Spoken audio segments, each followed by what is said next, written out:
97.3 ESPN presents The Sports Bash with Mike Gill. When I'm driving, I got a guy on the radio who talks to me. I can't see him, but he talks to me. Now, live from inside the Ocean Casino Resort Studio, here's Mike Gill. 6 seconds to go. Brown spins. He goes to Derek White, who Drummond knocks the ball, and White dropped it 3 seconds to go. He shoots it at the Hornets in the air. No good. The Boston Celtics miss, and the Sixers did get a deflection. Andre Drummond knocked it toward midcourt. Derek White had to go get it. He shot a three. It was almost like the NC State Wolfpack in that 83 championship game where Nehemias Queta almost scored it. He caught it before the rim, but he couldn't put it in. And timing. As heard on 97.3 ESPN, Tom McGinnis with the awesome call last night.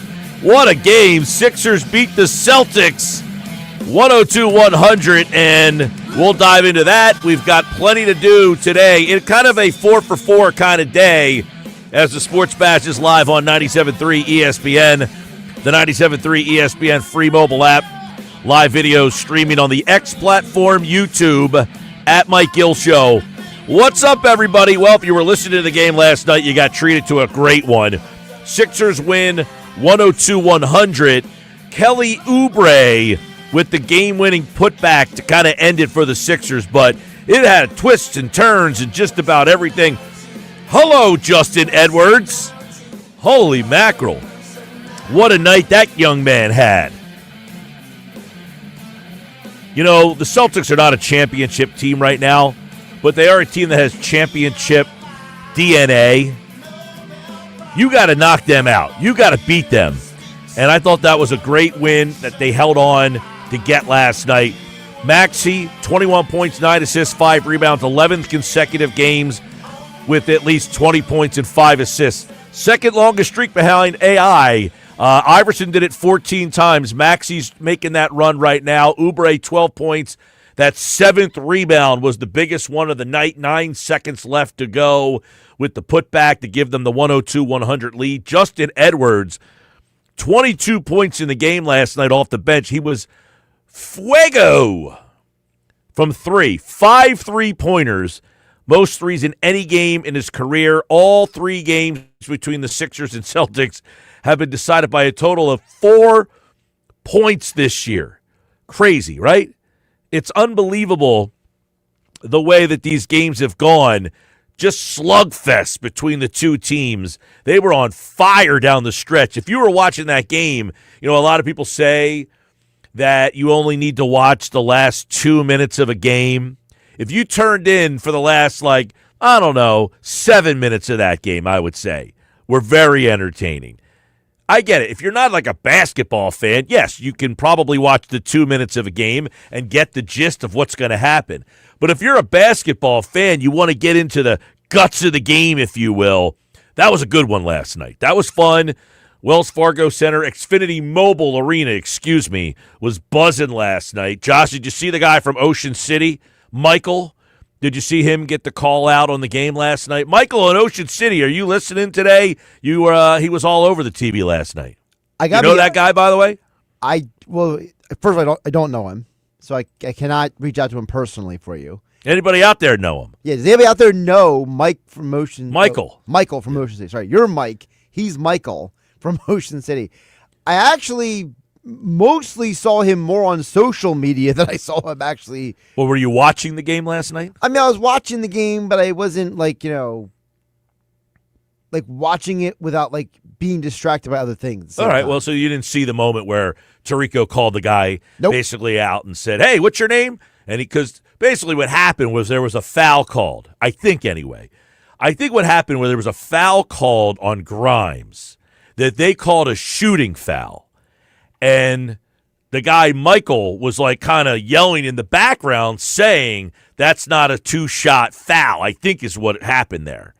And Tirico says, hey, that's not the Sixers bench yelling. That's a fan behind us. And Reggie Miller says, yeah, and he knows what he's talking about because I think it was Anthony Simons got to the line. And I agree with the fan. It was not a shooting foul. It was a foul on the floor, and there should not have been 2 shots. So then Tirico turned around and said, hey, man, what's your name? And he says, Michael. And he said, where are you from? He said, Ocean City. I saw that part. And he said, well, this guy knows what he's talking about. Now, I can't confirm whether it's Ocean City, New Jersey or not. Or Could be Maryland. But my intuition would say that he's probably a Sixers fan from Ocean City, New Jersey over Maryland. But that's neither here nor there. Anybody out there knows Michael from Ocean City, let us know, 609-403-0973. That was a fun game last night where I will say this. There's some things in the game that the third quarter, another bleep show, was just perplexing of what was going on in the third quarter again last night for the Sixers. 2, these late possessions that Tyrese Maxey is just chucking up bad shot selections. He is trying to play hero ball in these late moments when they don't need him to play hero ball. They do have other guys on this team right now, and he's taking these off-balance, turnaround, spinning fadeaways that they're not going down. They've got to try to get away from that kind of, late possessions. Now, you could talk about why aren't they setting things up. I do think it's a lack of Embiid being out there that he feels like I have to be the guy in this moment. So, but then it should be on the coaching staff to, tell the other guys to help him out. Like, I was listening to McGinnis for the whole game last night, and one of the comments he made multiple times in the fourth quarter last night, he kept saying, is someone going to help Tyrese Maxey? And it felt like, when I went back and rewatched the game, that it felt like guys were doing the Allen Iverson to Maxey, where they're just kind of standing around. But he did, that's on Maxey too, where he's not looking to pass really. And he did have a guy last night in Justin Edwards that was on fire. It's a two-way street. And by the way, I give credit to Edgecombe. There was a play where Edgecombe had the ball on the wing, and he's looking for Edwards. Like, he's like, where's this guy? This guy's on fire. I'm going to let him get the shot.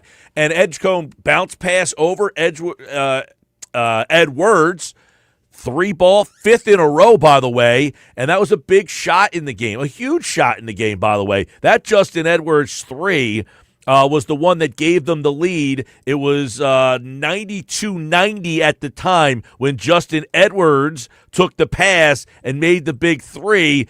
This is Tom McGinnis on the call last night on 97.3 ESPN. 4:45 to go. Maxey with it. Cross court. Edwards, another shot for 3 in the lead. Justin Edwards is on fire. He looks like Andrew Toney. He made another one. And the Sixers have taken the lead.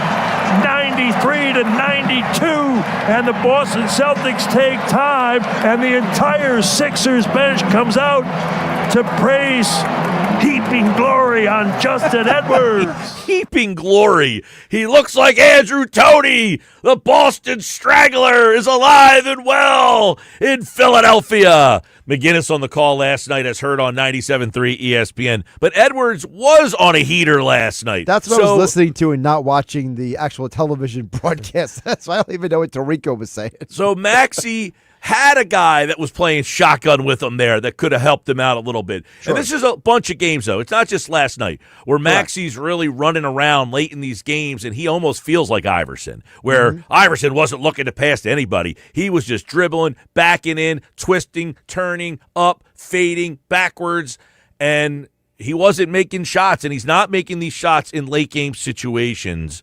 So they got to try to fix that. But they did get the win last night. It was a fun game. And the Sixers, look, that's a game. How many people, raise your hand, probably felt that no Embiid, and I know there's a lot of people who are over Embiid and don't care about Embiid, but when the Embiid news came down, it was kind of like, screw this team. I'm done with them. It was easy to kind of say they lost on Sunday night against the Pistons. Now they're playing the Celtics again, a team that they have struggled with, that it felt like a moment that they could have lost a game like that last night. And I agree. It felt like a game where you're like, they're probably not in a great spot right now. It's probably a game that they probably don't win. And without Joel, they found a way to win that game. And we talk about it a lot. They have found ways, plenty of times, to find ways to lose without Joel Embiid. And this is the big thing, is they need Joel for the big picture, but if they can win games without him, That's a big help. And last night I thought a game against listen, is that a great Celtics team? Of course not. But it's a scrappy team, and they have championship DNA, and they're going to fight you to the end. And you found a way to win that game last night. But what I think it does demonstrate is that this Sixers team has depth. They have talent, and they have more on the way. McCain is obviously not himself. They're not really using him as any part of the rotation. Paul George, I think the last night there was an update on him that was not very concrete. It was like he'll be evaluated later in the week. So that whole thing is starting to get a little wonky. There is news on wonky. Joel. There is updated news on Joel Embiid from Shams Charania late last night. And it's not bad news. He was reevaluated last night on his knee. There is no structural issues. He is considered day-to-day. Paul George is in the final stage of his debut process. He will be reevaluated later this week. Today's Wednesday, so it's either tomorrow or Friday, you would think. Right. Later in the week is coming up pretty quick. He's moving closer to a return, but doctors want additional strength in his left quadriceps to support the knee before clearance. So that's kind of code word for he's not ready to go. And obviously McCain is back, but and I was really looking forward to it and how McCain would fit in. They're just not ready to use him in any capacity right now. He's just not ready. But if we can get back to the game last night, Mike, I feel like just based on some of the social media interaction I was seeing last night was we're kind of falling into the trap right now where we're not appreciating these wins as a fan base enough. Like when the Eagles only win 10-7 on Monday night, the Sixers only won by 2 against the Celtics, right? Back in the regular season with the Phillies, well, they only beat, the Diamondbacks. Like, we're starting in this bad habit where it's like winning isn't good enough. If you don't win with style points, now we're going to criticize you as much as we would if you would have lost. I haven't heard a lot of that. I mean, maybe we're running in different circles, especially if the Sixers win. I mean, at this point, if they're winning a game, it's not, hey, they only won by 2, or it's like they've won. Like, that was a fun game last night. And I do think that one thing that can't be taken for granted is the amount of depth that they have put together on this roster. They do have some pieces on this roster. Maxey is going to be an all-star. Edgecombe is a solid player. He's going to go through his growing pains, but he's a good player. Kelly Oubre is having the best season of his professional career, and he's a roller coaster. We know that. But right now, you're getting the good.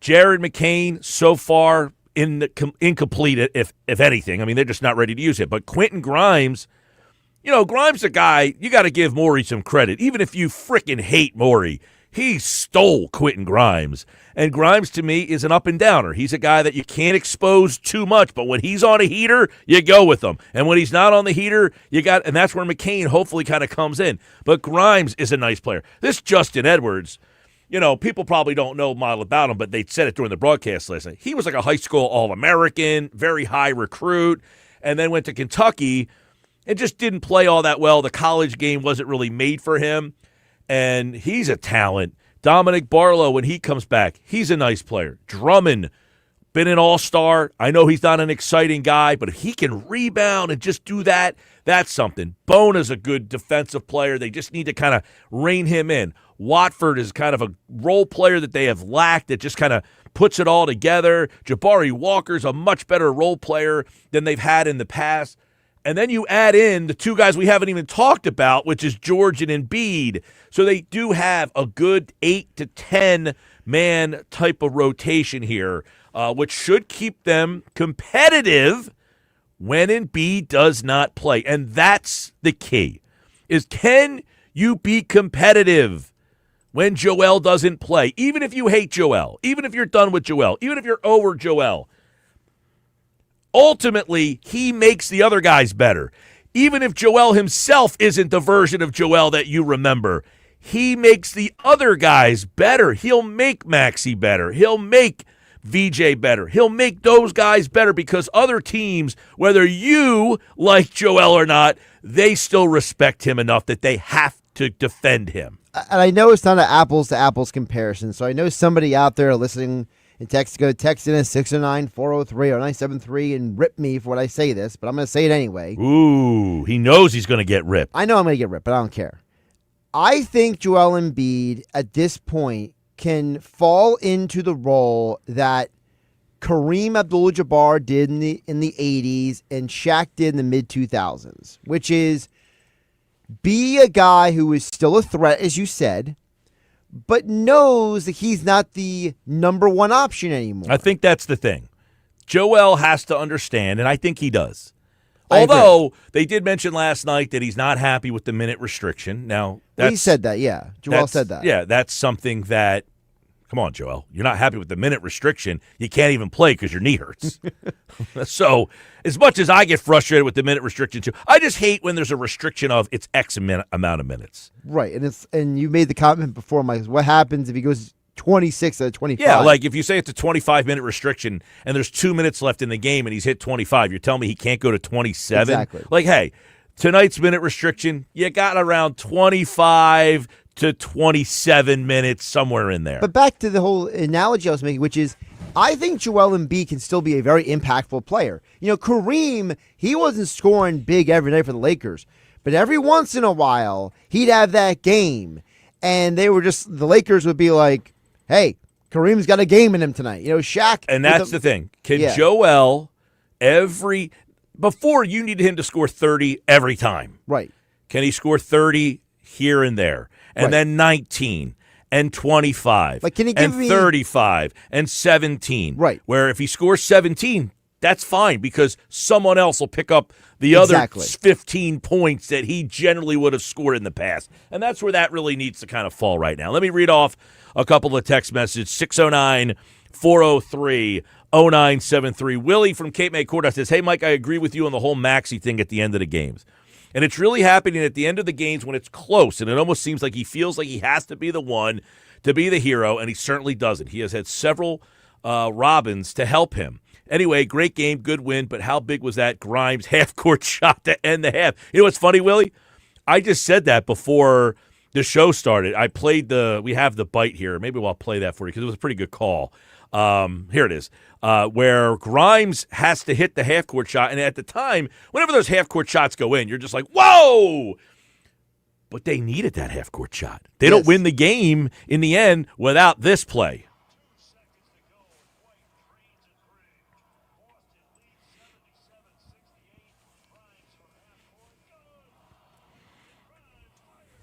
Court and closes out the three with a triple. The Sixers salvage a modicum of momentum into the fourth as Grimes from midcourt lets it rip and it goes. That's McGinnis on the call last night on 97.3 ESPN. Yeah, I thought it was halftime. It was third quarter. Third quarter, yeah. They needed that three. They end up winning the game by 2. If they don't make that 3, they lose. By the way, good use of the word modicum there by McGinnis. Good stuff as always. If you're not listening to Tom McGinnis on 97.3 ESPN, you're missing out. He is, even during the process years, he was an entertainer. Oh, my goodness. During the process years, he was the most entertaining. The stories he would tell. That's not saying much. Well, true, but the stories he would tell, like, in the course of a game during those 3 years, it was like must-listen to radio because he would just be spinning this weave in and out of the plays. He'd be like, hey, Isaiah Cannon shoots a 3 and misses. Let me tell you some more about like Hollis Thompson, and you're just like, what? And then he tells this like wild story about Hollis Thompson at practice or something. All right, so Pistons Friday night, a rematch with Detroit. Don't know what Joel's availability is for that game. Haven't heard anything there. And then on Monday night, they play the Clippers, and we'll have both those games on 97.3 ESPN. Don't know if Paul George will be ready. Don't know if Joel will be ready, but we'll see. Right now, sans Paul George, and an in-and-out Joel Embiid, the Sixers are 7-4.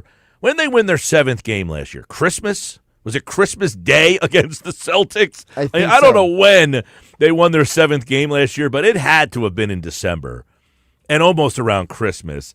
With that 7th win, the Sixers are the 6th, tied for, by the way, the 3rd best record, and have the second most wins in the East. Right now, Detroit has 9. New York, Miami, Cleveland, Milwaukee, and Philadelphia all have 7 wins in the Eastern Conference. So, they got off to a pretty good start here. 609-403-0973. Joe and Cape May says Embiid should just play the second half of games. He'll be fresh at halftime to warm up and get ready for the second half.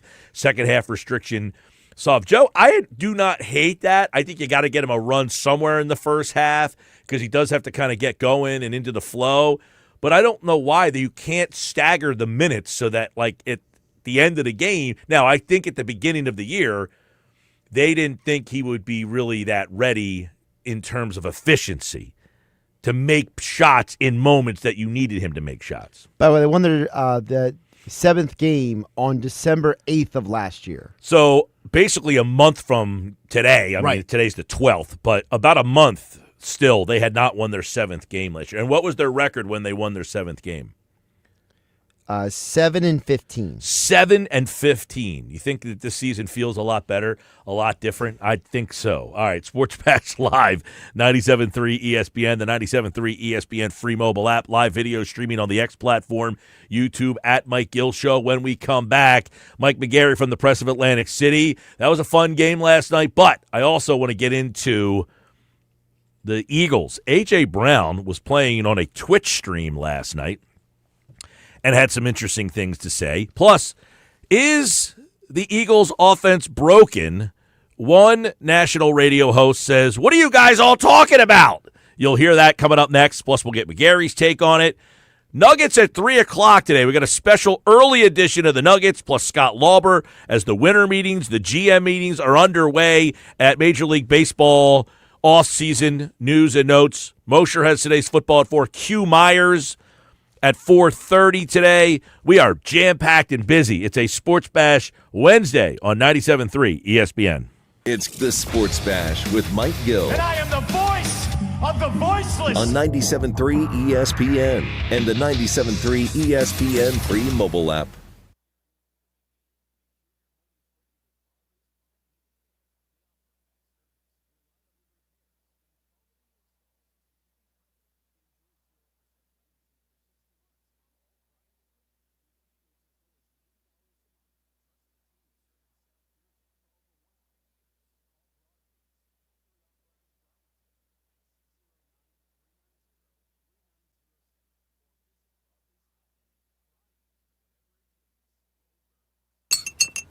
Whoa. More fiber?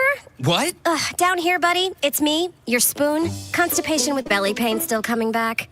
Yeah. Talk to your doctor. It could be irritable bowel syndrome with constipation, or IBS-C, but Linzess could help you get ahead of it. Linzess linaclotide is a prescription medicine that treats IBS-C in adults. It's not a laxative. It's a once-daily pill that helps you get ahead of your symptoms. It's proven to help you have more frequent and complete bowel movements and helps relieve overall abdominal symptoms, belly pain, discomfort, and bloating. These symptoms were studied in combination, not individually. Do not give Linzess to children less than 2. It may harm them. Do not take Linzess if you have a bowel blockage. Get immediate help if you develop unusual or severe stomach pain, especially with bloody or black stools. The most common side effect is diarrhea, sometimes severe. If it's severe, stop taking Linzess and call your doctor right away. Other side effects include gas, stomach area pain, and swelling. Talk to your doctor and say yes to Linzess.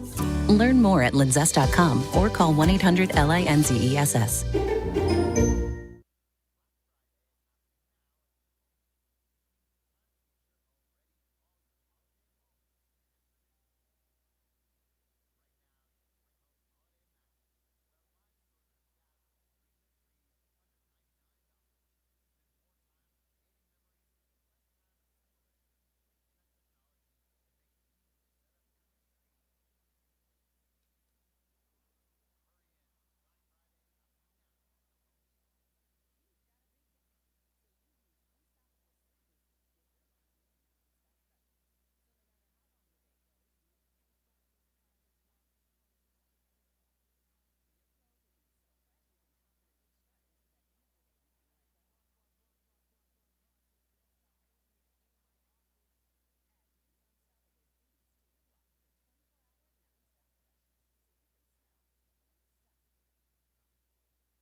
With GMF financing to qualify buyers excludes Traverse and Corvette excludes prior sales. It's Bennett Chevy's Black Friday sale, now through the end of the month, offering our best deals ever. New Chevys up to 20% off the sticker. Yes, new Chevys now with the true GM supplier employee price, and you keep all the rebates. That's up to 20% off. And there's available 0% financing during Bennett's Black Friday sale. New Chevys at GM supplier employee pricing. Plus, you keep all the rebates, save saving you up to 20%. So I'll ask you, who beats Bennett Chevy? Nobody. Shopping for pre-owned? At Bennett, you get a minimum 10 grand for your junk, no matter how beat up it is. Even if it doesn't run, you get a minimum $10,000 towards any pre-owned in stock. Come see how much more Bennett will pay for a good trade. Plus, there's never any sales pressure with our non-commissioned sales staff. Paid on your satisfaction. It's Black Friday all month at Bennett Chevy. Together, let's drive. Bennett Chevy, Egg Harbor Township, and BennettChevy.com.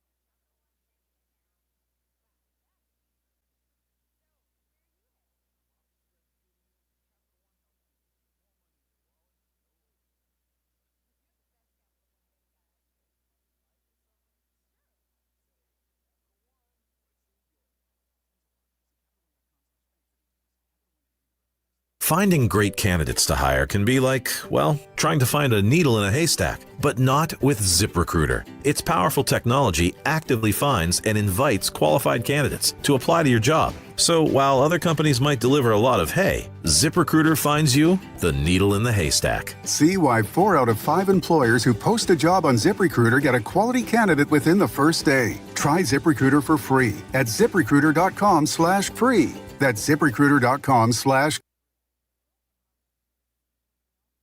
Or nights you are not going to want to miss this. Go for nights that shine with friends, a toast so fine. Go to find Santa's place. Go to see that smiling face.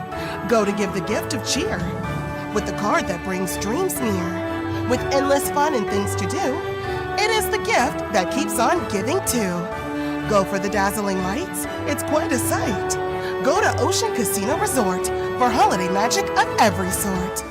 It's the Sports Bash with Mike Gill. Do I have everybody's attention now? On 97.3 ESPN and the 97.3 ESPN free mobile app. I am amazed that so many people are making a big deal about a team that right now is the number 1 seed in football. And they're the Super Bowl champs. And they got a quarterback who does nothing but win. What else do you want?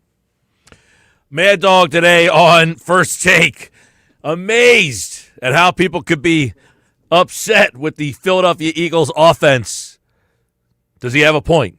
Let's bring in Mike McGarry from the Press of Atlantic City, pressofac.com, right now on the Sports Bash Live on 97.3 ESPN. Mad Dog so eloquently put it, Mike. Are we amazed that people have questions about the Eagles offense? Yeah, yes and no, Mike. I mean, I think the Mad Dog has a tremendous point right there. The Eagles are 7-2. They're the defending Super Bowl champions. All they do is win and make big plays at key times, i.e. Devontae Smith's great catch on Monday night. However, I think we would be whistling past the graveyard if we didn't all admit to ourselves that the offense has not looked right all season long, and some of the comments from inside the locker room, thinking of Lane Johnson's comment early in the season about how predictable or boring everything was, they just don't look right on offense. So they are winning. The results are there. But again, they don't look right on offense, and I don't know what the problem is. Well, Mike, a couple of years ago, they had big wins. Like Mad Dog went on to say, he's like, they won at Arrowhead. They beat the Rams. They beat Tampa on the road. They just won at Green Bay. Like, they're knocking down basically everybody that you can, and they're beating them. Very similar to 2023. And then they played the 49ers, and the Niners played them in the playoffs and felt that if the quarterback didn't get hurt, that they would have won that game. Now you have the Lions, who feel like they would have beat the Eagles last year had they got to that game. In fact, they wanted to play the Eagles on opening night so they could prove that they were the better team. Does it feel very similar, especially if the Lions are able to come in here and kind of overpower you? Well, I think, look, the Mad Dog could be barking a different tune next week if Detroit walks into Philadelphia on Sunday night and beats the Eagles. This is another key game for seeding and everything else. If the Eagles were to lose this, they're 7-3. Detroit would be ahead of them. They'd be trailing Seattle. Who knows what Los Angeles does? You go from being, having the number one seed sort of in your control to being in the pile with everybody else. And again, Mike, I just come back to it. I mean, the Eagles have a lot of weapons. Maybe it's just simply the fact that Saquon Barkley is not having anywhere near the year he had last year, this year. But offensively, this team does not look right. However, they are winning, and the defense is playing well. So, are we making up problems? I don't know. Sunday night will go a long way towards telling that. Well, I don't know if we make up problems. Sometimes we do, sometimes we don't. The offense is obviously a problem. You can't score 10 points against Detroit, 10 points. Even Dallas. I mean, as much as Dallas is a mess at times defensively, they could score. I find it hard to believe. Most people say, well, the difference is this defense is way better than that defense from 2023. And they're right, Mike. But you can't expect the defense to give up 7 points every single week. That's a big difference. Yeah, the only caveat I'm going to give the Eagles for Monday night, and the reason I wouldn't be in full panic mode about the offense, is that Green Bay's defense has played very well this season and has had several games like they played on Monday night. However, you are exactly correct. It is all about firepower in the playoffs and your ability to score, and you are not going to win playoff games scoring 10 points a game or relying on your defense to give up a touchdown or less a game. So, and again, this Sunday night, again, we kind of put the thing on Monday night and said, hey, this game's going to tell us a lot. Well, it's this 2-game stretch, obviously, that's going to tell us a lot, because if the Eagles were to lose Sunday, we see what the other results are. We might have some evidence to back up our Eagles aren't right claim Sunday night at about 11:30. Well, Mike, they're showing the replay of the 4th down and 6 decision, and Sirianni got asked about it. He has doubled and tripled down that he would do that again. Is that the right play? Does Sirianni have a play?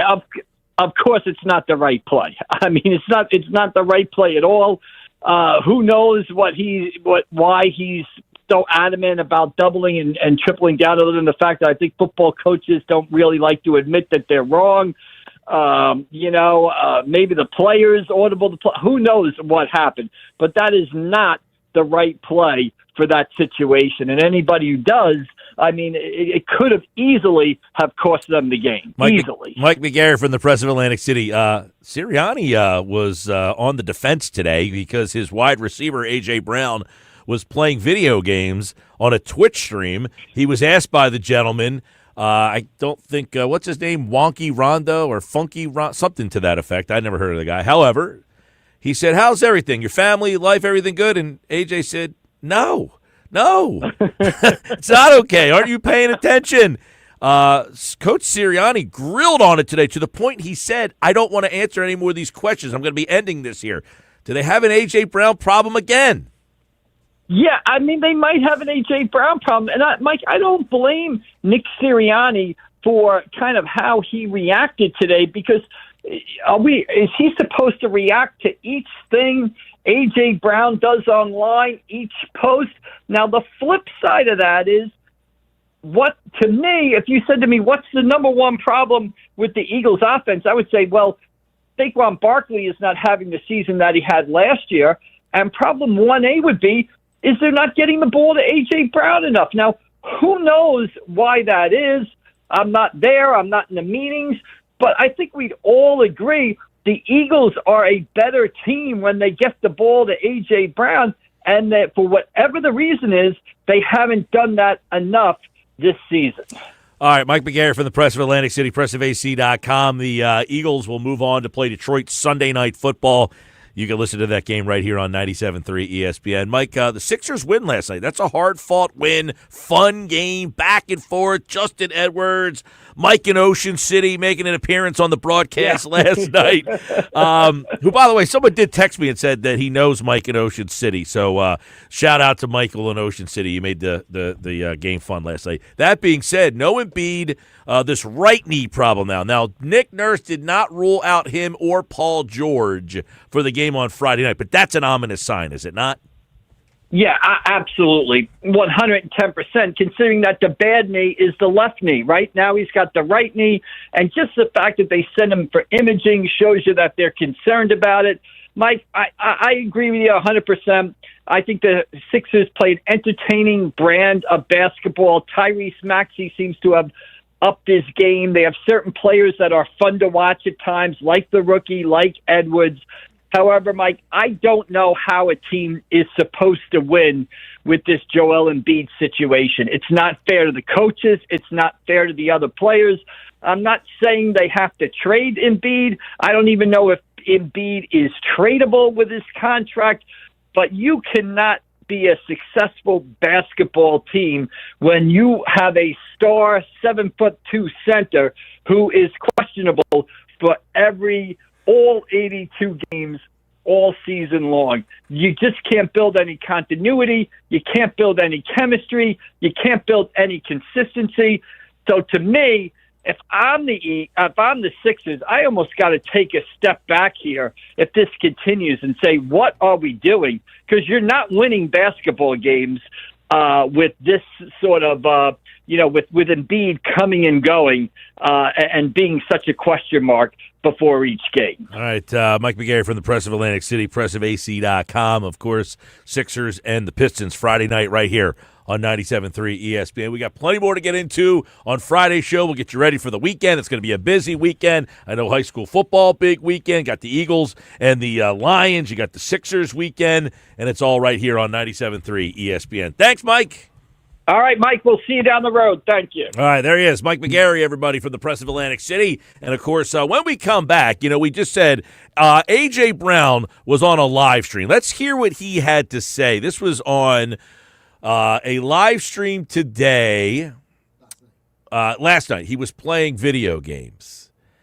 And he was on the Janky Rondo Twitch stream. This is what A.J. Brown, this was the interaction. Take a listen. Hey, but look, everything be good, though. Like, you know what I'm saying? Everything be straight. You know what I'm saying? Mental good, kids good, you know what I'm saying? Wife good, everything. Hey, let's go. Trimmer. Where have you been? No, I was checking up. You my dog. Like, I still got, you know what I'm saying? I got to check up, you know what I'm saying? Like, you know what I'm saying? Like family good, yeah. Yeah. Everything else, no. Man, everything gonna click, bro. Chat, look. Everything gonna click, bro. Trust me. Show. There you go, A.J. Brown. It's a bleep show. No, everything is not good. Well, today, Nick Sirianni got asked about it, and he got pressed on it, and he didn't like it, and you're going to hear it coming up next. The Nick Sirianni Wednesday presser, as always, right here on the Sports Bass Live on 97.3 ESPN. This is the radio home for Philadelphia Eagles football. The Eagles continue the 2025 season on Sunday Night Football, hosting the Detroit Lions. 1st and 10 at the Lions 45. Hurts, back again, looks, fires, diving reception as A.J. Brown. Pre-game coverage starts at 7 p.m. with Merrill Reese and Mike Quick calling all the action, starting at 8:20. This is where the Eagles play. 97.3 ESPN, South Jersey's Eagles station. Hi, this is Paul. Welcome to Circle. Thank you for supporting our Circle Fest food drive. Hey, Bill, can we please continue our food drive? Yes, and it's even better. Donate 2 bags of canned food and get $3,000 off MSRP on any 2025 or 2026 Hyundai in stock. Even on this 2026 Hyundai Palisade Calligraphy all-wheel drive. All new Circle Hyundais are backed by America's best warranty, 10-year, 100,000-mile limited powertrain warranty, and Hyundai Assurance. Don't forget about me and your 2 bags of canned goods. Only at Circle Hyundai in Shrewsbury or CircleHyundai.com.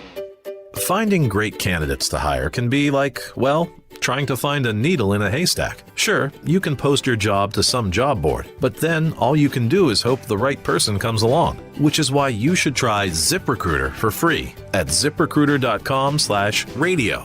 ZipRecruiter doesn't depend on candidates finding you. It finds them for you. Its powerful technology identifies people with the right experience and actively invites them to apply to your job. You get qualified candidates fast. So while other companies might deliver a lot of hay, ZipRecruiter finds you what you're looking for.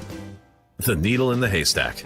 See why 4 out of 5 employers who post a job on ZipRecruiter get a quality candidate within the first day. ZipRecruiter, the smartest way to hire. And right now, you can try ZipRecruiter for free. That's right, free at ZipRecruiter.com/radio. That's ZipRecruiter.com/radio. ZipRecruiter.com/radio.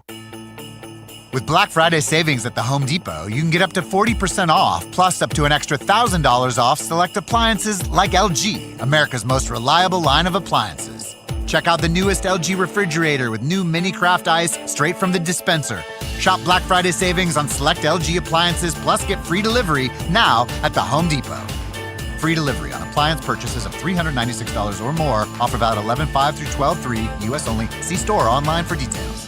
This Thanksgiving Eve, the party's at Maynard's Cafe in Margate. Starting at 6 p.m., it's $1 Busch Light cans, $3 T-shots and Fireball, and $5 Sun Cruisers. DJs are spinning inside and outside. It's the biggest night of the year, and Maynard's is the place to be. Plus, join Mike Gill and the Sports Bash, Wednesday, November 26th, starting at 2 p.m. for 99 bottles. That's 99 prizes. Win Birds Club box tickets, Sixers, Flyers, and more. Maynard's Cafe in Margate, your Thanksgiving Eve tradition. You're listening to The Sports Bash with Mike Gill on 97.3 ESPN and the free mobile app.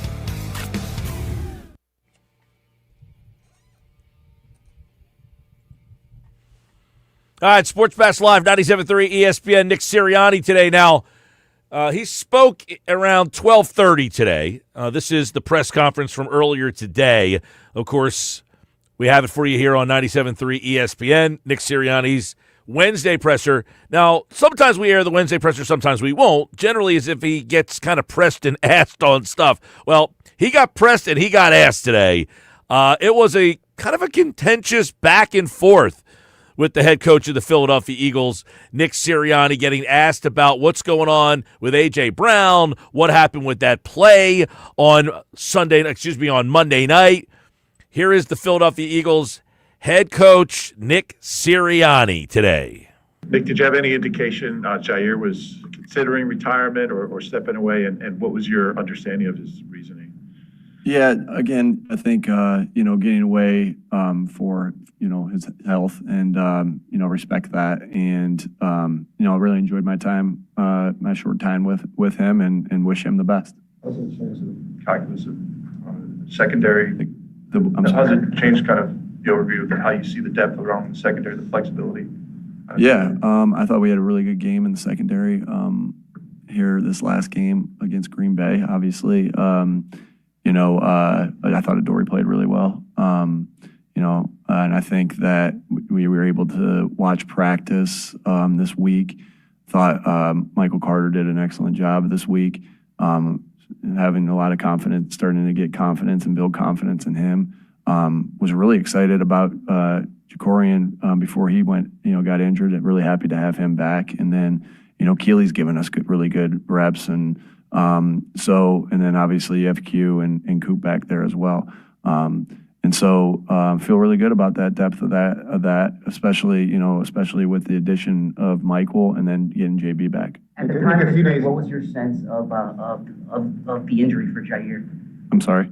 Time of the trade, what was your understanding of Jair's injury? We were just really excited to get him in here, know that he's stepping away for health reasons, and again, like I said, just wish him the best. A few days later, and after talking to Jalen and AJ, do you still like the play there on the kill shot? Yeah, I do. Obviously, the player. What are you asking? Just everything about it, the decision. Well, was it your decision to go for it on fourth down? Yeah. No, to throw that pass. Yeah.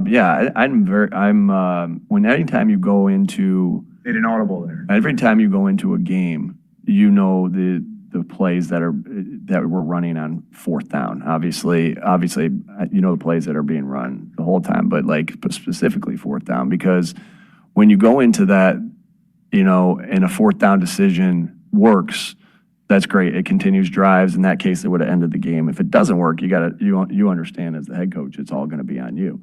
And so obviously you're very in tune with everything that goes on and is into that play. So knew exactly what play we were calling, everything that went into it, and obviously on that particular one it didn't work. So when the cameras caught you saying why, it wasn't a reference to that play. Yeah, if I have to start explaining everything that the cameras catch me saying in these particular moments, we can't open that can of worms of anything, and that if it was perfectly timed with was I saying that? Was it perfectly timed with that and all those different things? I'd have to be talking a lot. So, and I could be saying why for a lot of different reasons. And so, again, knew the play, have confidence in our players in those moments to make those plays. That's why you don't go for it unless you have that confidence in those guys.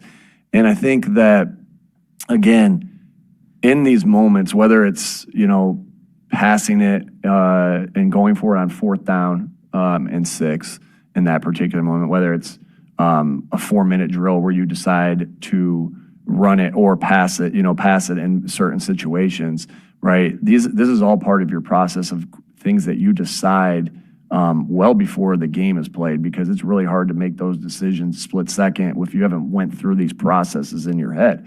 And so again, I will focus always on the process. Did I like the process that led me to that? Because in this game, I've said this to our guys a lot. You're not batting 100% on anything. You're never throwing a no-hitter in this game, and meaning that you can't always just look at just the result, right? Obviously, I wanted the result to be different in that particular moment. It wasn't. But we've been very aggressive in 4-minute in the past, whether that's passing, whether that's going for it on fourth down. We've been very aggressive going for it on fourth down. That is, countless amount of times has turned into, 3 points into 7, or no points into 3, or no points into 7 if you continue that drive. And so, again, you can't get wrapped up in just the result. You think about it, you look at it, but you got to trust your process in those moments. And I'm fully aware that when the result doesn't go that way, that the criticism and the scrutiny will be solely on me, and that's my job as the head coach. Can you square this up, though? Because there's been a couple players who have indicated that it was a Jalen and AJ communication that led to that. I knew exactly what the play was that we were calling, and that was run in that moment. So they didn't check? I knew exactly what the play was in that moment, what we called, and what was and what they happened. Issue is why in the first 59 minutes was AJ never targeted beyond? Were we in a debate, or is that I think that's a fair question to ask. What's the question? Why wasn't AJ targeted beyond the first 2 drives, and it took until that moment for you guys to throw to him deep?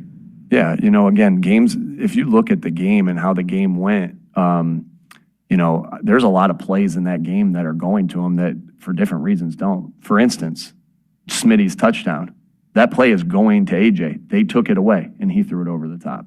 You can't look at stats and just say, this is what's happening. You can't paint the picture that way. I know that's sometimes is all the information that you guys may have, but you can't look at it that way and just say, here's how the game is playing out.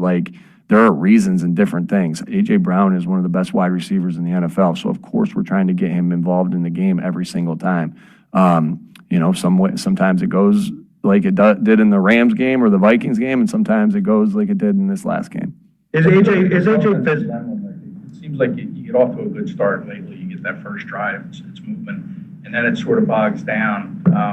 How can you combat that, or what can you do to make sure? It's just about being consistent. There's been games we've been consistent throughout the game. There's been games, coaching and playing. There's been games that we've sputtered at times. Obviously, I think it's always just about continuing to excel and try to get better. We would have the same mindset if we scored 40 in that game of coming back to work and trying to get better as if we had scored 10. Same thing on defense. We'd have the same mindset whether we gave up 7 or 37 to come back and try to get better from it. So that's all we're trying to do is be more consistent with our detail, with everything. and in attempts to put it all together like we have in the last couple games. This is at least the third time, though, after a victory where AJ, either on social media or in this case, a live stream, has sort of voiced his displeasure. Is that at all becoming a distraction? No, I don't think so. Again, you can only go from your interactions with everybody and the way they go about their work on a daily basis that you guys aren't able to see. But no, it's business as usual. Coach, on a short week, how are you preparing for the Lions on Sunday?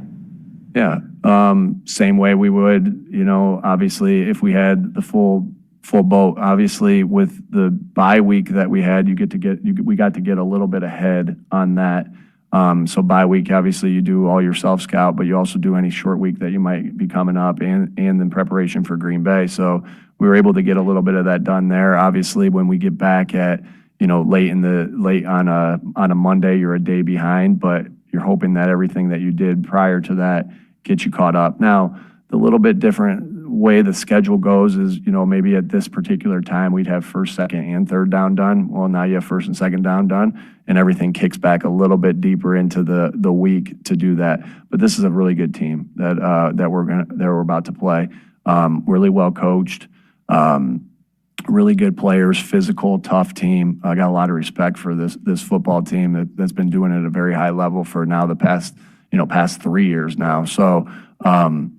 We expect their best, and we know this is a really good team. Nick, is AJ physically the same player he was in previous seasons? And I understand that maybe you can't look at the stats in one game, but we're pretty decent sample size here. His production hasn't been up to that level. Why is that? Yeah, I think he's moving around really well, and getting out of breaks well. Still, physical, strong, quick. I still see all the same physical attributes. Understanding that your approach on offense is limiting the turnovers, which is helping you guys win. Is it a sustainable approach from the standpoint of all the star players that you have on offense? I don't know. Yeah. Who are all going to obviously going to want to be featured parts. Can you sustain that over a long period of time? Well, we've been doing a good job of taking care of it for the last 2 years, and it's been pretty sustainable so far. We just got to continue that. Like I've said to you guys, you want to be able to be explosive too, but our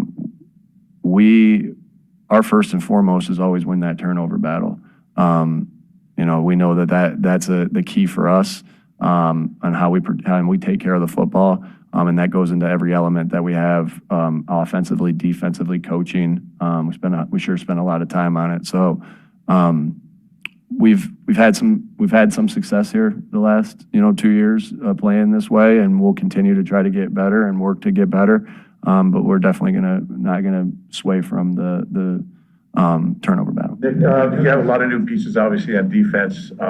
On Monday night, guys who hadn't played together, new combinations, guys who've been out for a while. How do you explain, I guess, the togetherness that they played with? When it was just a lot of new pieces. Good week of preparation and a good job by our coaches, catching the guys up. I thought you saw a really good group rush by the guys, and I know Jalen obviously got a lot of pressure, and his stats looked the way they were, and he was really good, but it was such a good group effort, right? You saw Jalen Carter getting great rushes and push back in the run game. You saw, Nolan have hits on the quarterback. You saw Morrow calling things out. So it's just a great week of preparation. But one of the clips that I liked the best from the game is when Jalen Phillips puts pressure on the quarterback, kind of knocks the guy back into the quarterback, and then Jalix gets the sack out of it, and how much joy Jalen Phillips had for Jalix to get that sack. I think that my short time with Jalen Phillips has been really positive so far, just with obviously his play, but just the way he goes about his business, and just pumped to have him. And it was good to just see those guys gel that way, and we got to continue to build on that because we know that our up front offensively and defensively is what always leads the way here. When you say it was kind of business as usual with AJ, I mean, his latest comments, made it seem like it's not business as usual. How do you kind of reconcile that with him? Yeah, guys, I'm close to being done answering these questions with this. Like, he's working hard, and he is a big part of this game plan, and it'll be a big part of the game plan going forward. And he's working like crazy when he's here, and I'm excited to have him. And like you said, what's your evaluation of how Kevin has operated the offense? Yeah, I think he's done a good job of. Obviously we're 7-2 right now. Every game doesn't look exactly the same. Every production is not going to look exactly the same. But he's doing a good job of calling the game, putting the plan together, organizing. There's a lot more into it than just calling the game, obviously. Organizing everything, teaching the players the game plan, getting the offensive coaches on the same game plan. And so I think he's done a good job of leading this group. And obviously the goal is to win every game. We're 7-2 right now. We want to get better, and we'll continue to work on that. Well, there you had it, Nick Sirianni. And now your cue to call. Caller 7-609-573-3776. 609-573-3776. Caller number 7 right now. You're entered for this year's 99 Bottles Party at Maynard's in Margate. We're adding more and more tickets, including Eagles Club Box tickets, Sixers tickets, Flyers tickets, and we're adding some new tickets to the lot today. Jack Johnson, Aaron Lewis of Stained, OAR, Journey at Boardwalk Hall, comedian Bert Kreischer, the Harlem Globetrotters, and more. 609-573-3776. Caller number 7 right now. You must be present to win Wednesday, November 26th. It's Philadelphia Flyers hockey tonight on 97.3 ESPN and the 97.3 ESPN free mobile app. Listen as Tim Saunders and Todd Fedork bring you all the exciting play-by-play action. Flyers win it. Here's Zegras with a shot. He scores! It's Flyers Oilers. Tonight, coverage begins at 7 p.m. It's Flyers hockey all season long on South Jersey's radio home for Philadelphia Flyers hockey. 97.3 ESPN. Experience casino like never before at Bet365. Spin your way through your favorite games. Check out our awesome table games and face off against a real live dealer. And play exclusive games that you simply can't play anywhere else. New Bet365 players get a 100% deposit match bonus up to $1,000 plus spins. Download the app and see why it's never ordinary at Bet365. Gambling problem? Call or text 1-800-GAMBLER. 21 plus only. Must be physically present in New Jersey and Pennsylvania. T&Cs apply. With Black Friday savings at the Home Depot, you can get up to 40% off, plus up to an extra $1,000 off select appliances like LG, America's most reliable line of appliances. Check out the newest LG refrigerator with new mini craft ice straight from the dispenser. Shop Black Friday savings on select LG appliances, plus get free delivery now at the Home Depot. Free delivery on appliance purchases of $396 or more. Offer valid 11/5 through 12/3, U.S. only. See store or online for details. Why is NJM Insurance silent in an industry full of catchy jingles? And how do they do what's right when things go wrong? Tune in to Baffling Mysteries to find out. This fictional podcast is brought to you by NJM. No jingles or mascots, just great insurance. Insurance underwritten by NJM Insurance Company and its subsidiaries. Winter is approaching. Are you prepared? Don't get left in the dark. Calvi Electric, a certified Generac dealer, has you covered. From installation to maintenance, they're your go-to experts for Generac generators, ensuring your home stays powered through any storm. A Generac home standby generator will automatically restore power to your home during an outage, so your life goes on uninterrupted. Put your trust in Calvi Electric, the premier electrical contractor, serving South Jersey for over 115 years. Visit calvielectric.com today and stay ahead of any storm. When you're hiring, have you ever felt like you're missing out on meeting truly great candidates for your roles? It seems impossible to find them, but they have to be out there somewhere, right? Well, they're not hard to find when you know where to go, and that place is ZipRecruiter. And right now, you can try ZipRecruiter for free at ZipRecruiter.com/radio. ZipRecruiter helps 10 million people with their job search every day. And because these people are actively looking for jobs just like yours, it's easy to find the right person right away. In fact, 4 out of 5 employers who post on ZipRecruiter get a quality candidate within the first day. But if you're not using ZipRecruiter, you're missing out. So see what it's like when the impossible is easy. When you go to ZipRecruiter.com/radio right now to try ZipRecruiter for free. Once again, that's ZipRecruiter.com/radio.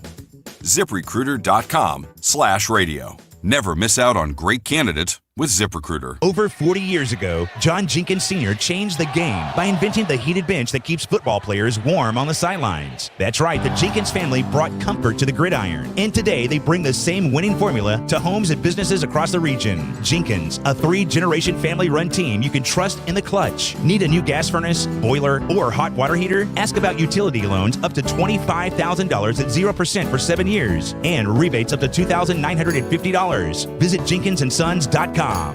Macy's Veterans Day sale is one of your best chances to save big on furniture and mattresses. That's because you'll find great deals on our best sellers, like our exclusive Radley 5-piece sectional, delivered to any room in your home with white glove delivery for $25.98. And so many top brand mattresses at 20 to 60% off, plus an extra 20% off closeouts. So come in, try it all out, and get an incredible deal today at Macy's Veterans Day sale. Savings off select styles. Exclusions apply.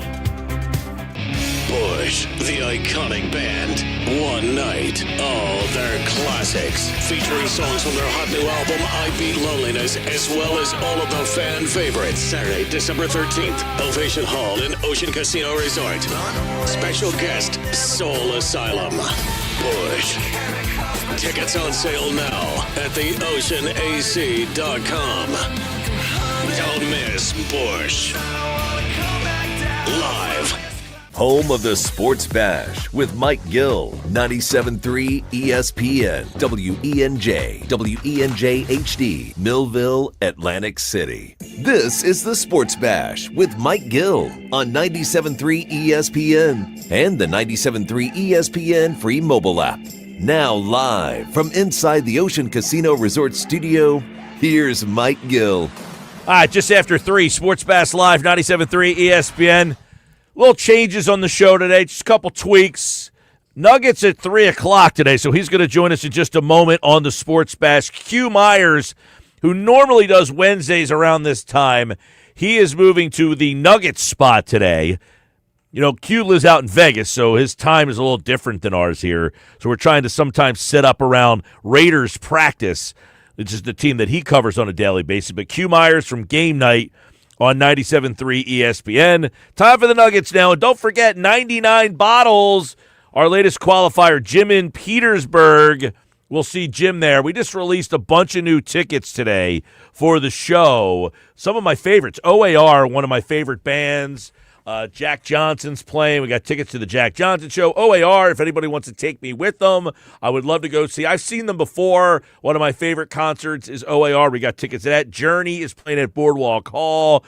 Bert Kreischer, we were at the Super Bowl. Remember, Bert Kreischer was walking around and didn't have a shirt on, but he'll be performing. No. We got tickets for that show as well for 99 Bottles.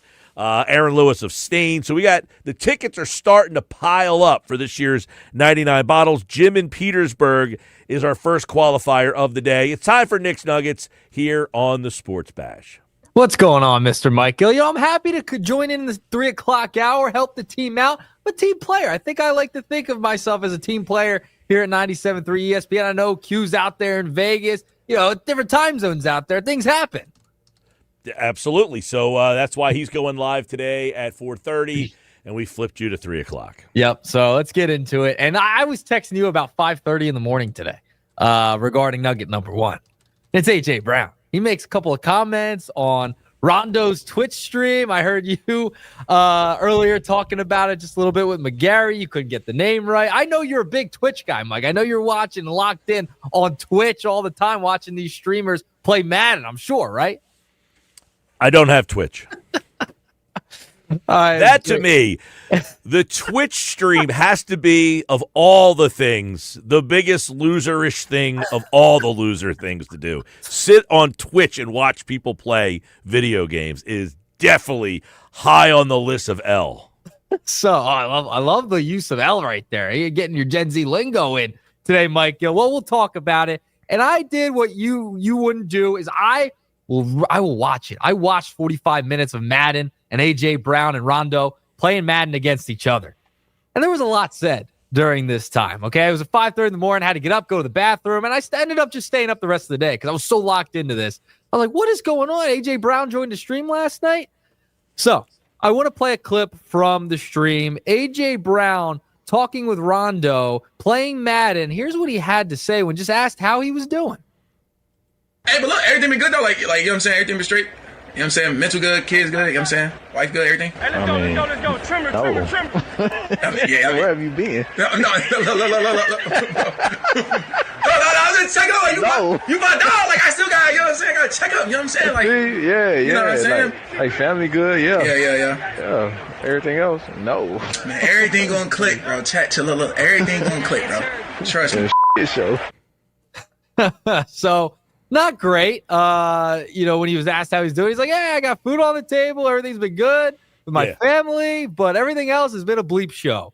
And he also said later in the stream, not in that clip, to say if you have him in fantasy, drop him at this point. So it's good advice, by the way. Yeah, because I have him in fantasy, and he's been awful in fantasy. I'm still winning in that league, but it's just another A.J. Brown saga that keeps just coming up over and over again. And listen, I'm with him on the sense of, get him the ball. Like, find a way to get him the ball. I saw someone say, well, Sean McVay schemes Puka Nacua to get the ball and get all these targets every single week.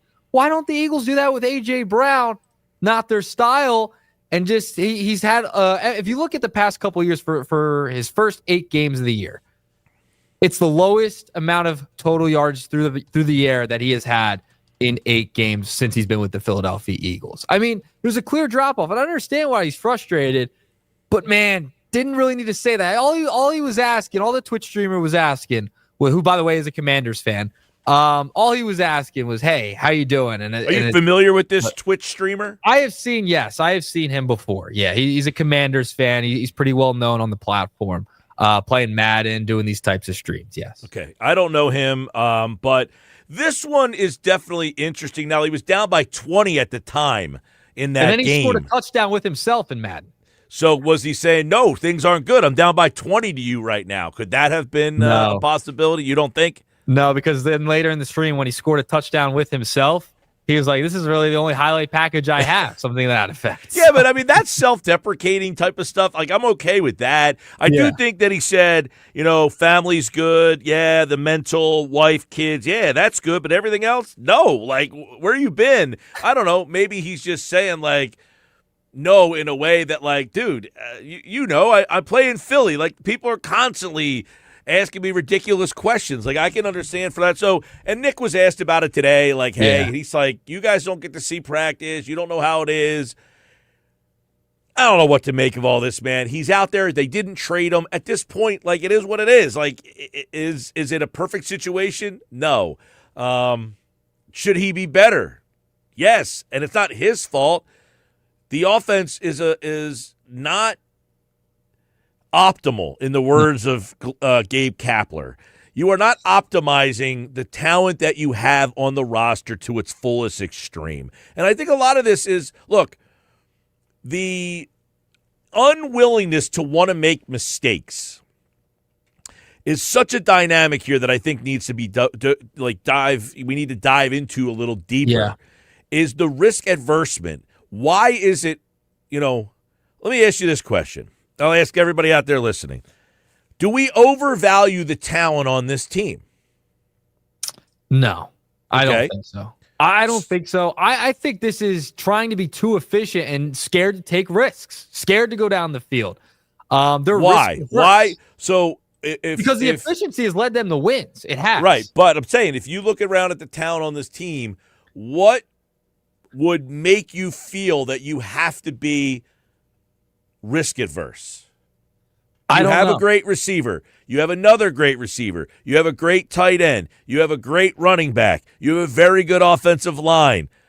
What's the thing? Because I would say this. This is the 4th or 5th or 6th different coordinator. And all of them, the passing game has been a pretty pedestrian. What's the one constant? Jalen. Okay. So Do they view Jalen and say, we cannot take chances with this particular quarterback? How much of it is on Jalen, too? How much of it is him saying, I don't want to take that chance down the field because we continue to win when I'm taking less chances and we rely on the run game, the style that they play it. I would just say, everybody always blames the coordinator. And I'm not saying that he gets a pass, but every year it's Brian Johnson stinks. Kellen Moore stinks. Shane Steichen stinks. The pass game stinks. Every year it's the same thing. The pass game has always been not great. It's been at times good, but I don't know. You put A.J. Brown and Devontae Smith together with Joe Burrow, I bet you they get 1,200 yards apiece. The thing is, they've been going down the field to Devontae Smith as of late, and they've been taking shots with Devontae Smith. Devontae's having a great year. With A.J. Devontae's having a great year. Yeah. I don't know. Well, you heard what Nick said today. The play that Devontae scores the touchdown is actually a play for A.J., but newsflash, A.J.'s very good, and the other team is taking him away, so now you have to make the play to find the other guy who is open. Well, that's part of it, right? Like, they're going to double cover him. He's not going to get open. They're going to have to use A.J. as a decoy. He might be the highest paid decoy in all of football at times. I don't know if he's so much a decoy. It's a lot of times, though, it seems that way because of how good he is, and he's getting doubled a lot. But they're also not scheming him to be open, it feels like, all of the time, right? Like, they're not scheming bubbles to him. I don't feel like there's all these slant routes. They used to run more slant routes, it felt like, with A.J. Brown. The offense hasn't been creative. Why not get a little bit more creative with the weapons you do have? This is a whole nother thing. Like the play that they run to Saquon Barkley, 41 yards. That's not even the play they called. That was just kind of like, I'll just dump it off to you. You're open. But why isn't a play like that more in the playbook where, hey, they're stuffing the run, but I want to get Barkley the ball in an area where he's going to be a tough guy to tackle. So let me throw it to him in the flat, maybe get a blocker out in front of him, maybe run a screen out there. Shipley's another guy. He seems to do good things when he's got the ball in his hands. Let's get him on the field, run a little, little screen over the middle, get some people in front, get them out blocking, stuff like that where you can utilize open space with these guys more. I just don't see that creativity in the play call. No. That being said, the risk adverse, you go back to last year, the first 4 games of the year, and then going back to the last couple games of the year before, Jalen Hurts had a streak of turning the ball over like 4 or 5. I can't even remember how many games it was, but I remember that stat kept coming up. This is 5 straight games with a turnover, 6 straight games. And the Eagles just finally said, we're not going to put up with this turning the ball over anymore, and they took that away from him.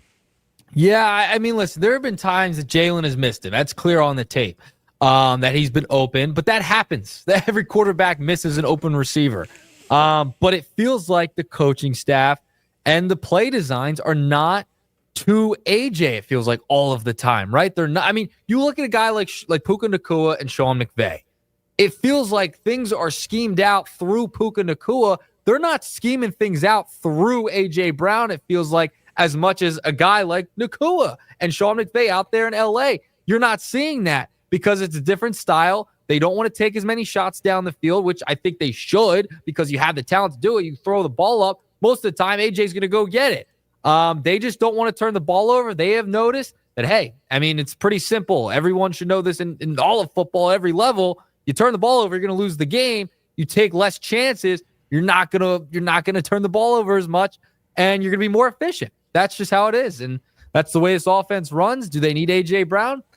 Maybe not. Maybe not. If they don't need to go to him all the time, they have Devontae Smith, they have Saquon Barkley. The question would be, what would the offense be if he's not on the field? If you don't have to put that much attention on him? Because he's the decoy.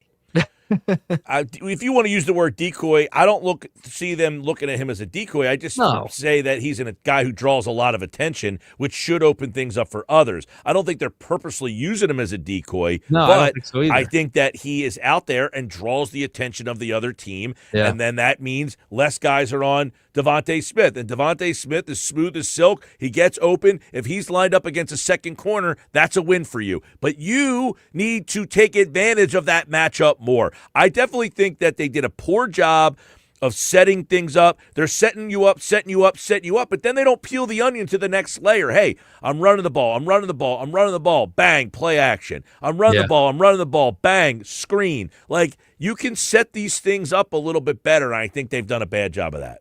Yeah, I think so too. Hey, but they're 7-2, and you played the Mad Dog clip earlier. You talked about that. They're beating really good teams. They're still a really good team. The defense is really good. The offense, it's going to come around at some point with getting all these guys involved. I think it will. It has to. They're beating here's what Mad Dog said earlier today on First Take. He makes an interesting point about who they have beaten already. Take a listen. Are there concerns with Philadelphia's offense? Absolutely not. I am amazed that everywhere I turn, people are making a big deal about the Eagles' offense. They won in Kansas City. They won in Green Bay. They won in Tampa. I mean, they're going to win the division going away. They got a crack. They beat the Rams. So they beat the Rams, Tampa, Kansas City, and the Packers. That's pretty good. Pretty good. He's dead on. It is pretty good. I mean, he's right. Like, they're beating all these really good teams. I think we've become so accustomed of how good the Eagles are, and we expect them to be great on every single level, every single facet, because we've seen it from them in the past. Well, I would just say this. The year that they fell apart, that year, they beat everybody in front of them. They went on the road. They won at Kansas City. They beat Buffalo. There were other good teams that they played that year that they beat. And then at the end of the year, they got beat by Arizona, the Giants. I mean, they were losing to bad teams. At the end of the year, they beat all the good teams. And it came after that 49er game. And this game against Detroit reminds me a lot of that, where if that 49er team came in here and they felt that they were better than you in that playoff game, if they didn't lose their quarterback, and they came in here and they physically dominated you. The Lions felt that they were better than you last year, but they had so many injuries, and that derailed their season. They wanted to play you on opening night. This Lions team is here to put on a statement. And if they beat you up, I wonder if this season goes downhill like it did after that Niner game. I think it's a very big game on Sunday night. They cannot let the Lions come in here and beat them up. It is going to be massive. But there you go. I wonder if Mad Dog was tuned into Twitch last night. I wonder if Mad Dog was. All right, moving along. Nugget number 2. Let's talk about Harrison Bader. So, Mike, we're sticking with the socials a lot today. And Harrison Bader put out a post that garnered some attention, to say the least, from a lot of Phillies Twitter and a lot of people around Major League Baseball, fans, etc. Kind of saying it was a great 2 months, but there are reports out that, it doesn't mean as much. But you wonder, he's putting out a thank you post to the fans of Philadelphia this early. What do we make of Bader? I think this one got blown out of proportion a little bit. I think he was just saying, hey, I had a great time here, and if I'm not back, it was awesome. But I don't think he was saying I've been informed that I'm not back. I think, if you read it, you could see that he's the way that it's worded was, hey, my time here was short. But he didn't say it's sad that my time was short. It's, hey, my time was short. I didn't get a chance to thank everybody. Now, the timing of it is a little weird. Why now? During the GM meetings, too. So this is the exact quote from his post. Philly, baby, 2.5 months was not nearly enough, but that's all the gods had in store for us this year. To the ones who made it happen, thank you. To every Screaming fan, I love you, and thank you. To a clubhouse I'm humbled to have been a part of, especially thank you. This game is a gift, but you, Philly, are bleeping a gift. So with PH, by the way. Right. The way that he said, our time was cut short. It felt like it's goodbye. It did, if you want to read it that way. But you could also read it the other way, just to say, hey, our time was short this year. Yep. He didn't say our time was short, period. He said our time was short this year, which means, hey, who knows what the future is about? Maybe. I don't know. Again, I don't like to read into social media posts. That's why that one, I'm like, it's too ambiguous for me. Too much. We're going to get you on Twitch. I'm going to download Twitch on your phone, on the Schweim's phone, and we're going to get you in on there. And maybe we'll play Madden on Twitch or something there, Mike. All right. Well, we can stream the show live on Twitch. Do you think we have enough of people? Is there enough demand of people that want to watch on Twitch? Hey, I wouldn't say no. I would say, yeah, let's throw it on Twitch or something. We have a big audience on X. I'd like a bigger YouTube audience, but the X platform is where we really get a lot of people. Yeah, absolutely. So there you go. I don't know. Because Bader's an interesting one. I mean, center field, it's going to be an open slot right there. There's also a report coming out they might be interested in trading Johan Rojas, too. What does that mean for Brandon Marsh? Right field, the whole Castellanos situation. If you don't bring back Bader, I mean, that outfield is extremely thin, especially you're moving on probably from Castellanos. What is Rojas? What is Marsh? I mean, that's clearly not enough. You're going to bring up Crawford. He's probably going to play left. But if you don't bring back Bader, who's in that center field spot? It's a big hole. Dombrowski talking to at the winter meetings, and we're going to talk to Scott Lauber coming up in about 10 minutes from now, but he basically said Crawford will be up here, whether it's center field or left field, so that almost seems like it's going to happen.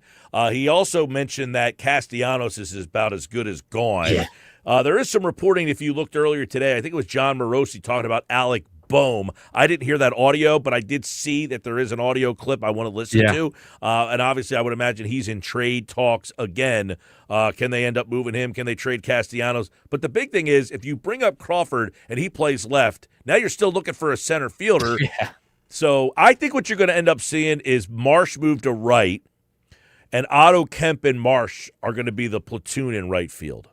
Yeah, and then what happens in center, that remains to be seen. Do they bring back Bader? I mean, he had a really good year last year. But that's why I don't think Bader's definitely gone.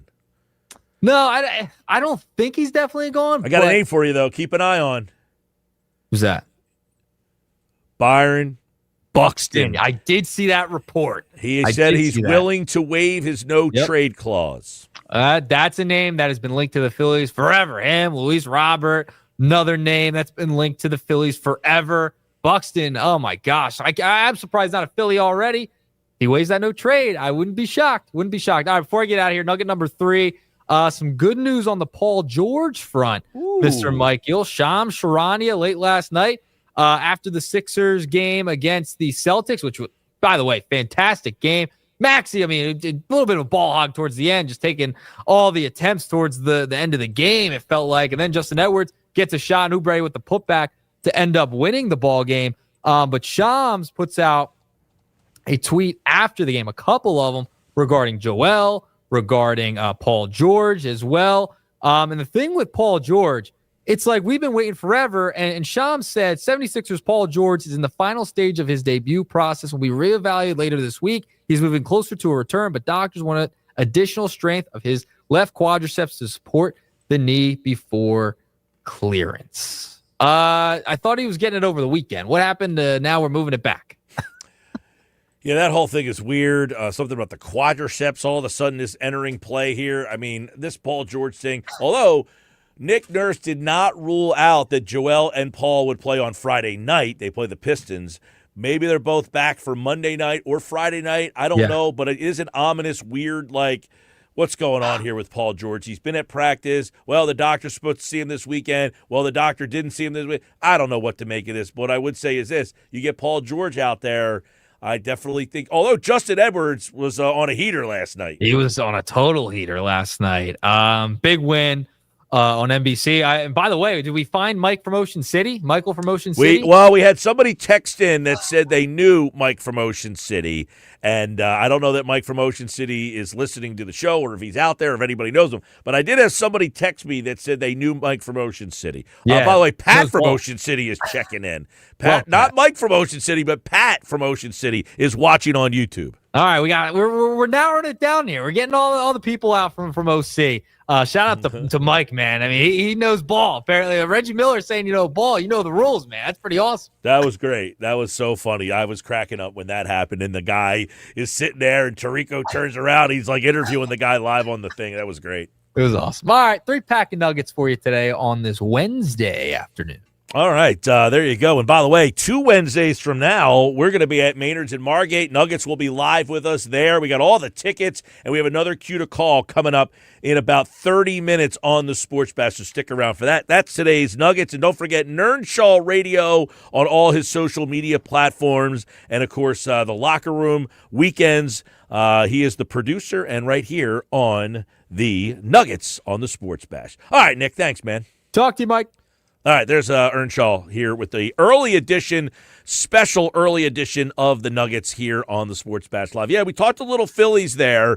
We're going to get a little deeper into the Phillies. Scott Lauber from the Philadelphia Inquirer is going to join me on the other side with some updates on the winter meetings. How probable is it that they can trade Castellanos? Also, Harrison Bader, is that a goodbye? Do they want to bring him back? We'll get into that and more coming up next here on the Sports Bash. You're listening to the Sports Bash with Mike Gill. And if you're not down with that, we got 2 words for you. On 97.3 ESPN and the 97.3 ESPN free mobile app. When hunger strikes without warning, one hero rises to satisfy your cravings. Royal Farms presents the world-famous Chicken Box. 4 golden pieces of legendary chicken, delicious Western fries, a warm, buttery biscuit, and all for just $10. $10? All that? Believe it. This is no snack. This is a Royal Farms meal forged in flavor and fried to perfection. I didn't choose the chicken life. The chicken life chose me. Royal Farms. Real fresh, real fast. Sound familiar? At Mattress Firm, we understand there are many problems that can keep you up at night, like snoring, aches and pains, or sleeping hot. Our sleep experts have the unrivaled know-how to match you with a mattress that can help. And now at Mattress Firm, save up to $700 plus get a free adjustable base with select Sealy mattresses. For the great sleep you deserve, visit Mattress Firm. We make sleep easy. Restrictions apply. See store or website for details. At the rodeo, you got 8 seconds to see who's who. Now, AT&T, this ain't our first rodeo. We can spot a hustle from clear across the arena. Take T-Mobile. Well, they talk a big game and then get smacked with challenges for deceptive ads. AT&T's been steady in the saddle since 1876. When you compare, there's no comparison. Based on Root Metrics United States Root Score Report 1H 2025. Tested with best commercially available smartphones on 3 national mobile networks across all available network types. Your experiences may vary. Root Metrics rankings are not an endorsement of AT&T based on advertising challenges filed by competitors. Contact Tax Relief Helpers for details and restrictions. Attention, anyone that owes money to the IRS. Every day, your unpaid tax debt gets bigger and bigger from daily interest. The longer you wait, the more you will end up paying. If you owe $10,000 or more, now is the time to settle your debt before the IRS takes aggressive action, like taking your wages or property. A special toll-free number has been established so you can stop penalty fees, avoid liens, levies, or other hostile measures by the IRS. Call Tax Relief Helpers right now. I got behind on my taxes and owed $48,000. I called and they got my bill lowered to just $3,500. I owed $87,000 in taxes and it was scary. I got the amount I owed down to just $3,500. I saved $83,500. If you owe money to the IRS, don't wait another day. Your tax debt gets bigger and bigger from daily interest. Call right now before the IRS enforces liens, levies, or other aggressive measures. The call and consult are absolutely free. Call now. Call 800-354-5850. 800-354-5850. That's 800-354-5850. With Black Friday savings at the Home Depot, you can get up to 40% off, plus up to an extra $1,000 off select appliances like LG, America's most reliable line of appliances. Check out the newest LG refrigerator with new mini craft ice straight from the dispenser. Shop Black Friday savings on select LG appliances, plus get free delivery now at the Home Depot. Free delivery on appliance purchases of $396 or more. Offer valid 11/5 through 12/3, U.S. only. See store or online for details. It's Sage Jewelers' The Great Half Off Everything Sale, going on now. Sage Jewelers says everything in the store is on sale at half off, including their watch collection, Seiko, Citizen, G-Shock, and Timex. That's right, 50% off their finest selection of GIA-certified diamonds, lab-grown diamonds, engagement rings, top designer jewelry collections, and more. But hurry, the sale won't last long. Sage Jewelers, the real jeweler. Tilton Road, Northfield. Open every day until Christmas. With other language learning apps, I was just playing games. I wasn't really learning. Babbel's different. Babbel was designed by over 200 language learning experts to be the most effective way to learn another language. Every time I open the app, I can choose to work on my writing, speaking, or listening. And it saves my mistakes for me to review, so I'm constantly improving. Before Babbel, I thought I just wasn't good with languages. But now I'm speaking French. Tout ça, c'est grâce à Babbel. Save up to 50% on your Babbel subscription when you sign up at Babbel.com. Babbel.com. The holidays mean more travel, more shopping, more time online, and more personal info in more places that could expose you more to identity theft. But LifeLock monitors millions of data points per second. If your identity is stolen, our US-based restoration specialists will fix it, guaranteed, or your money back. Don't face drained accounts, fraudulent loans, or financial losses alone. Get more holiday fun and less holiday worry with LifeLock. Save up to 40% your first year with promo code NEWS. Visit lifelock.com. Terms apply. With GMF financing to qualified buyers excludes Traverse and Corvette excludes prior sales. It's Bennett Chevy's Black Friday sale, now through the end of the month, offering our best deals ever. New Chevys up to 20% off the sticker. Yes, new Chevys now with the true GM supplier employee price, and you keep all the rebates. That's up to 20% off. And there's available 0% financing during Bennett's Black Friday sale. New Chevys at GM supplier employee pricing. Plus, you keep all the rebates, saving you up to 20%. So, I'll ask you, who beats Bennett Chevy? Nobody. Shopping for pre-owned? At Bennett, you get a minimum 10 grand for your junk, no matter how beat up it is. Even if it doesn't run, you get a minimum $10,000 towards any pre-owned in stock. Come see how much more Bennett will pay for a good trade. Plus, there's never any sales pressure with our non-commissioned sales staff. Paid on your satisfaction. It's Black Friday all month at Bennett Chevy. Together, let's drive. Bennett Chevy, Egg Harbor Township, and BennettChevy.com. You're listening to the Sports Bash with Mike Gill. Never thought this radio stunt would catch on so big. On 97.3 ESPN. All right, 3:30 Sports Bash Live, 97.3 ESPN. Important and very interesting off-season for the Phillies. This is not one I envy for Dave Dombrowski. I really don't. I don't think anybody has the right answers. Do you bring this guy back? Do you bring that guy back? Do you let him walk? What happens if this guy signs elsewhere? Do you change course? They have a lot of very tough decisions to make. Here to answer some of the questions, Scott Lauber from the Philadelphia Inquirer, at Scott Lauber on the X platform, joins me right now as the GM meetings are underway, where all this stuff kind of starts, Scott. And is that accurate in your mind? Does Dombrowski have a lot of tough decisions to make regarding what to do with this roster? Yeah, I mean, look, I feel like, honestly, I feel like every offseason we talk about how important this particular offseason is. And I think it's just, the cycle that the Phillies are in, right? I mean, they're in this competitive cycle where they're trying to get over the top and win a World Series with the core that is not going to get any younger. And so every offseason, when they fall short the year before, it's amplified. What do? And I think what complicates things this offseason is that for the first time in a few years, some of the members of that core are actually free agents. Kyle Schwarber, JT Realmuto, Ranger Suarez are the top three among them. Throw Harrison Bader in there. He was very important in the final 2 months of the year to what they did. So the Phillies have decisions to make about who to bring back and whether they can bring those people back. And if they do, their offseason will go in one direction, and if they don't, it'll go in another.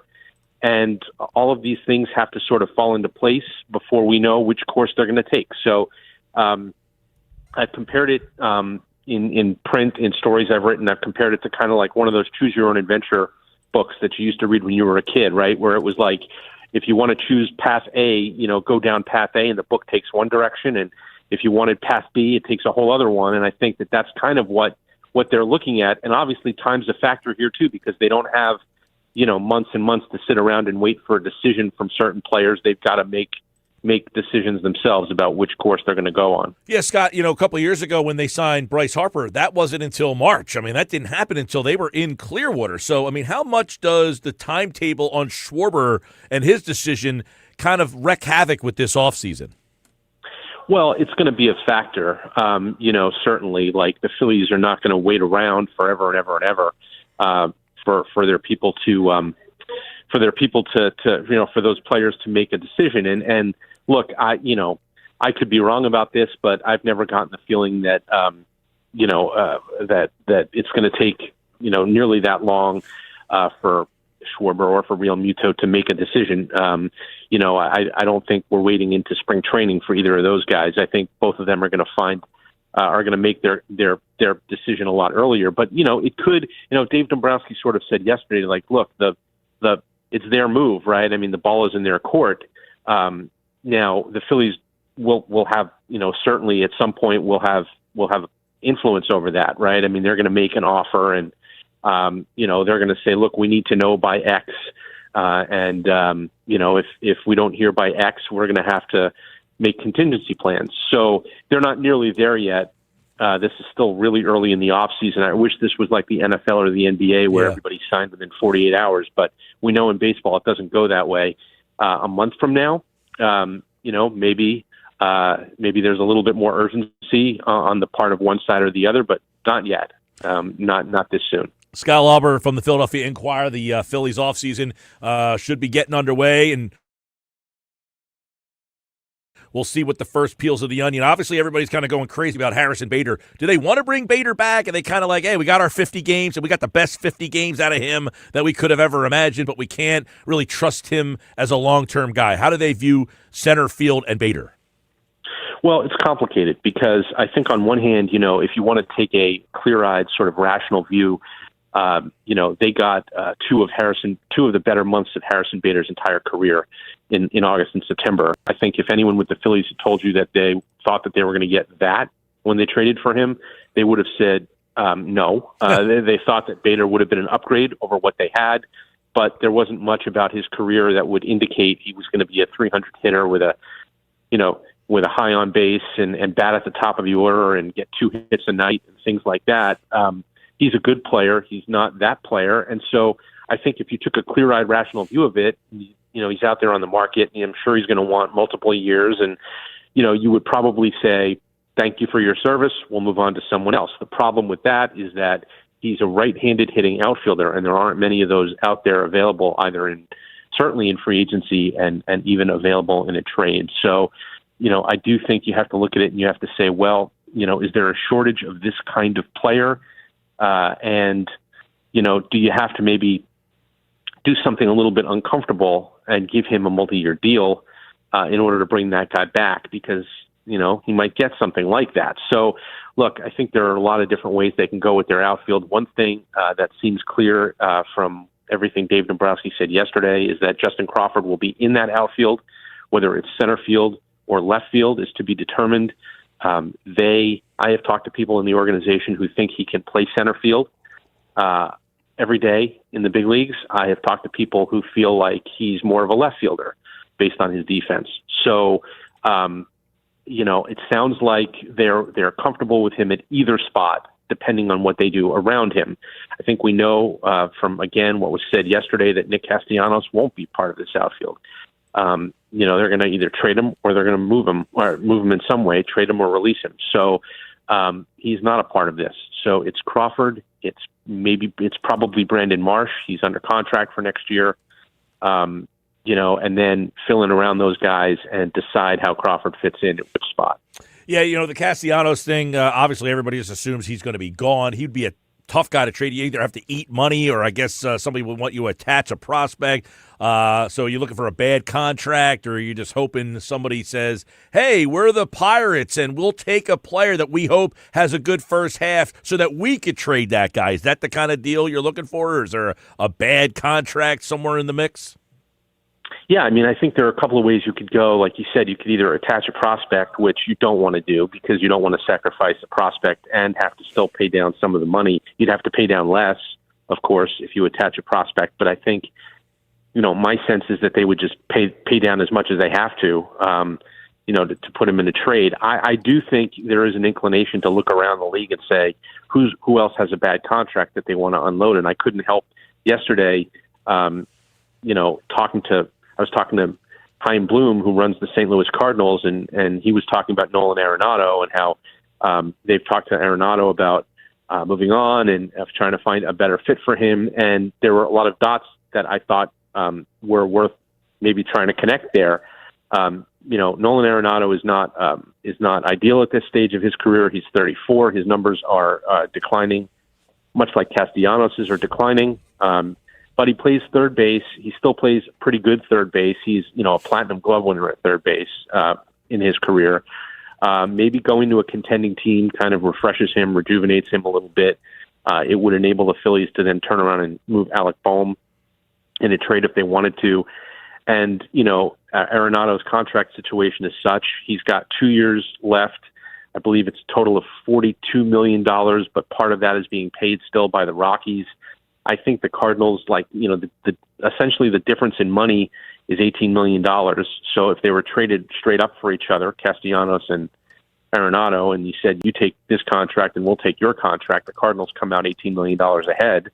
The Phillies would have, like I said, it wouldn't make them any younger, but they do have a player at that position in an Aiden Miller who's coming quickly, who could eventually take over there.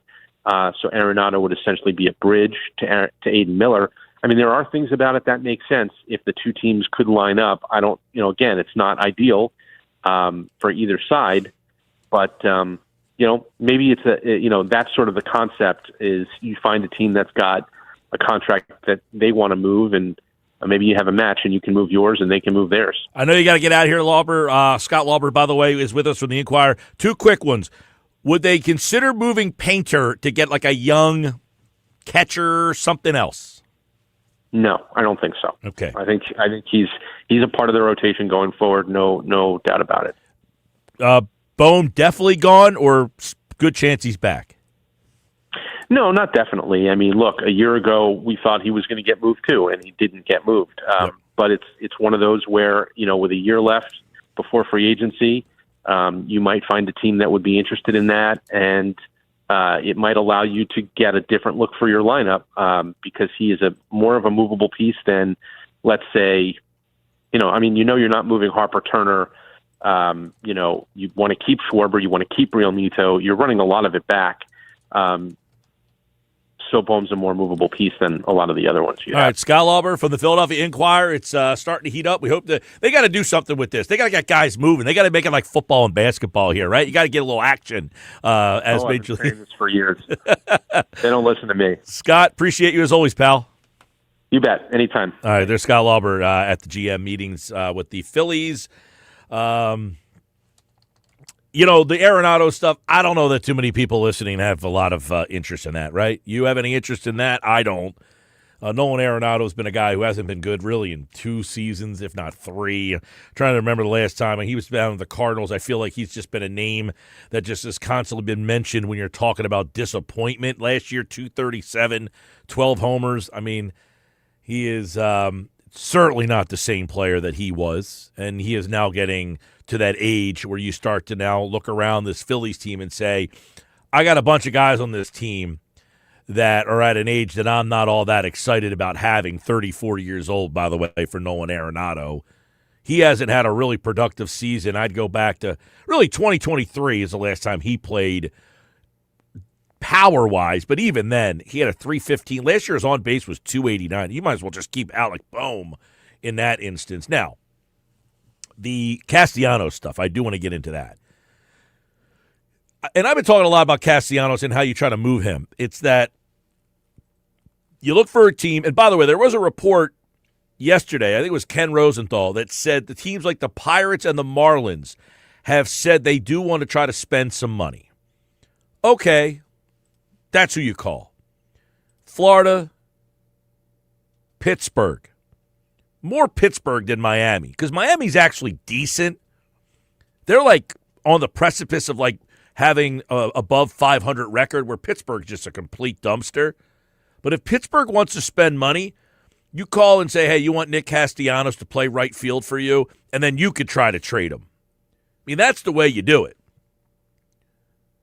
Like you say, hey, we'll give you Nick Castellanos. We don't even need anything in return in this instance here. And you could try to trade him at the deadline if he ends up getting off to a good start. Maybe he pops 10 to 15 home runs in the first half of the season, and you think to yourself, okay, we've got a pretty good guy here. If anybody wants him, give us a call. I mean, that's what these teams are looking to do. They are looking to find a veteran player that they can cash in on. They are looking to find a veteran player that they can try to trade and maximize a return.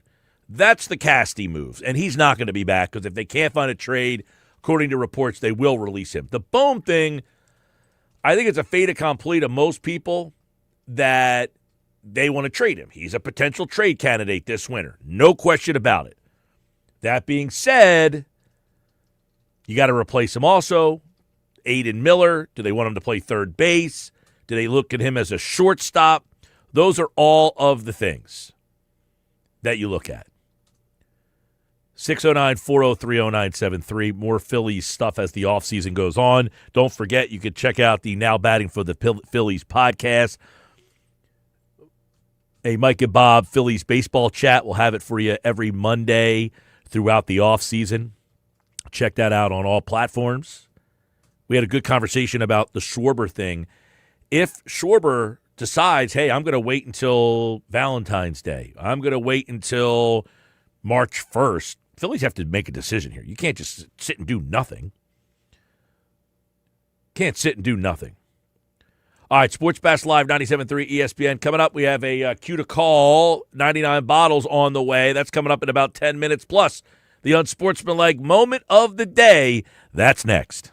It's Philadelphia Flyers hockey tonight on 97.3 ESPN and the 97.3 ESPN free mobile app. Listen as Tim Saunders and Todd Fedork bring you all the exciting play-by-play action. Flyers win it. Here's Zegras with a shot. He scores! It's Flyers Oilers tonight. Coverage begins at 7 p.m. It's Flyers hockey all season long on South Jersey's radio home for Philadelphia Flyers hockey. 97.3 ESPN. TLC Plumbing, Heating, and Cooling has been proudly serving South Jersey for over 20 years. Owner Matt Calloway was born and raised in Cape May County and has over 25 years of experience in the heating and cooling industry, as well as fireplaces, plumbing, and bathroom renovations. You can always count on a licensed and insured local contractor like TLC Plumbing, Heating, and Cooling to be there promptly and to fix your problem right the first time. If your home needs a little TLC, get TLC Plumbing, Heating, and Cooling today. Online at tlcphc.com. Progressive knows road trips without your pet can be tough. Hi, this is Next Stop Dog Boarding. Hi, it's Scott again. How's Squeaks doing? You can tell if he's stressed by his eyebrows. Oh, and his breathing should sound like this. Scott, Squeaks is exactly the same as last time you called. Okay, let's talk in 20 to see if anything's changed. With Progressive, your pet is covered up to $1,000 in vet bills in case of a car accident. So next time, you can take your pet with you. Progressive Casualty Insurance Company and Affiliates. Not available in all states. Coverage for dogs and cats is included with the purchase of collision coverage and subject to policy terms. Macy's Veterans Day sale is one of your best chances to save big on furniture and mattresses. That's because you'll find great deals on our best sellers, like our exclusive Radley 5-piece sectional, delivered to any room in your home with white glove delivery for $25.98. And so many top brand mattresses at 20 to 60% off, plus an extra 20% off closeouts. So come in, try it all out, and get an incredible deal today at Macy's Veterans Day sale. Savings off select styles. Exclusions apply. Hungry? Then listen up. For a limited time at Royal Farms, grab hold of a 4-piece mixed world-famous chicken box with Western fries and a warm buttermilk biscuit, all for just $10. Wait, only $10 for all that? That's right! 4 mouth-watering pieces of Royal Farms chicken, those crave-worthy Western fries, and a tasty buttermilk biscuit. That's a full-on feast for just $10. Don't wait. Get your chicken box meal deal today.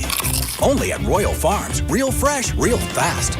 Contact Tax Relief Helpers for details and restrictions. Attention, anyone that owes money to the IRS. Every day, your unpaid tax debt gets bigger and bigger from daily interest. The longer you wait, the more you will end up paying. If you owe $10,000 or more, now is the time to settle your debt before the IRS takes aggressive action, like taking your wages or property. A special toll-free number has been established so you can stop penalty fees, avoid liens, levies, or other hostile measures by the IRS. Call Tax Relief Helpers right now. I got behind on my taxes and owed $48,000. I called and they got my bill lowered to just $3,500. I owed $87,000 in taxes, and it was scary. I got the amount I owed down to just $3,500. I saved $83,500. If you owe money to the IRS, don't wait another day. Your tax debt gets bigger and bigger from daily interest. Call right now before the IRS enforces liens, levies, or other aggressive measures. The call and consult are absolutely free. Call now. Call 800-354-5850. 800-354-5850. That's 800-354-5850. Hi, I'm Maria, salon owner. You know the jingle. Now discover the facts about Ozempic, a GLP-1. There's only one FDA-approved Ozempic, made by Novo Nordisk. Learn about the real thing. Talk to your healthcare professional today. Call 1-833-OZEMPIC or visit Ozempic.com to view the medication guide and to learn more about Ozempic. Semaglutide injection 0.5, 1, and 2 milligrams.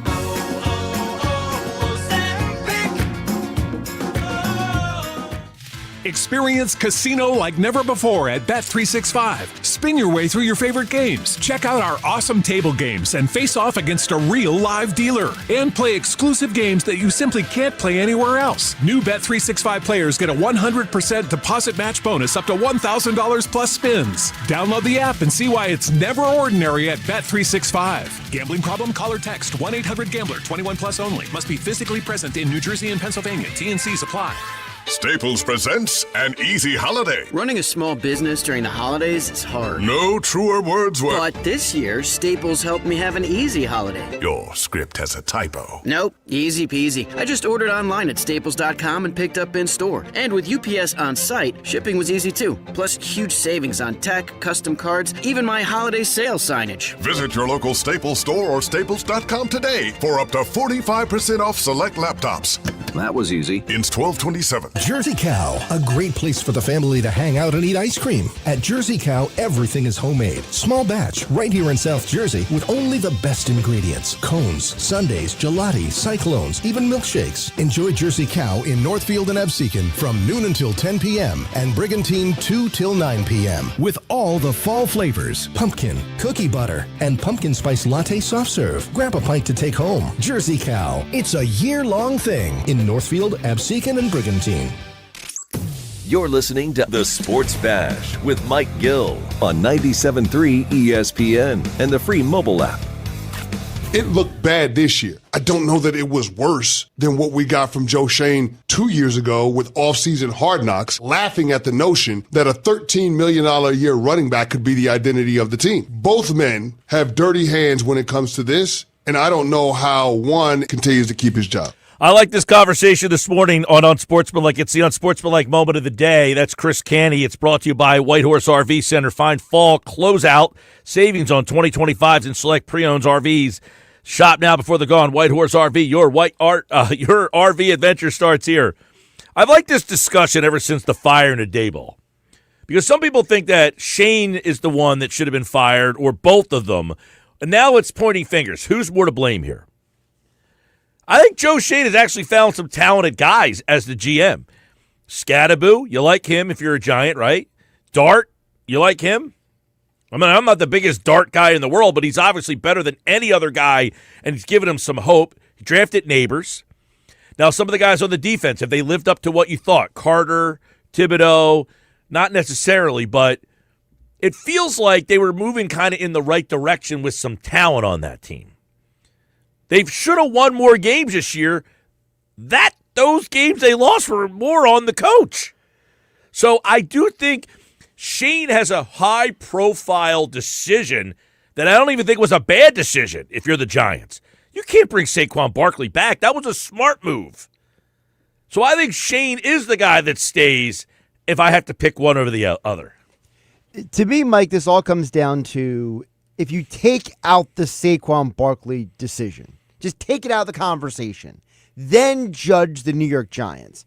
And as much as I have, we all have criticized the Giants for many things over the years, the reality is that a lot of the mistakes that have been made over the last decade were not directly Joe Shane's fault. Now, if you want to blame him for investing in Daniel Jones over Saquon Barkley, that's a separate conversation. If you want to discuss the idea of taking Carter in the drafts and maybe trading that pick for more assets, you can maybe criticize that. But as you pointed out, overall, the majority of the mistakes that were made were either the previous administration, David Gettleman, the GM, who fell in love with a quarterback, or it was Brian Daboll and his decisions. In fact, I would argue that if Jameis Winston plays well this Sunday, it is going to vindicate Joe Shane in firing Brian Daboll, because then he can say, you should have played Winston all along. I agree that in Winston playing, I think, gives them an interesting chance all of a sudden. Although the problem has been,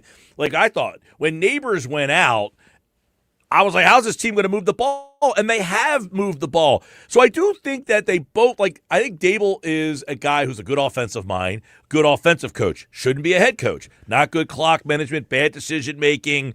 But I think him and Dart were a good pair growing together, and now you've taken that away. Or is it Kafka and Dart? Because now Kafka's the man in charge. We'll find out. But I definitely think Shane has found some talent for that team.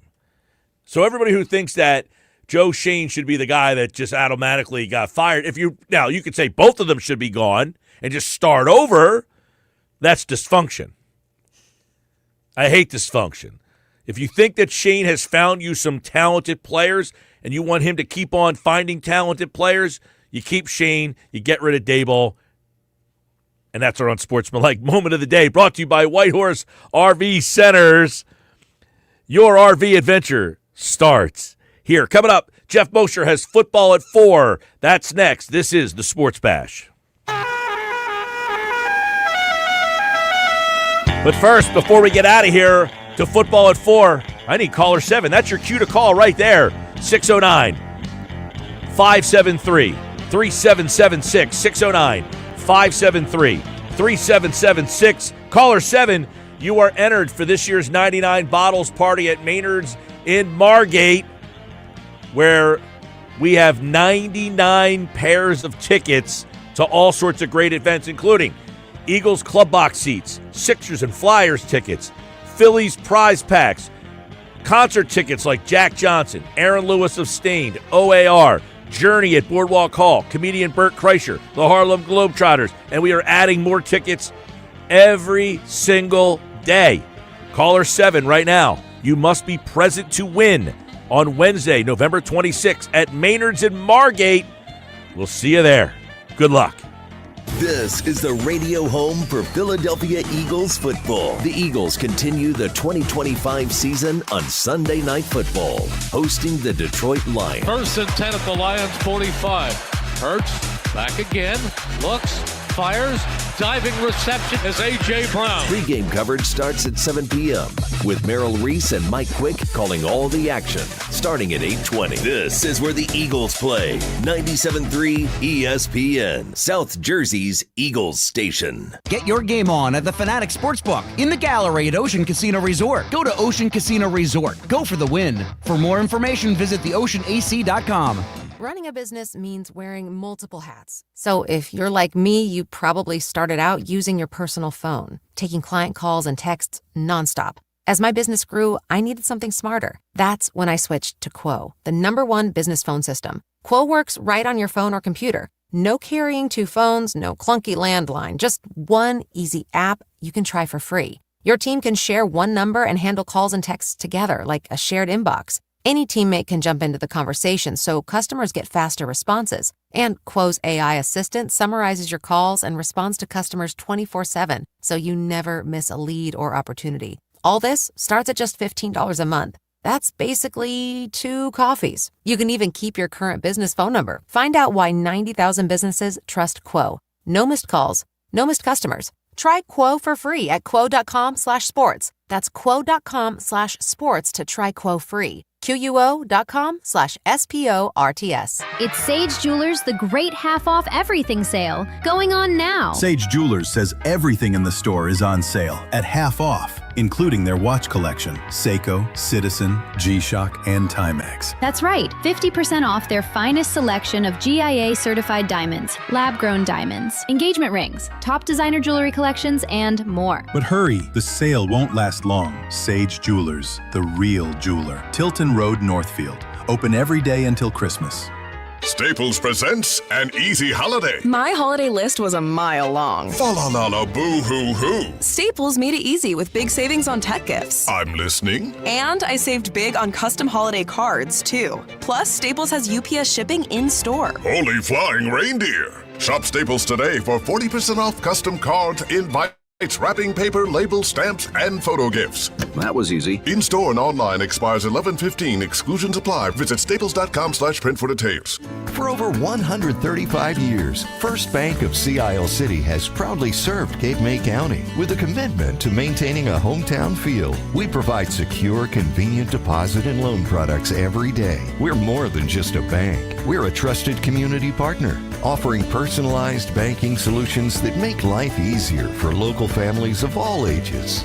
First Bank of Sea Isle City. Look for our lighthouse in your neighborhood and discover what makes us different. Member FDIC, Equal Housing Lender. This is the story of the one. As a maintenance supervisor at a manufacturing facility, he knows keeping the line up and running is a top priority. That's why he chooses Grainger, Because when a drive belt gets damaged, Grainger makes it easy to find the exact specs for the replacement product he needs. And next day delivery helps ensure he'll have everything in place and running like clockwork. Call 1-800-GRAINGER, click Grainger.com, or just stop by. Grainger, for the ones who get it done. Hi, it's Pete from Chicky and Pete's. Warm up this fall with an incredible seafood boil. Try the Uncle George with succulent snow crabs, tasty mussels, and shrimp. There's the Pete's Feast with 2 pounds of sweet succulent crab legs, a dozen shrimp, clams, and a pound of mussels. Or create your own boil. Add a lobster tail or a delicious Dungeness cluster. Include smoked sausage, corn, and potatoes, served in our tasty broth, made with white wine and our signature seasonings. A shellfish lover's dream at Chickies and Pete's. Hi, it's Pete from Chicky and Pete's, the official sports bar of your world champion Philadelphia Eagles. Go where the players go. Come join us all season for Eagles pep rallies, watch parties, and the best in-game experience anywhere. Ice cold draft beer, world famous food, and fan-friendly fun for every Eagles game. Every Monday night in South Philly, the Jordan Mailata Show, presented by Miller Lite, followed by Chicky and Pete's Players Lounge with a current player, hosted by Ike Reese and Hugh Douglas. Go where the players go. Chickies and Pete's. Contact Tax Relief Helpers for details and restrictions. Attention, anyone that owes money to the IRS. Every day, your unpaid tax debt gets bigger and bigger from daily interest. The longer you wait, the more you will end up paying. If you owe $10,000 or more, now is the time to settle your debt before the IRS takes aggressive action, like taking your wages or property. A special toll-free number has been established so you can stop penalty fees, avoid liens, levies, or other hostile measures by the IRS. Call Tax Relief Helpers right now. I got behind on my taxes and owed $48,000. I called and they got my bill lowered to just $3,500. I owed $87,000 in taxes and it was scary. I got the amount I owed down to just $3,500. I saved $83,500. If you owe money to the IRS, don't wait another day. Your tax debt gets bigger and bigger from daily interest. Call right now before the IRS enforces liens, levies, or other aggressive measures. The call and consult are absolutely free. Call now. Call 800-354-5850. 800-354-5850. That's 800-354-5850. Gearing up for the big game? Make sure your home is ready with Broadley's Plumbing, Heating, and Air. They offer fast service, reliable repairs, and quality installs to keep you covered. Enjoy 0% financing for 60 months on all Bryant equipment with heaters as low as $90 a month. Trust the team serving South Jersey for over 100 years. Call Broadley's, factory authorized Bryant dealer at 609-390-3907 or visit Broadleys.net. Bryant, whatever it takes. Go Birds. Home of the Philadelphia Eagles. They got him again! Sixers. Bang! It's good! Ball game! And Flyers. Tipped in front of the net! 97.3 ESPN. WENJ. WENJ HD. Millville, Atlantic City. A Town Square media station serving all of South Jersey. 97.3 ESPN presents The Sports Bash with Mike Gill. It's time for Football at 4, powered by the Inside the Birds podcast. Just hungry to bring back another Lombardi to Philly. It's the fans deserve it. Our team deserves it. Culture begs for it. Now live, this is Football at 4. Football at 4, powered by the Inside the Birds podcast, and it is brought to you by the Fanatic Sportsbook at Ocean Casino Resort in Atlantic City. Jeff Bosher's here today. He'll be popping on at about 4:10 for those of you watching on YouTube and on the X platform at Mike Gill Show, and, of course, listening on the radio or the free mobile app powered by First Bank of Sea Isle City. I'm Mike Gill. This is the Sports Bash. Eric in Margate, we'll see you at Maynard's in Margate, so you can just walk there, and hopefully we'll see you and everybody out at this year's 99 Bottles Party, which is happening the Wednesday before Thanksgiving at Maynard's in Margate. It's our biggest party of the year. We do it every single year. It's your opportunity to come out and win tickets. You got to listen for that cue to call, and it's coming up again this hour on the Sports Bash. So a lot of Eagles news. The A.J. Brown stuff is obviously at the top of the charts, but how about Nick Sirianni today? He did kind of get into a little back and forth. I do want to start with the conversation about A.J. Brown in terms of, so he gets asked a few days later, and after talking to Hurts and Brown, do you still like the call, the play there, the kill shot? So in other words, they go for it on 4th and 6. Nick, do you like that call? He says, quote, yeah, I do. Obviously, the player, what are you asking? Just everything about it, the decision. McClain says, well, was it your decision? Sirianni doubles down. To go for it on 4th down? Yeah. This is where the stare down begins. So then McClain is like, well, I'm not asking about that to go for it on 4th down, to throw the pass. There has been some speculation that the players went rogue. And therefore, the question gets asked, was it your decision to call the pass play? And he kind of doubled down multiple times later on in the conversation. He says, I knew exactly what the play was that we were calling, and that was run at the moment. And that question was asked by Tim McManus. He said, can you square this up? McManus said to Sirianni, because there's been a couple players who have indicated that it was Jalen Hurts and A.J. Brown communicating that led to the pass. Sirianni, I knew exactly what the play was that we were calling, and that was run at that moment. McManus, who's from ESPN.com, covers the Eagles, follows up. So they didn't check the play, and meaning they didn't audible. Sirianni, I knew exactly what the play was in the moment, what we called, and what did happen. Well, then Jeff McClain jumps back in, and he says, well, then I guess the bigger problem is, why is A.J. Brown in the first 59 minutes of the game never targeted? And that is when Sirianni says, are we in a debate here? Like, fine, you want me to answer the question? He says, if you look at the game and how the game went, there are a lot of plays in the game that are going to A.J. that for different reasons don't. For instance, on Smitty's touchdown, that play is supposed to go to A.J. They took it away, and he threw it over the top. He adds, you just can't look at stats. You can't paint the picture that way. I know that sometimes is all the information that you guys may have, but you can't look at it that way and just say, here's how the game is playing out. There are reasons and different things. So obviously Sirianni is getting a little bit annoyed with this whole situation. So then somebody popped in here. Ashlyn Sullivan from NBC Philadelphia. She was the one that kind of diverted the questions to get off of the A.J. Brown. Hey, on a short week, how are you preparing for the Lions? There's your softball, right? There's your, hey, you get the lifeline. You want to get out of this situation. There you go. He answers the question, and then Martin Frank, who covers the Eagles for the Wilmington News Journal, I believe, says when you say it was kind of business as usual with AJ, I mean, his latest comments made it seem like it's not business as usual. Sirianni then says, you know what, guys, I'm close to being done with answering these questions with this. So, obviously a contentious day for Sirianni and this A.J. Brown stuff as usual, not to mention Jair Alexander. He did announce that he is going to step away from the team.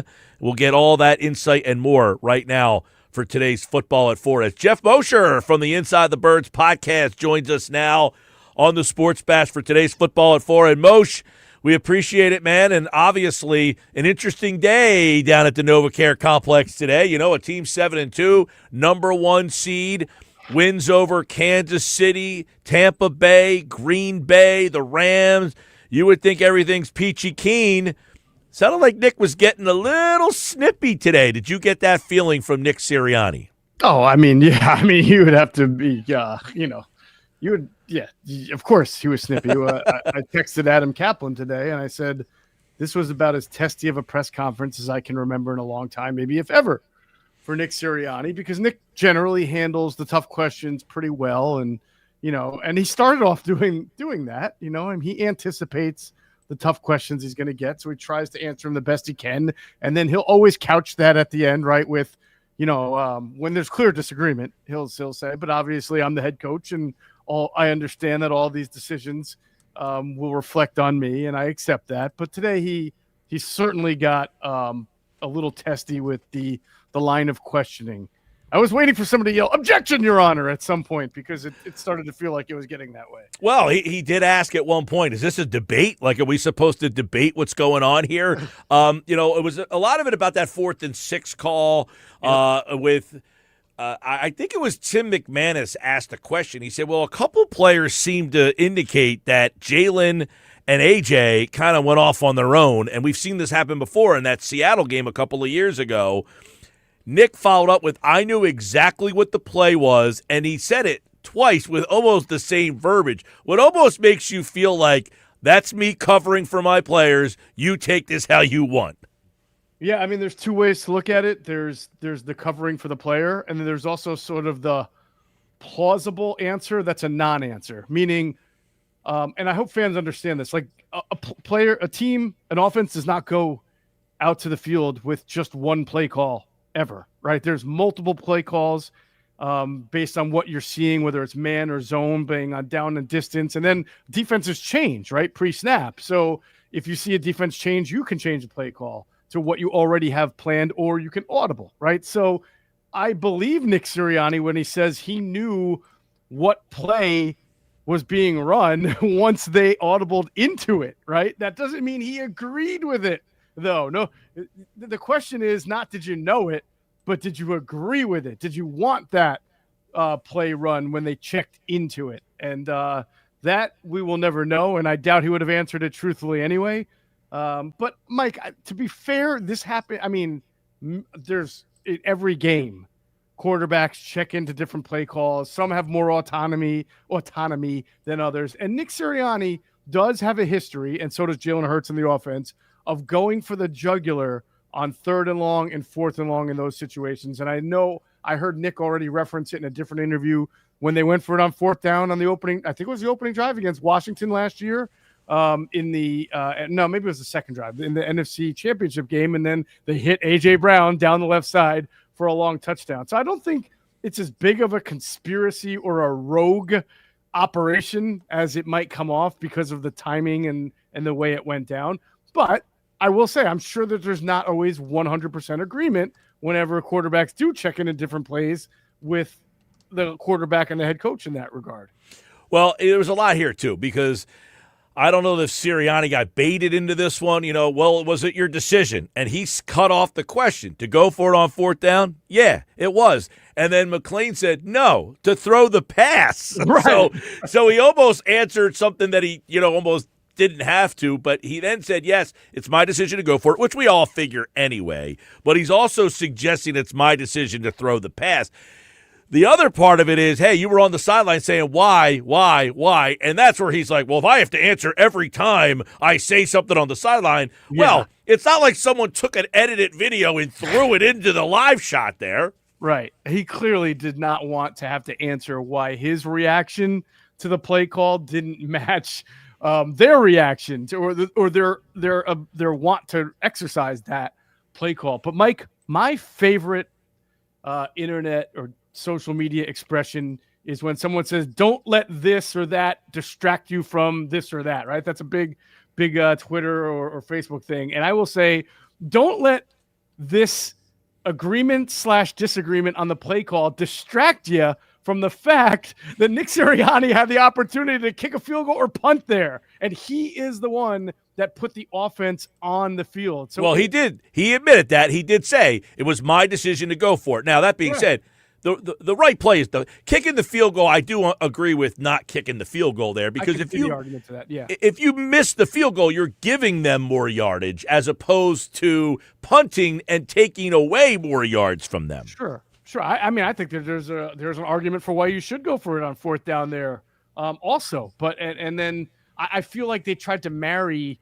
Well, Nick tried to marry the concept then of the questions about going for it, and then why was A.J. Brown the guy getting the ball in that situation when he didn't get the ball since the first quarter, which is to me, that's just a different question altogether. The question is, why are you not getting A.J. Brown more involved in the offense? That was a question from Jeff McLean. I guess the greater issue is why in the first 59 minutes of the game is J.J. Brown never targeted. Sirianni says, are we in a debate?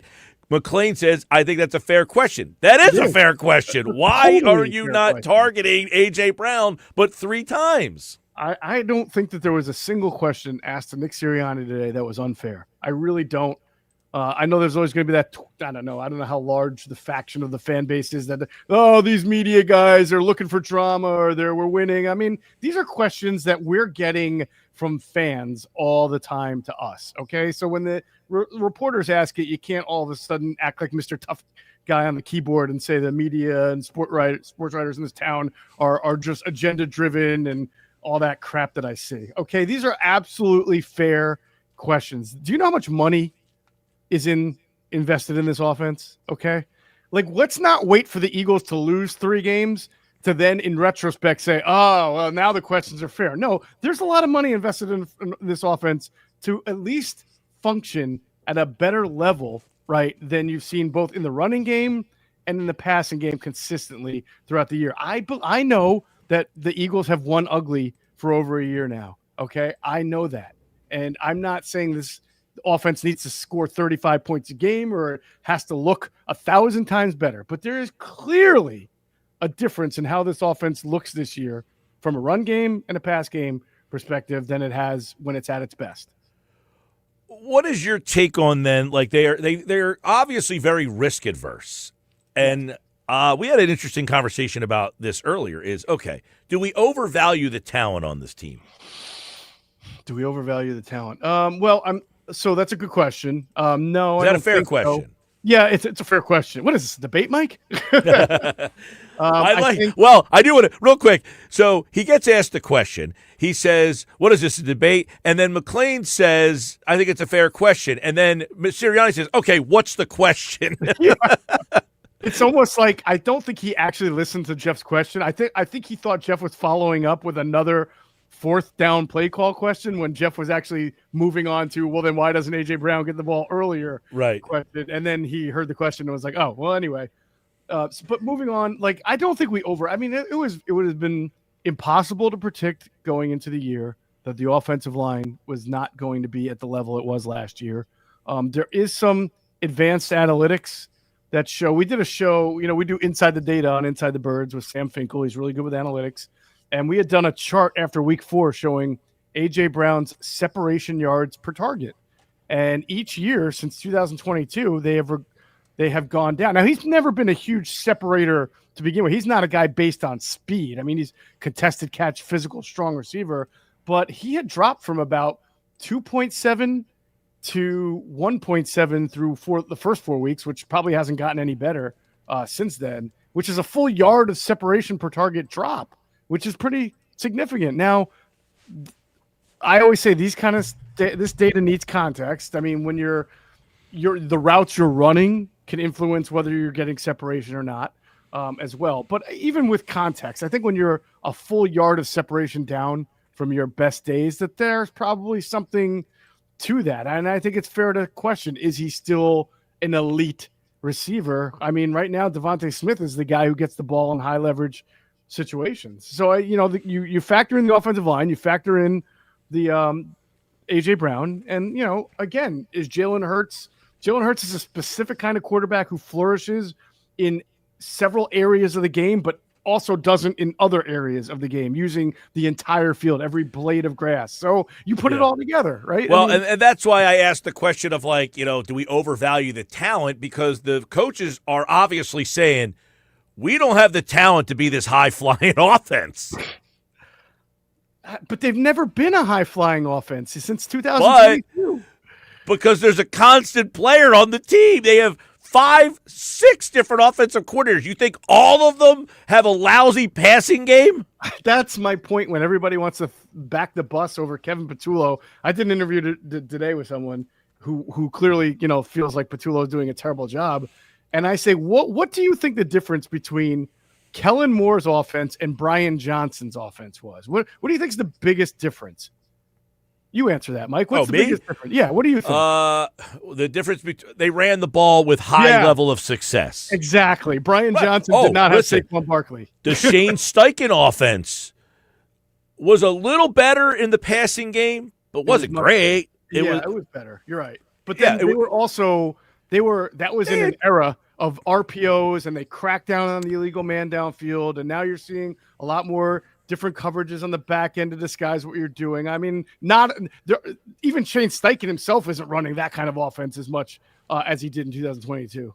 Right. And the big thing, like even back then, though, like the passing game wasn't this like, wow, look at this thing. They ran the ball with that team. They had Miles Sanders, it was like a 1,200-yard back and it was fantastic that year. That RPO was as good as it's ever, as you said, they kind of went away after that. They never quite ran it near that. But any passing attack post at any point, they just haven't had a good passing attack. In the A.J. Brown, Devontae Smith era, they've never had a passing attack where it's like, look at this, man, Justin Jefferson and Jordan Addison and Jamar Chase. And like those teams are throwing it all over the yard. The Eagles have never had that level of passing game. No, and that's never been that way. And they've won games, so the money that they're paying for all these guys, including A.J. Brown and now Saquon Barkley, right, to not perform to their normal statistics has been okay because they've been able to cover it up. And they're still doing it. But I do feel like even at 7-2, you're looking for like last year, they were sporadic at times, but it did seem like the pass offense got a little better as there was more comfort as the season went on. The Steelers game really good, and then into the playoffs, it got obviously hot against the Commanders and against the Chiefs in the Super Bowl. But they also had the number one defense that helped out. I think it's fair to wonder, can they continue to win this way? I mean, the offense is regressing. Yeah, after this great running game against the Giants, it was not good against a very good Packers defense.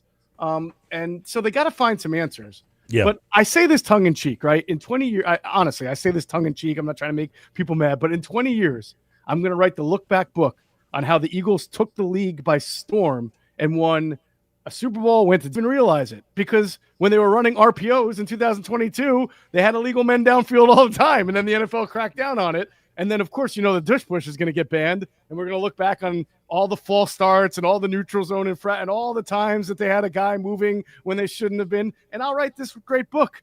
This is like 20 years from now when the Eagles are bad and fans wouldn't be mad at me. And I'll make this point. The only reason they ever won is because they cheated. Unknowingly, by the way. No, unknowingly. I'm kidding. Jeff Mosher, a couple more real quick before we rock out of here.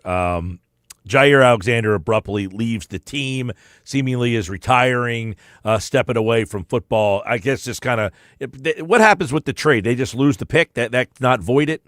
I imagine so. I mean, I don't know how he is good at what he does. So it wouldn't surprise me if maybe he had to call up the Ravens and be like, yo, I told the whole public you were honest with me. We had great, honest conversations about Jair Alexander, and then the guy retires after a week. I mean, listen, the Ravens don't have to do anything about it.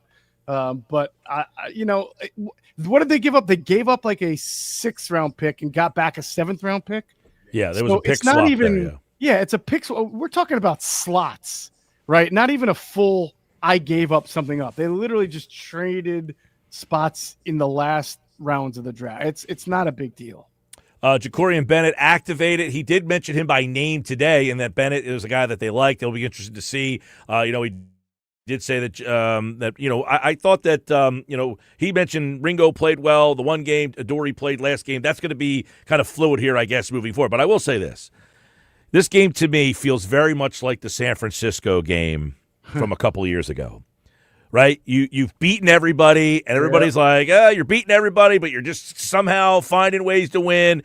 And that San Francisco team, they felt they were better than you, and they came in here and they Rochambeau'd you, and the season fell apart.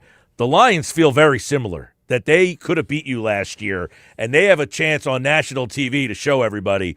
Everyone keeps talking about them, and you should be talking about us. Yeah, I that's a good compare, and especially from the year before, the way the Eagles handled the 49ers, and the 49ers, lost their quarterback in the game on the first play.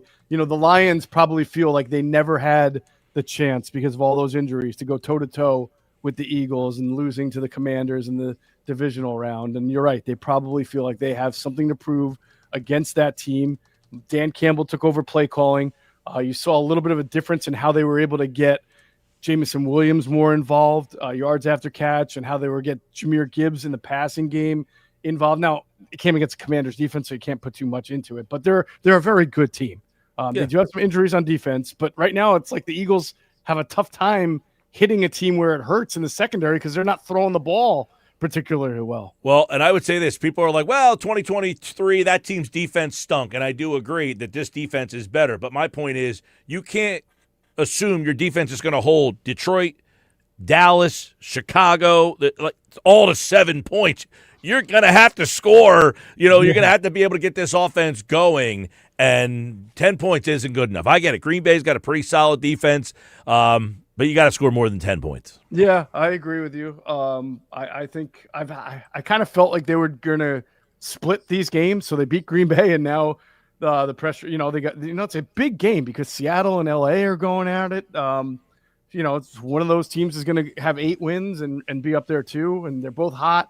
And it just feels like those teams, and I get it. We're going to keep coming back to the Eagles never look like the hot team until they have to be. But right now, the Rams, the Seahawks are on fire, right? And they look good in doing it. But hey, guess what? Maybe they're hitting their stride now, and you haven't hit your stride yet. You better hope. You have to hope. That's what you got to hope for. The AJ Eagles, Brown, quote, "Drop me if you have me on fantasy." Did he just say that? Really? Oh, you didn't hear him on the Twitch stream? No, I heard everything else. I just didn't hear that. Oh, no, that was part of it at the end. If you got me on fantasy, drop me. Well, he's not wrong. Hey. I was fortunate enough to draft Devontae Smith this year. So there you go. All right, Jeff Mosher, Football at 4. Check out the Inside the Birds podcast. Read him over at phillyvoice.com. And Football at 4 always here on the Sports Bash Live on 97.3 ESPN. Thanks, Jeff. You got it. All right, Moshe's back on Monday for another Football at 4, and Football at 4 is brought to you by the Fanatics Sportsbook at Ocean Casino Resort in Atlantic City. Tomorrow, it's either Andrew or Adam. Those guys have been flipping back and forth. We'll see who will be on Football at 4 for tomorrow's show. Coming up next, Q Myers, my buddy, of course, from Game Night. You can listen to him weeknights on 97.3 ESPN. Q Myers gives us the national perspective of this Eagles team. Are we all blowing this out of proportion, or is there real reason of concern? Find out next. You're listening to the Sports Bash with Mike Gill. When I'm driving, I got a guy on the radio who talks to me. I can't see him, but he talks to me. On 97.3 ESPN. Bush, the iconic band. One night, all their classics. Featuring songs from their hot new album, I Beat Loneliness, as well as all of the fan favorites. Saturday, December 13th, Ovation Hall in Ocean Casino Resort. Special guest, Soul Asylum. Bush. Tickets on sale now at theoceanac.com. Don't miss Bush. Live. Macy's Veterans Day sale is one of your best chances to save big on furniture and mattresses. That's because you'll find great deals on our best sellers, like our exclusive Radley 5-piece sectional, delivered to any room in your home with white glove delivery for $25.98, and so many top brand mattresses at 20 to 60% off, plus an extra 20% off closeouts. So come in, try it all out, and get an incredible deal today at Macy's Veterans Day sale. Savings off select styles. Exclusions apply. For over 135 years, First Bank of Sea Isle City has proudly served Cape May County with a commitment to maintaining a hometown feel. We provide secure, convenient deposit and loan products every day. We're more than just a bank. We're a trusted community partner, offering personalized banking solutions that make life easier for local families of all ages.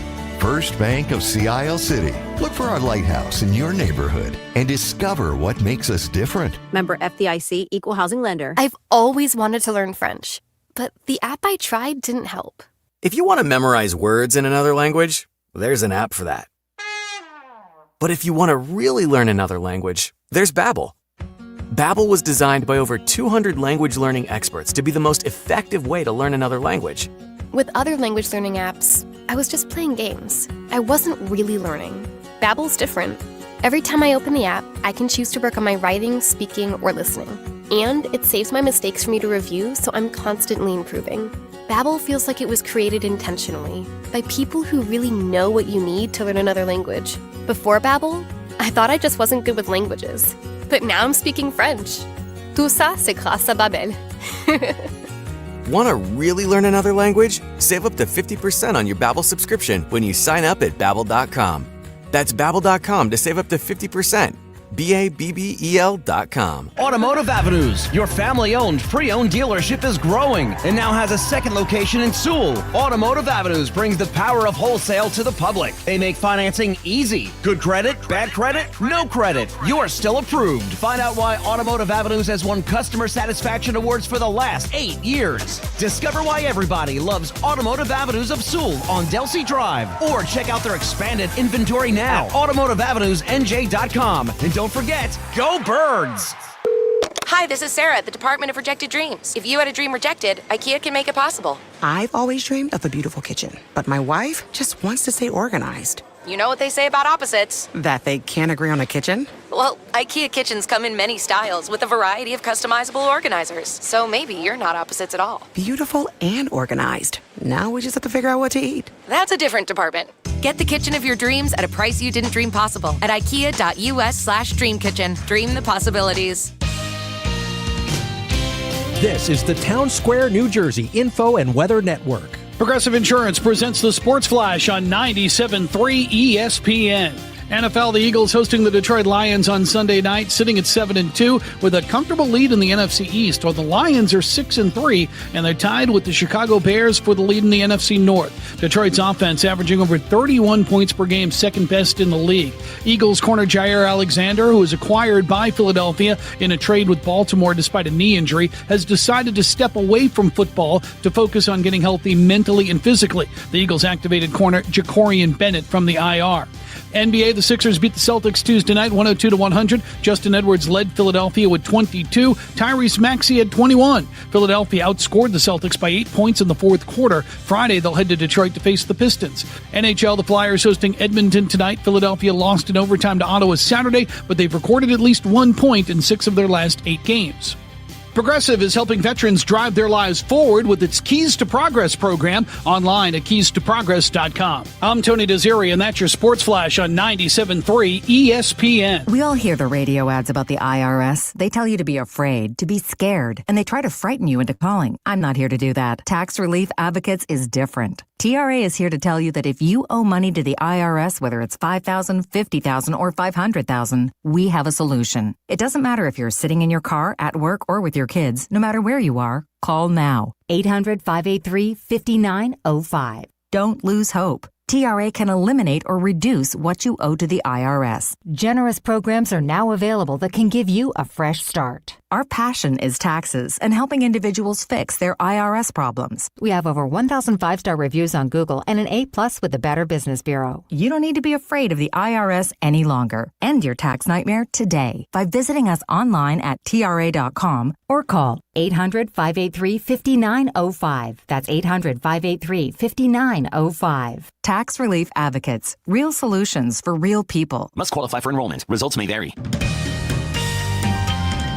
From the Town Square, New Jersey Info and Weather Network, I'm Chief Meteorologist Dan Zarrow. The streak of unseasonably cold weather continues, but tonight does not look like a freeze for South Jersey. Thanks to a few clouds and a little breeze keeping the air stirred up, you'll still want a jacket, sweater, or coat, of course, with low temperature dipping to around 41 by tomorrow morning.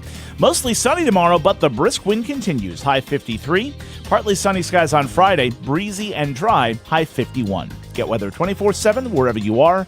Download our free mobile app today. Jersey Cow, a great place for the family to hang out and eat ice cream. At Jersey Cow, everything is homemade. Small batch, right here in South Jersey, with only the best ingredients. Cones, sundaes, gelati, cyclones, even milkshakes. Enjoy Jersey Cow in Northfield and Absecon from noon until 10 p.m. and Brigantine 2 till 9 p.m. with all the fall flavors. Pumpkin, cookie butter, and pumpkin spice latte soft serve. Grab a pint to take home. Jersey Cow. It's a year-long thing in Northfield, Absecon, and Brigantine.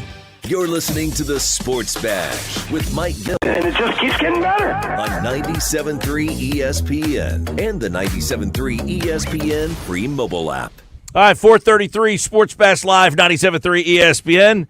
Appreciate Moshe as always on Football at 4. A lot of conversation about this Eagles team, which, by the way, they are in first place. They are the number 1 seed. They have won at Kansas City. They have won at Tampa. They beat Green Bay on the road. They beat the Rams. I mean, everybody they put in front of them, they just keep knocking down. Q Myers, host of Game Night, is here right now on the Sports Bash Live on 97.3 ESPN, and he joins us here for a look a little national perspective of what's going on with the Eagles. It seems like every week there's something different going on with the Eagles, Q. And, you know, you look at this team now. I just said they've knocked it out of the park. They have beaten every team that's been put in front of them. But they did that a couple of years ago, and that thing fell apart. They beat Kansas City. They beat Buffalo. They were winning games against the good teams. They started to lose against the bad teams. What's your read on this team, 7-2, first place in the very competitive NFC? Yeah, man, I still believe in Philly, and thanks for having me on the show as always, man. I still do believe in them. You know, obviously we saw them up close and personal on Monday night, watching Monday Night Football, and we followed along here on game night. And, you know, it's just, you know, people talking about, well, they didn't score a lot. Okay, well, they went up against a really good defense. Well, it didn't look great all the time.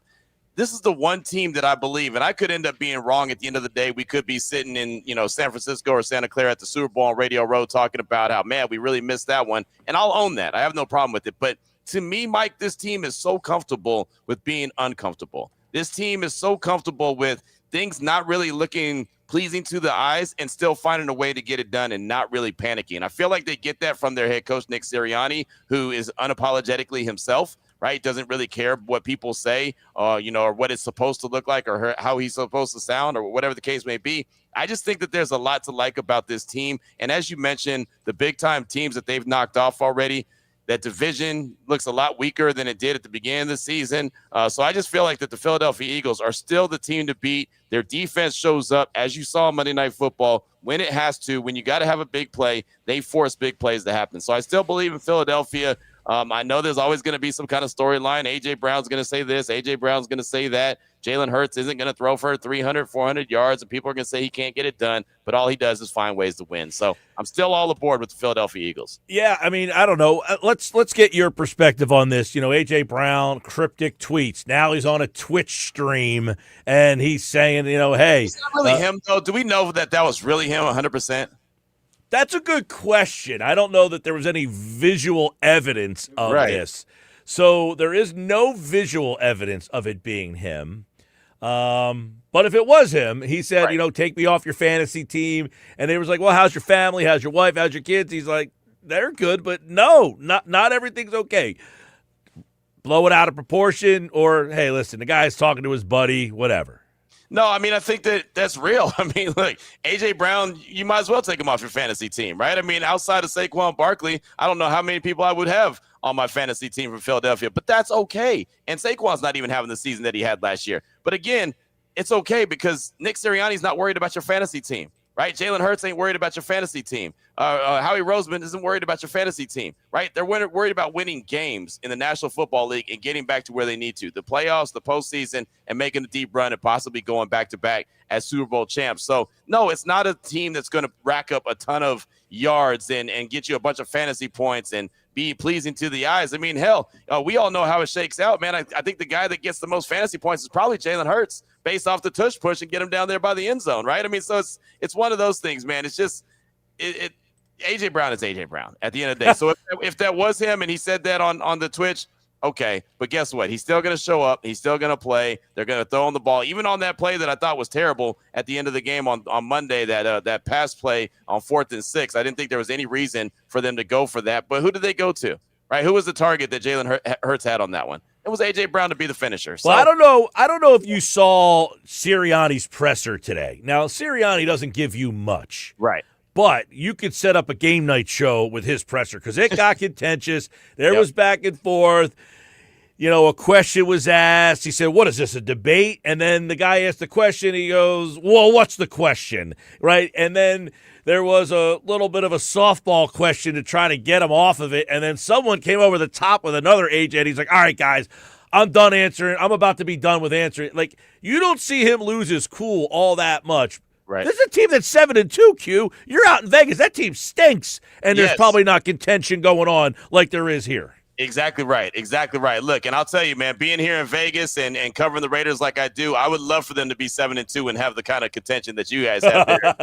You know what I mean? Like, let there be some problems. Let me tell you, man, there's no real problems. I mean, there's problems, and we know that there's been problems in the past. We get that. We've had these discussions, but man, when you're 7-2, you find ways to work it out. And again, I truly believe that this Eagles team is comfortable with being uncomfortable. And so that's the secret sauce. Every team is not built like that. Every team is not comfortable with being a little edgy and have a little something in their neck. I wish that everybody could spend like a month here and cover this team. Yeah. I know the Raiders have like a national, I don't know if it's as big as it used to be now that they're in Vegas and they haven't been good in a long time, but they do have like a national appeal and a draw to them. But to be in this spot and just see how this team gets scrutinized and covered, it's like nothing you've ever seen before. The Philadelphia Eagles, I mean, they can't break wind without somebody talking about it. It is unbelievable. And this is a team that won the Super Bowl, went to the Super Bowl. I mean, they're probably the most successful NFC team in the last 25 years.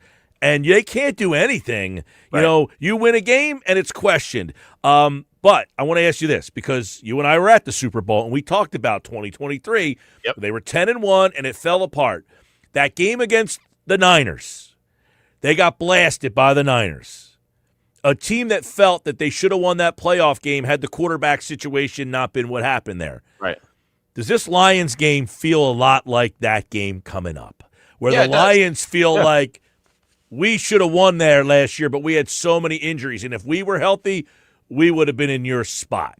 Yeah, no, it feels 100% like that, and that's why I think this is such a great opportunity for Philadelphia to say, yeah, you can feel however you want to feel, but we're here to let you know our defense is better than yours. Our offense can get it done when we need to make plays. We'll make plays. Just like Jalen Hurts hit Devontae Smith in the end zone. He had to have it, right? And he threw it up there. He trusted his guy to go get it, and the defender got to the third floor, and Devontae Smith went to the fifth floor. Like, it's just plays happen. The Eagles find ways to make plays. This Eagles and Lions game is going to be so good just because, again, statements are able to be made from both teams. If the Lions want to say, hey, no, you know what? We're the best, and this is why. We're going to go out there and we're going to beat these guys up in the Philadelphia Eagles. And if Philly wants to say there ain't nothing to see here except for success, they'll go out there and they'll handle their business in this game. I think we're going to learn so much for this matchup because both of these teams are both programs that believe that they're going to make deep postseason runs.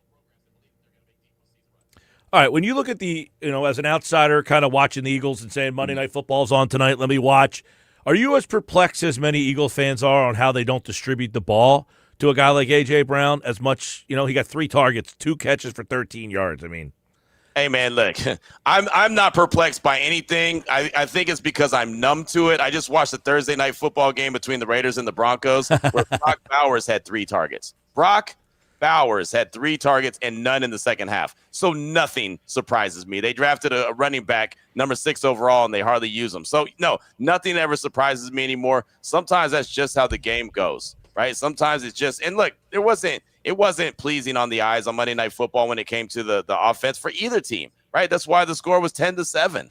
I mean, and you got to give credit to both defenses for stepping up and making some big plays. But, Jalen Hurts breaks out of the pocket, has a big run, and there's a fumble, right? I mean, there's just things happen, and that's what's going to happen in games. But, look, this is a playoff team. They went up against a playoff team, and they won a playoff game, right? I mean, that's the feel of it. And sometimes you have to win ugly, and that's okay. Nobody's going to say, hey, man, back in Week 10, the Eagles, they won an ugly game. No, they're going to say it's another W. And that's all that matters at the end of the day. They win the NFC East, they get into the postseason, and that's all that matters at the end of the day. The ugly win, the pretty win, it does not matter. A win is a win in the National Football League. All right, Q Myers, game night, weeknights at 10 o'clock right here on 97.3 ESPN. The Eagles getting ready for the Lions, probably the marquee matchup of the weekend. Everyone will be zoned in on that one. And obviously, the Eagles are the number 1 seed. The Lions right now are the top team in the North. So this is a huge game because Philly has beaten the Rams, Green Bay, and Tampa Bay. If they beat Detroit, they pretty much have the tiebreakers over everybody. So when you look at the NFC, do you put Philly at the top, or do you think that someone will take them down? No, I put them at the top. I absolutely do. And I know a lot of people are talking about the Rams, and for good reason. They're playing some really good ball. But Philadelphia, ugly or not, found a way to win that game. Right? I mean, again, going back to ugly or not, this is what they did. So, yeah, I put Philadelphia at the top. I put them as a team in the NFC to beat, period. Just in the NFC conference, they are the team to beat. I just think that they have all the elements there. They have the quarterback, they have the running back, they have the wide receivers if need be, right? They have the tight end, they have the defense, obviously. Like, they have every ingredient that you want to have a successful team, and that's why they're successful. So I'm telling you, man, that run game's not the same, though, right? You're watching the same run game. No, of course not. Of course it's not. But you still have that dude. You have that guy, Saquon Barkley. So you cannot not pay attention to him. There's never a time. What he did last year put everyone on notice that every single time they take the field, you better watch for that dude because 26 could beat you. And you saw some big-time runs on Monday, right? You saw a couple that got the Eagles into scoring position. Like, they're not always going to be a 2,000-yard season. And when you look at players that have had those seasons, look at all of them the next year. It's never that good. So we got treated to what should have been an MVP type season. I still go to my grave and say he should have been the MVP last year. And we're seeing that with Jonathan Taylor this year. And I'll go to my grave and say he should be the MVP if Indianapolis goes and handles their business the rest of the way too. Well, I'll tell you, we had Amon Green on last week to get ready for the Packers game. He had 1,800-yard season. He said, that year I had 1,800 yards. The next year, those lanes weren't quite as wide. Teams were ready for me the next year. That's how it is. That's what happens, and that's okay. You have other weapons. It's not like they're a one-trick pony. They have plenty of weapons there on the team, and when they need to make plays, they will make plays. And I hear all my co-workers and everything up and down ESPN. Oh, something's wrong with the Eagles. They're broken. Like, yeah, they're broken so bad they're 7-2. Right? Okay, let me be broken like that, where I'm very successful. How much though? Like that 2023 season is fresh. It's right there now. They won the Super Bowl afterwards, but for whatever reason, that season does kind of re-enter your mind. And I think the one big difference is their defense is really good. That defense that year, you fired Sean Desai, you brought in Matt Patricia. That was a dumpster fire. Your defense is really good. But you can't expect the defense to give up 7 points every week. And you've got a really good Lions team. Like Dallas or not, they can score. Right. You got them on the horizon. You got the Bears who have been pretty solid. You can't expect the defense to hold teams to 7 points every single week. No, not at all. But I don't think that these other defenses that they're going to be playing is as good as the ones they played on Monday either. Right? I mean, that's the other thing about it. I mean, the Packers defense had something to say about the outcome of that game. Right, they also made plays. Like I said, I mean, Jalen Hurts is in scoring position, but he fumbles. Right, I mean that's a big play right there. I mean, there's plenty of plays that the Packers defense made, but the Eagles made more. Like, that's at the end of the day. Yeah, they made some great plays, but they made more. Even the game time field goal attempt, 64 yards, it was blocked. Right, I mean they find ways to get it done. This doesn't happen on accident. That's the thing. Like, they don't get a hand on the ball on a field goal attempt on accident. They didn't luck into that. If they did, everyone would do it. They don't. They are skilled in what they do. They make plays, and they have a lot of guys. You know, they go and trade for Phillips. Phillips has a big game, right? I mean, it's just like that's just what happens. That's who they are. And so, yeah, I don't expect them to hold teams to 7 points, but I also don't expect their offense to only score 10. I think that they'll come around and be just fine. All right, Q Myers tonight, of course, 10 o'clock on Game Night on 97.3 ESPN. Before we get out of here, any part of hearing Joel Embiid's right knee bothering you worrisome?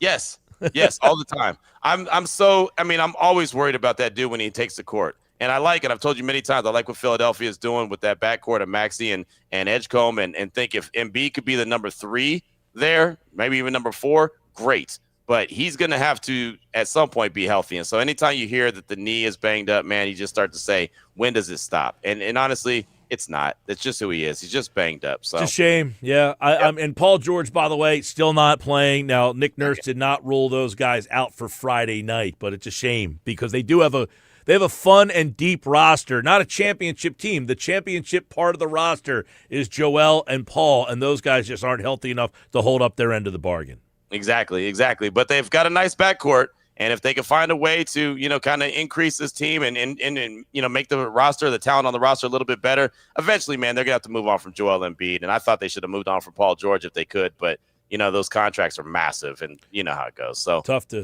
get rid of those two. Yes, exactly. Q Myers tonight at 10 right here on 97.3 ESPN. He'll have more on Game Night. What are you talking about tonight? Man, we're talking about the Eagles for sure. We're talking about this A.J. Brown situation, if it's a situation at all. We're going to try to make sense out of some of the storylines that don't make sense, like the Chiefs right now, if the season ended, aren't even in the playoffs, but yet they're still favored to win the Super Bowl. Like, make that make sense, right? So there's some storylines like that are going on across the National Football League that we'll be taking a look at. I got one for you here.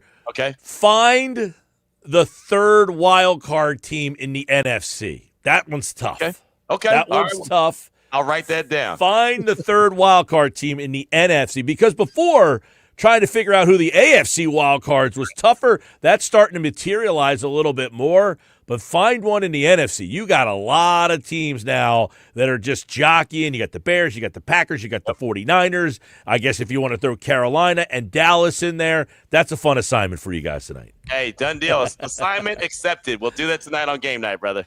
Listen to that, 10 o'clock right here on 97.3 ESPN. Thanks, man. Hey, thank you. Appreciate you. As always, Q Myers, kind enough to join us here from the national show, Game Night on 97.3 ESPN. All right, coming up, we got so much more to get into, including in the 5 o'clock hour. We're going to talk a little bit about this Phillies offseason and catch up with everything that's happening there, because there is some news happening down at the winter meetings in terms of, I won't say news in terms of this is going to happen, but some rumors that are out there. So we'll have that for you as well. What's also going to be something that we're going to dive into will be the Sixer win last night. We just got done talking about Joel Embiid. Now, there is some news on Joel and Paul George that Nick Nurse has yet to rule them out for the game on Friday night. So if those two guys can get back, maybe it's just a one-night thing for Joel. Who knows? But that's something we're going to discuss as well on the Sports Bash Live, 97.3 ESPN, the 97.3 ESPN free mobile app. Live video streaming on the X platform, YouTube at Mike Gill Show. Don't forget Friday night, 7:30, Sixers Pistons, right here on your home for Sixers basketball. And tonight, Flyers are back in action. Feels like the Flyers have been out for a while. They're playing tonight. They need to get back on the ice. They got drama going on themselves. Check out Kevin Durso's Flyers File podcast, the Flyers Files podcast on all social media. He talked about that today on the Flyers Files podcast with Kevin Durso, at Kevin_Durso. What else we got going on? Sixers Friday, Flyers tonight. Oh, the Eagles play Sunday night. We're all over that on the Sports Bash Live, 97.3 ESPN. But first, I need caller 7. It's your cue to call right now. 609-573-3776. 609-573-3776. Caller number 7. You were entered for this year's 99 Bottles party at Maynard's in Margate. Yes, Maynard's in Margate has the 99 Bottles party. And if you're caller 7, you have a shot to win a great pair of tickets. We got 99 pairs of tickets, and we're adding more and more tickets every day. We just added more tickets to the pot today. We had the Eagles Commanders Club Box tickets. We had multiple Sixers tickets. We had multiple Flyers tickets. We got Phillies prize packs. We just added concert tickets to go see Jack Johnson, Aaron Lewis, OAR, Journey, comedian Bert Kreischer, and so many more. 99 bottles at Maynard's at Margate. Caller 7 right now. Good luck. Scott Graham here from Thursday Night Football on Westwood One. AFC East action kicks off Week 11 in Foxborough when the 8-2 Patriots host the New York Jets. New England leads the division thanks to 7 straight wins. Now they take on a Jets team coming off back-to-back wins of their own. Tom McCarthy and Devin McCourty will call the action of the Jets at the Pats on Thursday Night Football. Listen to Thursday Night Football. Coverage begins at 7:30 on 97.3 ESPN. Get your game on at the Fanatic Sportsbook in the gallery at Ocean Casino Resort. Go to Ocean Casino Resort. Go for the win. For more information, visit theoceanac.com.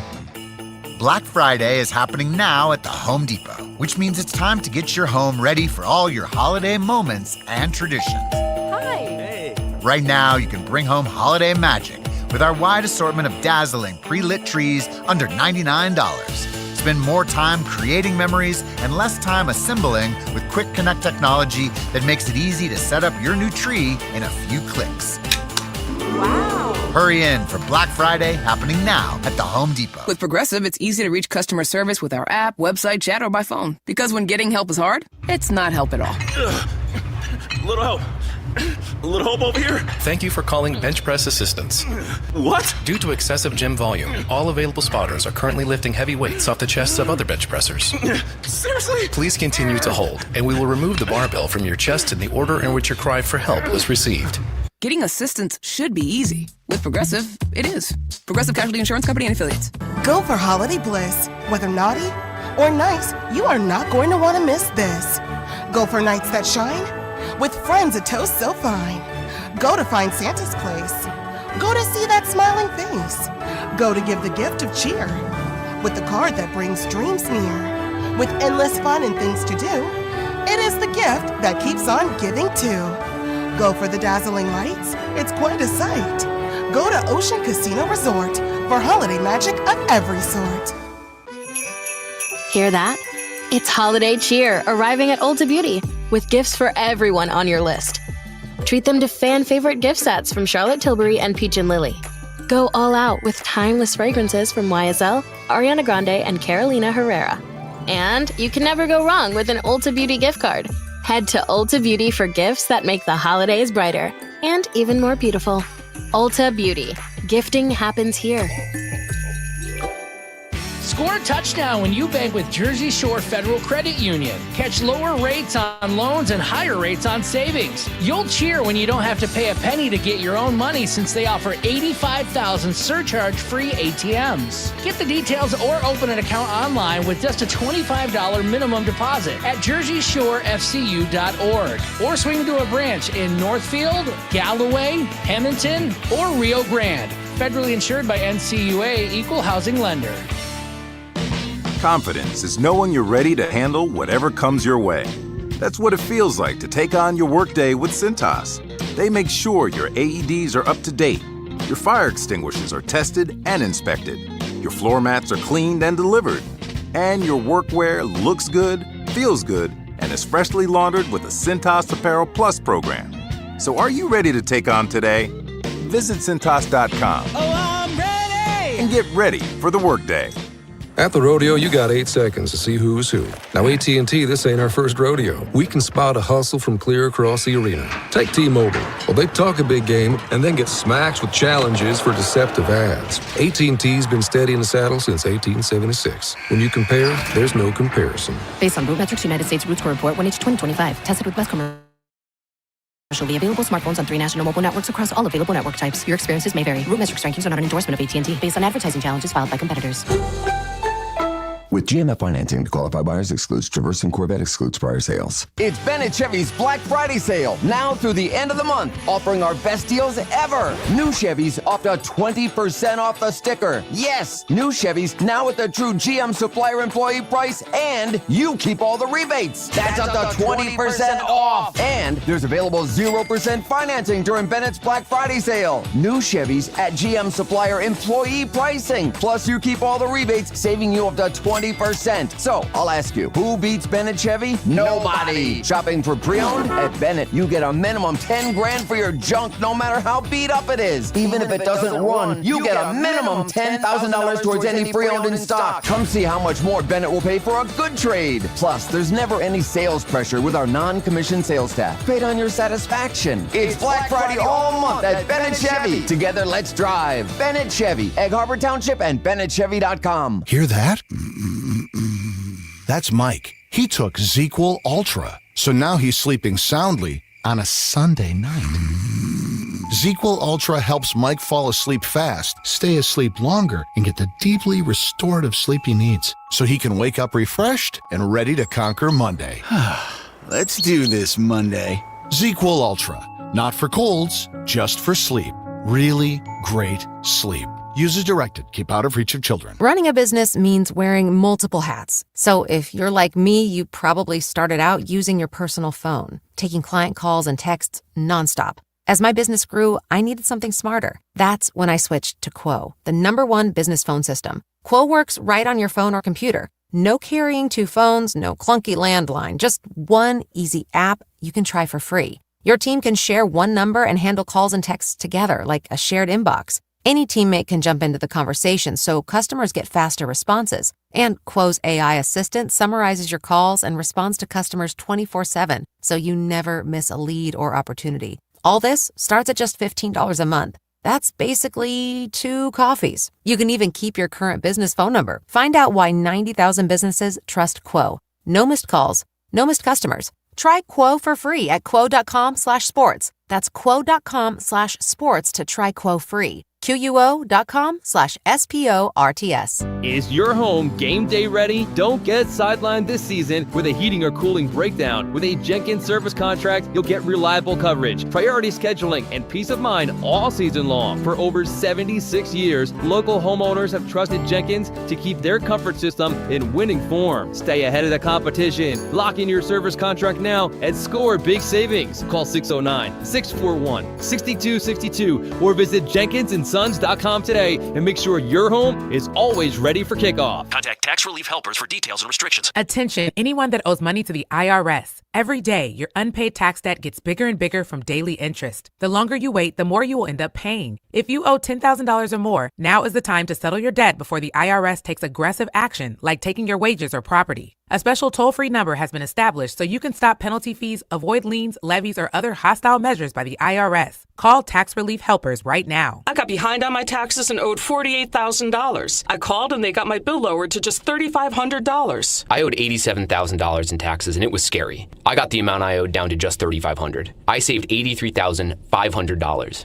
If you owe money to the IRS, don't wait another day. Your tax debt gets bigger and bigger from daily interest. Call right now before the IRS enforces liens, levies, or other aggressive measures. The call and consult are absolutely free. Call now. Call 800-354-5850. 800-354-5850. That's 800-354-5850. Black Friday savings are here at the Home Depot, which means it's time to add new cordless power to your collection. Right now, when you buy a select battery kit from one of our top brands like Ryobi or Milwaukee, you'll get a select tool from that same brand for free. Click into one of our best deals of the season and stock up on tools for all your upcoming projects. Get Black Friday savings happening now at the Home Depot. Limit 1 per transaction. Exclusions apply. Full eligible tool list in-store and online. Experience casino like never before at Bet365. Spin your way through your favorite games. Check out our awesome table games and face off against a real live dealer. And play exclusive games that you simply can't play anywhere else. New Bet365 players get a 100% deposit match bonus up to $1,000 plus spins. Download the app and see why it's never ordinary at Bet365. Gambling problem? Call or text 1-800-GAMBLER. 21 plus only. Must be physically present in New Jersey and Pennsylvania. T&Cs apply. South Jersey's official play-by-play home of the Eagles, Sixers, and Flyers. At 0 point would I ever consider not being a fan of the team. 97.3 ESPN, WENJ, WENJ HD, Millville, Atlantic City. A Town Square media station serving all of South Jersey. This is the Sports Bash with Mike Gill on 97.3 ESPN and the 97.3 ESPN free mobile app. Now live from inside the Ocean Casino Resort Studio, here's Mike Gill. All right, 5:01 Sports Bash Live, 97.3 ESPN. This Thanksgiving Eve, the parties at Maynard's Cafe and Margate, 99 bottles with the Sports Bash will be there. Chance for you to win Club Box Eagles tickets. Then starting at 6 o'clock, right when the show ends, it's $1 Busch Light cans, $3 tee shots, and Fireballs, $5 Sun Cruisers, our latest qualifiers for today. Let's add a couple more to the party. Who is it? Tell us, Rod. Tell us. That was a Price is Right reference. Did you get that one? Eric at Margate, Rick at Mays Landing, Chris in Little Egg Harbor. That's old school Price is Right. Yeah, well, it's funny because, my old co-host here, Todd Rank, was on the Price is Right. And the video of him on that show is hilarious, where it's Rod Roddy, who was the guy who did the announcing, forever. Yeah, and he he ended up saying, "Tell us, Rod." You got Bob Barker saying to Rod Roddy, who's the guy, and it was almost like Rod was thrown off by the fact that he had announced, and he kind of paused on Todd's name. Coming up, we got Todd B. Rank, and then he came flying down the aisle there. He couldn't believe his name got called. So Here you go. I didn't know if you caught the reference that I was making there. Tell us, Rod. Tell us. Price is Right with Bob Barker. Yeah, that's way old school. Exactly. Is what's his name still doing it? Drew Carey? I think it's still Drew Carey, yeah. We used to have a debate, Todd and I, about whether or not Drew Carey actually wanted that job.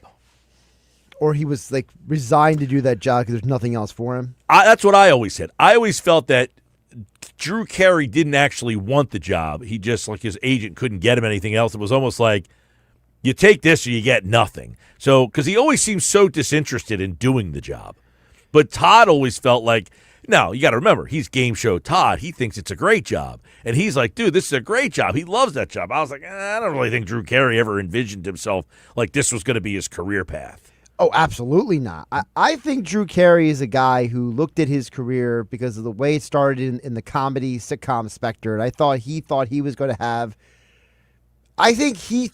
have a Ted Danson kind of career where he would go through his entire life being on these random shows and he would carve out a niche for himself and he'd be like in his 60s like Ted Danson is. It seems like coming out with a new show every couple of years. And instead, for a variety of reasons, he's been relegated to being the guy who replaced Bob Barker on The Price is Right. Yeah, so I haven't watched The Price is Right in probably 30 years. Like it's very different than Jeopardy, where like when Alex Trebek passed away, everyone wanted that job. Yeah. Like Ken Jennings wanted it, and Aaron Rodgers auditioned for it. Like everybody, their cousin was like, I want to do Jeopardy. It wasn't like there was like this long list of people who were like, I can't wait to replace Bob Barker. The Price is Right. And talk to all these random people. Well, I mean, I think being a game show host would be a pretty easy job. People probably have to say the same thing about you doing this job. Yeah, possible. I mean, it's. I always say, you come in here for 4 hours every day. Everybody expects that you're everything, every prediction, everything you're supposed to say is the right one. But that's not really the job that you're doing here. The reason I put it that way is because I saw a documentary about the Wheel of Fortune one time, and it showed like all the behind the scenes like machinations that make that show work. And like, I gotta be honest, I was tired by the end of watching that documentary. I was like, I didn't realize like the amount of hours, like the ridiculous amount of hours I put to just to film that show. Like it's pretty nuts for a 30-minute show. Probably. I mean, there's a lot of things going on there. But, yeah, I don't know that I would want to be a game show host, but I could see it being fun if, like, that's your personality. Right. If you have that, like, outgoing, bubbly, yeah, you got to act fake vivacious for a while, like all day.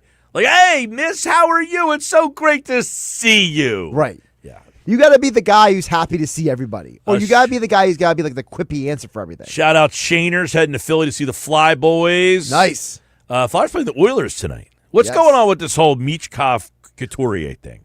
I haven't really been paying attention to it at all. I know Durso talked about it today on his new podcast called Flyers Files. Yeah. Check that out on all platforms. But I did see the back and forth. Apparently, people think that Couturier is kind of ripping on Michkov. Is that what I'm getting here? I know you're probably more in tune with this than I am. Couturier made these comments after the last couple of days, and it appeared as if he was referencing Michkov without saying his name.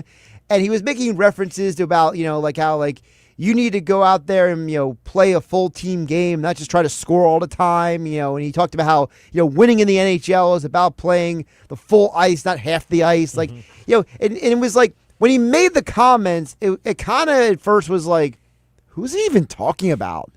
And then over time, people started figuring, wait, is he talking about Michkov? And like, then there's a whole body language thing. People love to be body language on the bench, right? And people are looking at like Couturier doesn't want to sit next to Michkov and like, a lot of petty stuff. And I mean, Durso's better explaining stuff than I am, but I just. The last thing this team needs is Sean Couturier getting into it. No offense to Couturier. I think your time is kind of passing. Well, not just that, but like, criticizing Michkov in the media is going to backfire on you. Because one, he's the future of the team.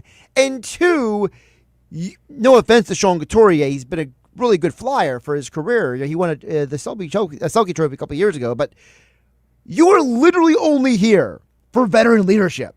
You are not here to have opinions. He's the captain. I mean, But the captain generally can have. You have that conversation behind the scenes. Yeah, I mean, listen, I agree. Like, Couturier, I don't know that anybody is saying, you know what, I'm on your side here. Like, everybody is. It's just like the Sixers with Embiid and, like, Edgecombe and the young guys. Everybody right now is on team young guys, and they're ready to move on from Embiid. Yes. So you're not winning that battle there.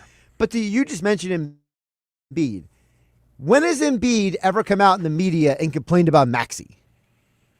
Never. I mean, Maxey's the most, but that's different. Maxey is the most joyful player. Michkov doesn't say a whole heck of a lot. Now, I know there's a language barrier there, but that's part of the thing is that Michkov is not you're not, like, attached to him in a relatability way. Right. You're more intrigued by him because of what you've heard about him. And then, of course, what you've seen. That being said, I don't know that Michkov has been as advertised.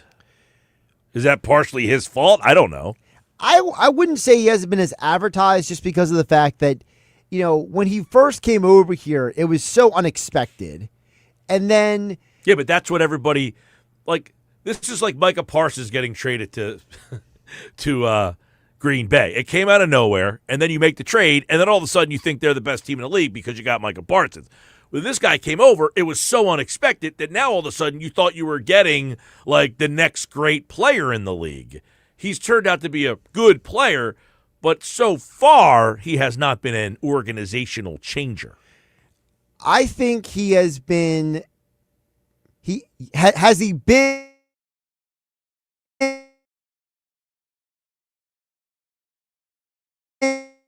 like an Eric Lindros type of impact? No. But the optics of this team as he has been to what he's done on the ice, because of the fact that he is literally the first big-name young player this organization has had in so long that most people couldn't even tell you who the last good young player was. I agree with that, but I'm saying I don't know that his impact is what people thought, and I think that they think that the impact that he has had has been what they only because they want it to be. Yeah, and that's why they're so defensive of him, because they're yearning so bad.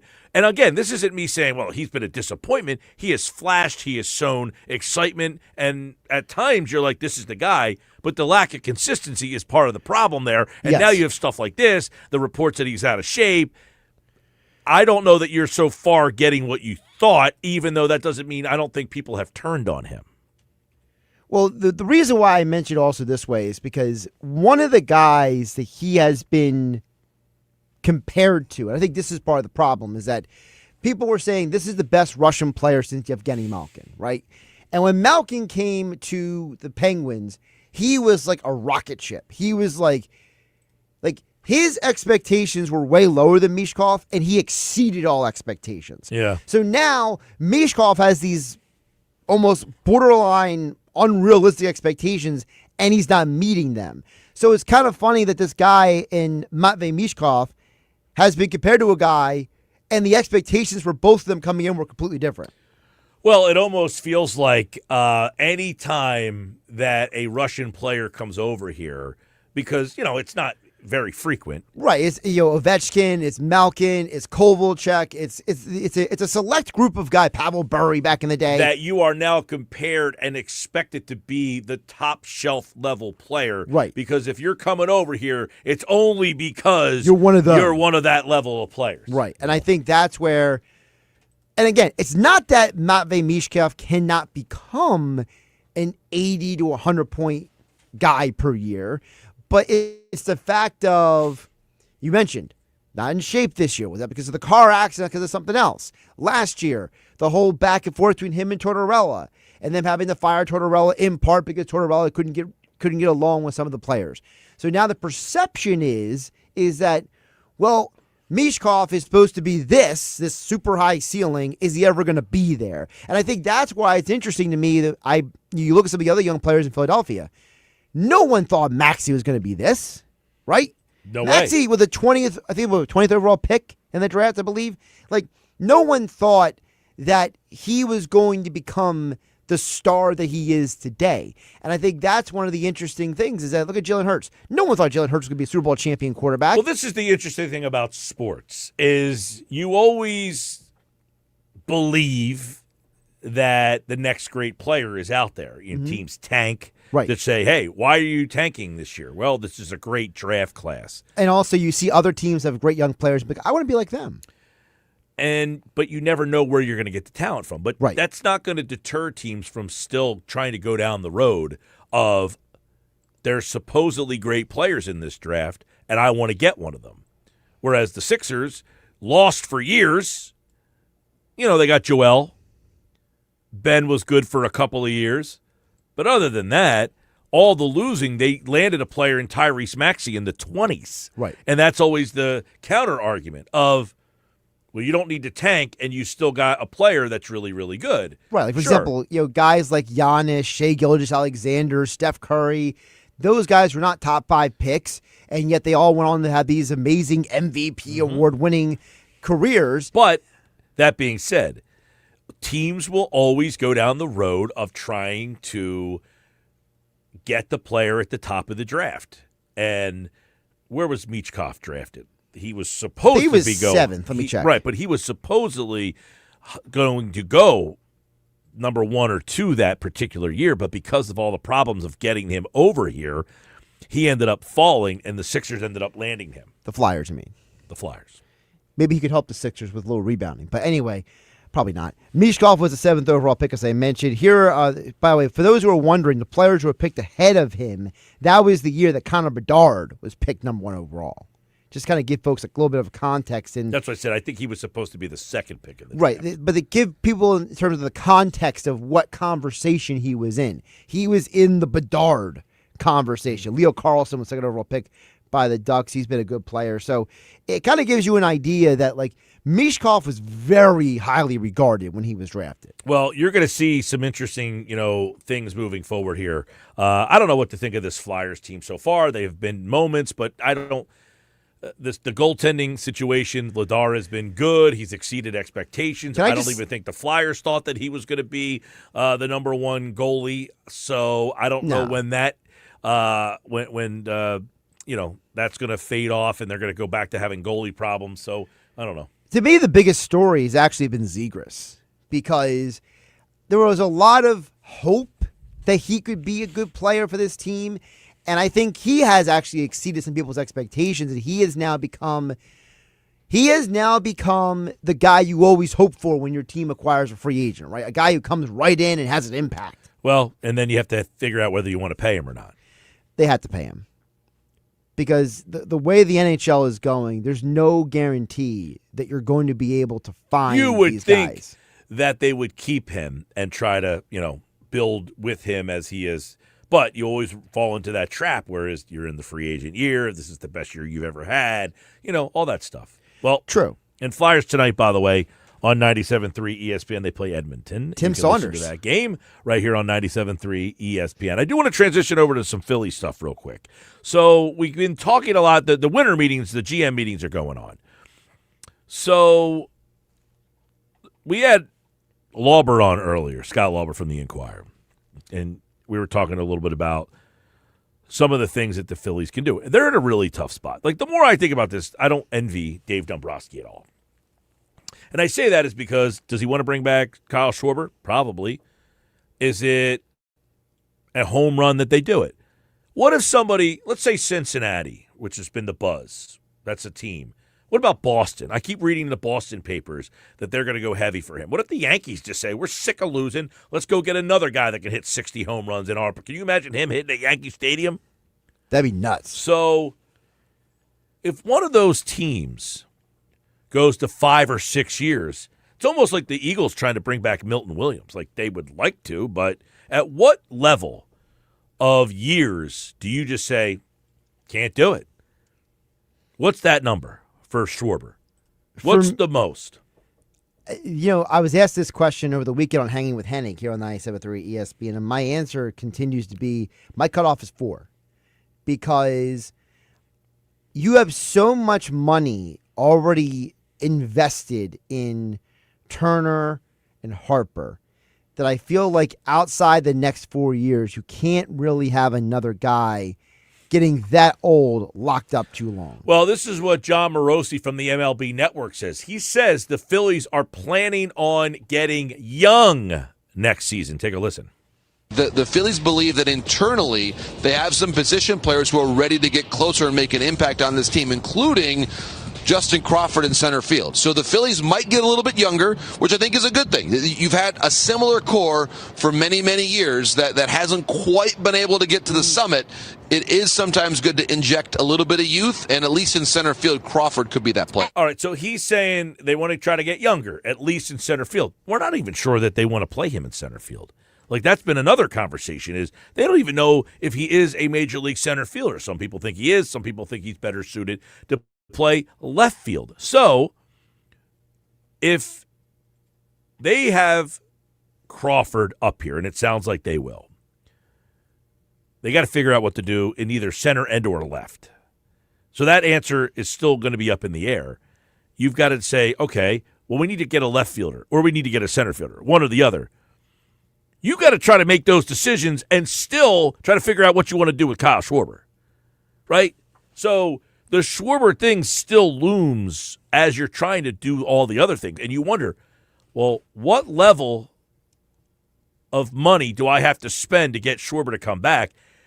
That has to affect what level of money you spend to get a center fielder or a left fielder, right? So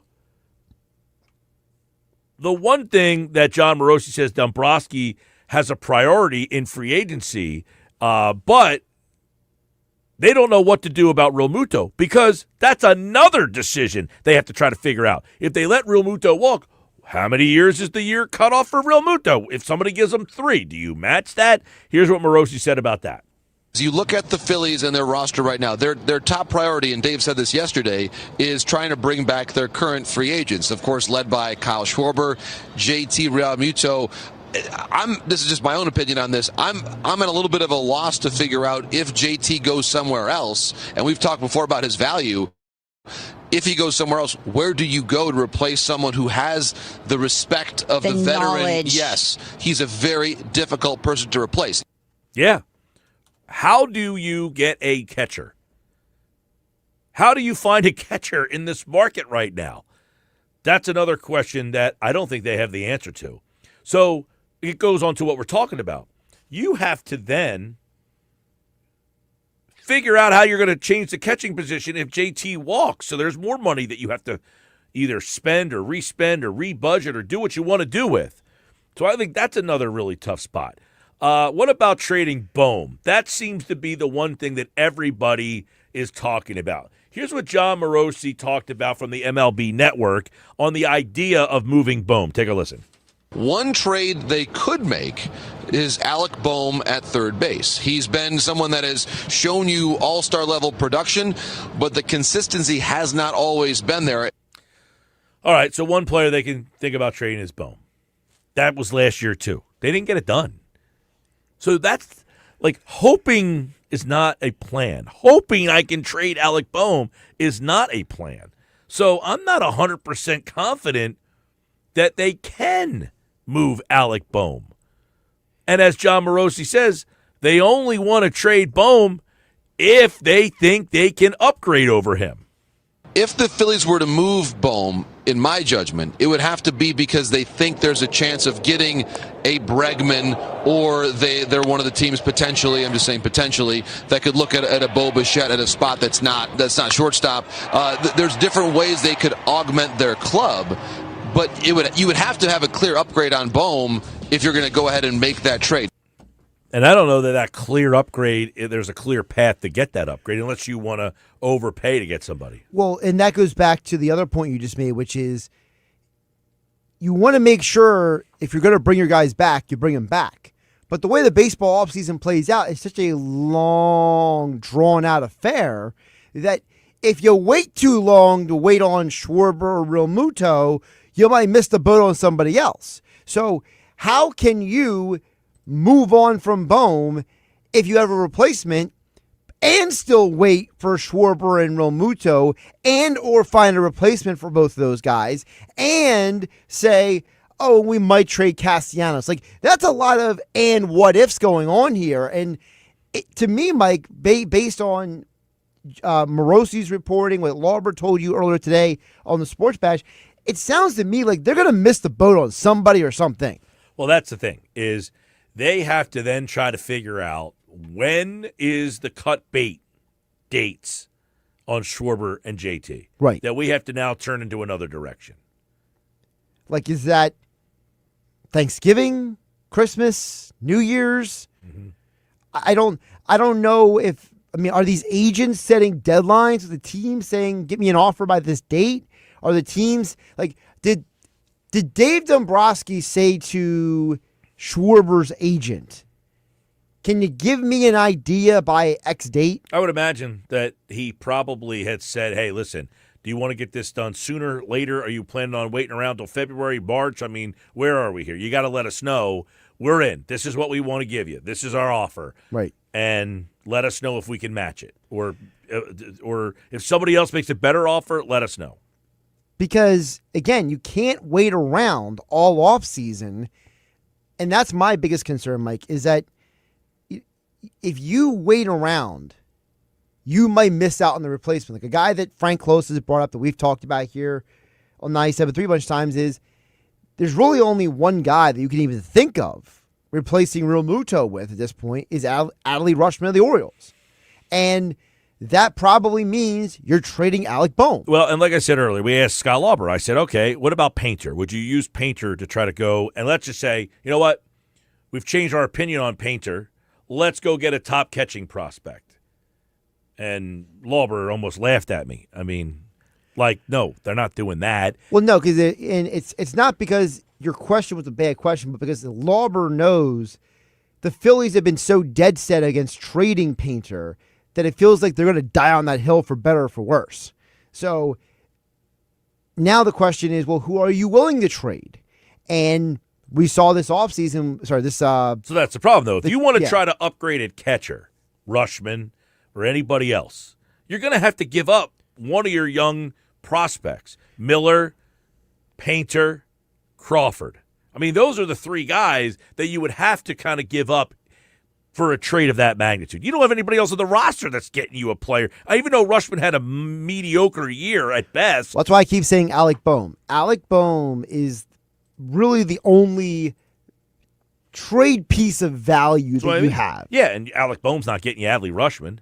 No, not by himself. You got to add something else to it. Right, but now you're in the situation where you're just throwing mid-level prospects on top of mid-level prospect to get a player was the number one pick in the draft at one point and has been an all-star. Those trades typically don't happen because Baltimore values that portion of his career more than what his actual production has been on the field. Right, and that's where, again, it goes back to the Real Muto thing. So if you can't get Rutschman and you had to bring back Real Muto, what's the timeline on that?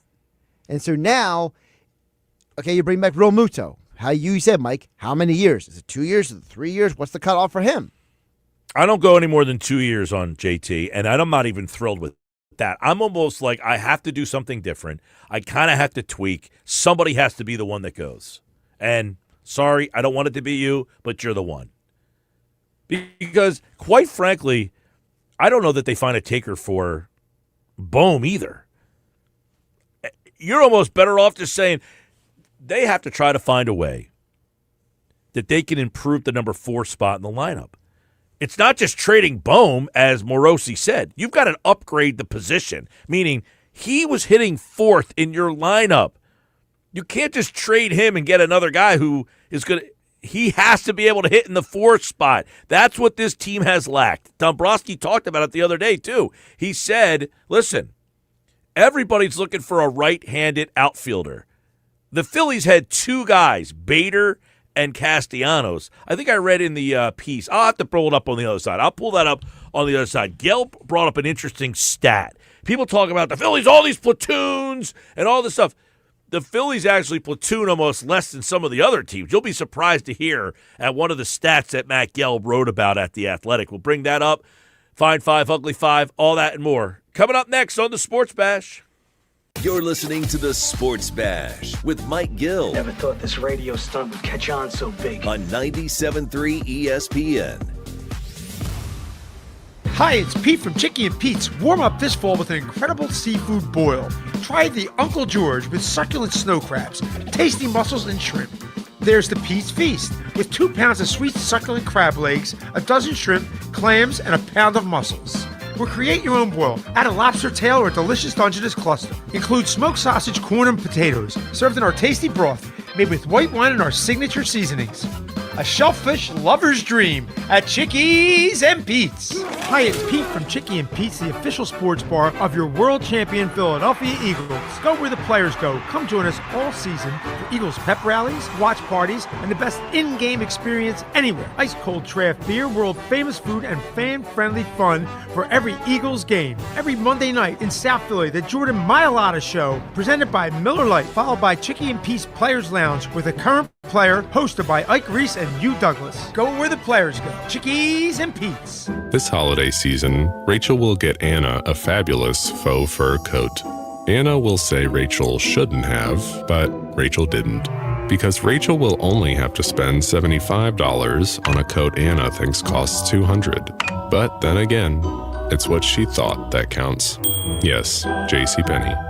Higher price $200 reflects comparable national brand. $75 Anna faux fur jacket reg $108. Valid through 12/24. See store or jcp.com for details. Running a business means wearing multiple hats. So if you're like me, you probably started out using your personal phone, taking client calls and texts nonstop. As my business grew, I needed something smarter. That's when I switched to Quo, the #1 business phone system. Quo works right on your phone or computer. No carrying 2 phones, no clunky landline, just one easy app you can try for free. Your team can share one number and handle calls and texts together like a shared inbox. Any teammate can jump into the conversation so customers get faster responses. And Quo's AI assistant summarizes your calls and responds to customers 24/7, so you never miss a lead or opportunity. All this starts at just $15 a month. That's basically 2 coffees. You can even keep your current business phone number. Find out why 90,000 businesses trust Quo. No missed calls, no missed customers.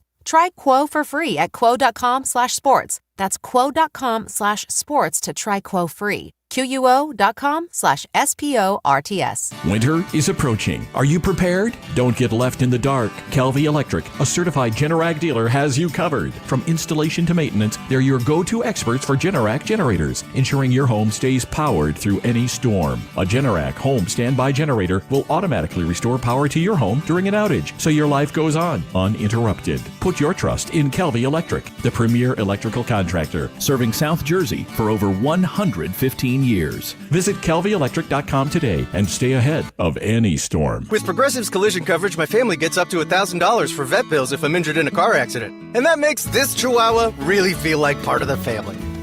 What's that? I don't sound like a Chihuahua? Oh, I'm sorry. What exactly am I supposed to sound like? I guess all Chihuahuas are high-strung, riding around in expensive designer purses. Actually, I prefer riding in cars. So I appreciate that my family protects me with Progressive's pet collision coverage. Okay, maybe I am a little high-strung. Progressive Casualty Insurance Company and affiliates. Not available in all states. Coverage for dogs and cats is included with the purchase of collision coverage and is subject to policy terms. With Black Friday savings at the Home Depot, you can get up to 40% off, plus up to an extra $1,000 off select innovative appliances like GE Profile. Add a touch of ease to your holiday with the all-in-one combo to wash and dry your laundry in one machine. And refrigerators with built-in convenient features like the dual dispense autofill water pitcher. Shop Black Friday savings on select GE Profile appliances, plus get free delivery now at the Home Depot. Free delivery on appliance purchases of $396 or more. Offer valid 11/5 through 12/3. U.S. only. See store or online for details. Bush, the iconic band. One night, all their classics. Featuring songs from their hot new album, I Beat Loneliness, as well as all of the fan favorites. Saturday, December 13th, Ovation Hall in Ocean Casino Resort. Special guest, Soul Asylum. Bush. Tickets on sale now at theoceanac.com. Don't miss Bush. Live.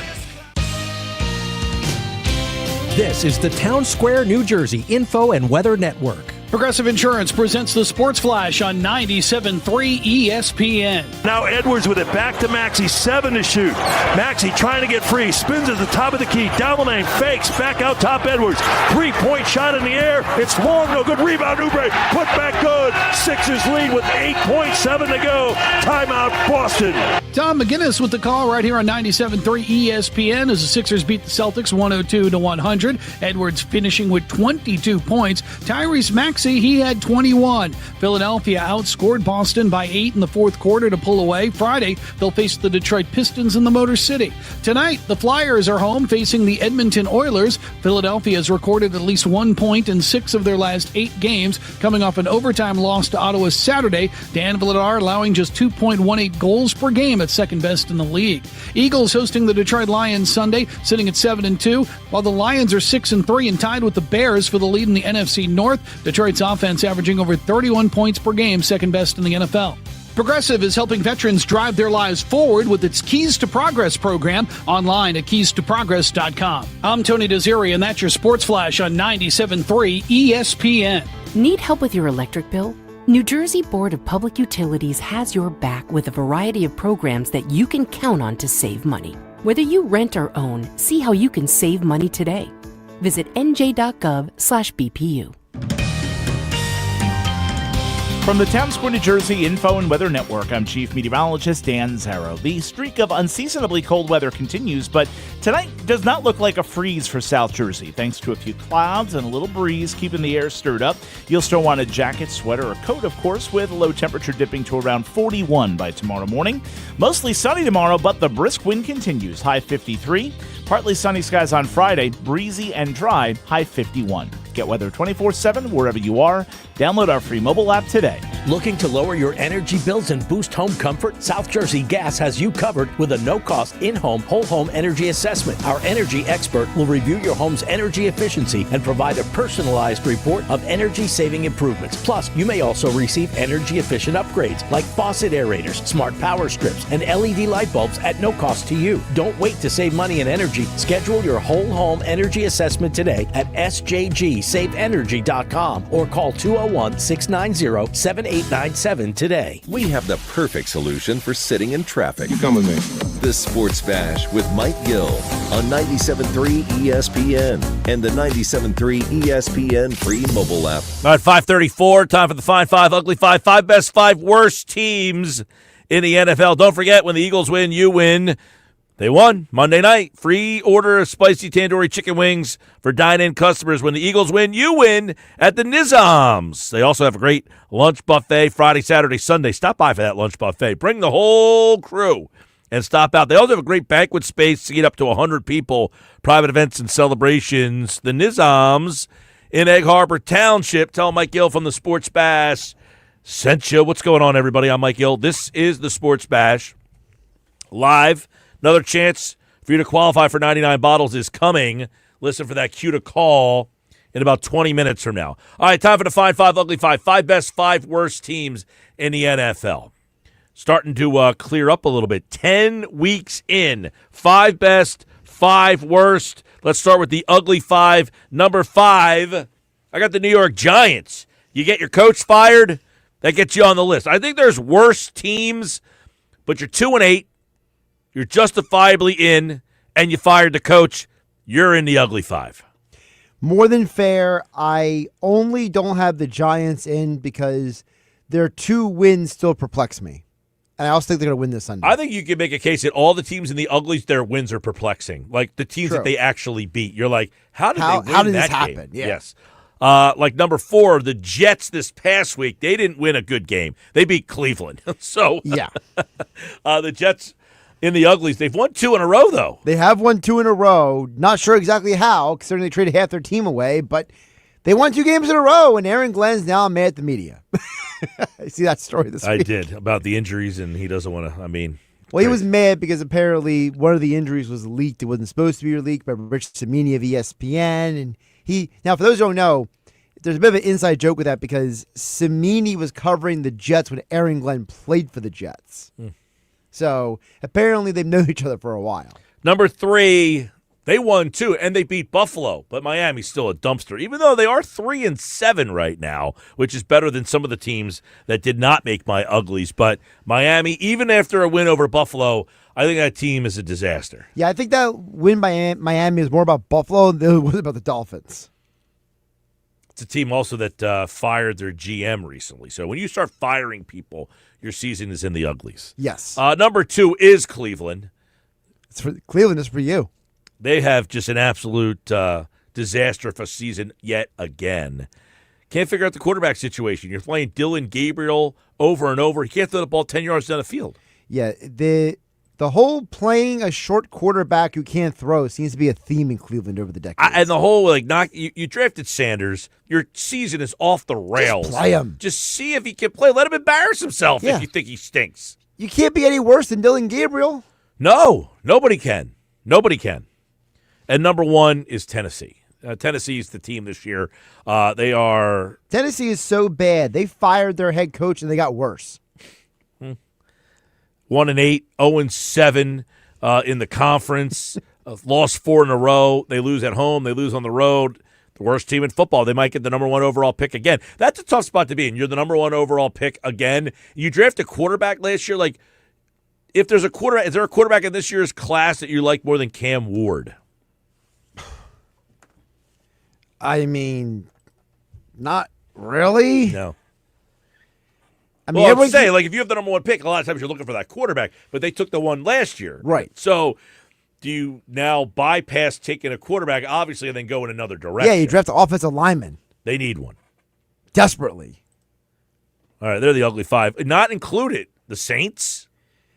I have the Saints on my list. Shook's played pretty well. He's average. He's average. But they won with him. That was a good win for them. It was a surprising win. The Raiders did not make my uglies, which they probably should or could. But who would win a game? The Raiders, the Jets, or the Dolphins? Of those 3 teams, I think the Raiders would beat the Jets and the Dolphins. If the game is in Miami, I'm still going the Dolphins. That's true. You can start to think I don't know how they win in Miami all the time, but they always seem to. You can start to think about Washington falling into the... They've lost 5 in a row. They've lost 5 in a row. And I have no problem putting Washington in the bottom of any list. By the way, if you're in Madrid, Spain this Sunday, how you feel about that quarterback matchup of Tua Tagovailoa versus Marcus Mariota? Not bad. Not bad. Take me back to college, Oregon and Alabama? Yeah. Although it is kind of cool that 2 quarterbacks in the same high school in Hawaii are going to play each other in an NFL game. That's a little bit of history, but whatever. All right, let's go to the Fine 5. Yeah, These are the 5 best teams. Let's clean up around here. It's tough, man. It's tough to find the best 5. There's a lot of choices here. Number 5 for me, Denver. I was waffling on Denver, but they're not in mine just because I still can't get out of my head how they've accidentally won some of these games. Well, listen, if you like Philadelphia, they're accidentally winning games. Denver beat Philadelphia, and they've won 7 straight. And, oh, by the way, their defense has given up 173 points this year. The defense is extremely good. In fact, the Broncos and the Eagles are tied for the fewest touchdowns allowed by a defense in the NFL this year. Denver, for me, 7 straight, 8-2, 1 at Philly. It's a good win for them. They're number 5 in my Fine 5. Yeah, I went with the Patriots as my 5. I thought that they are now starting to pile up like the college football style. It's like, how's your resume looking? And their resume is starting to look better each week. Number 4, I went Seattle. Seattle, 172 points, 275 points. They're a plus 103. That's the second best number in the league. They've won 3 in a row, 4-0 on the road. It's usually hard to play at the 12s. They're only 3-2 at home. That number's interesting there, but I got Seattle number 4.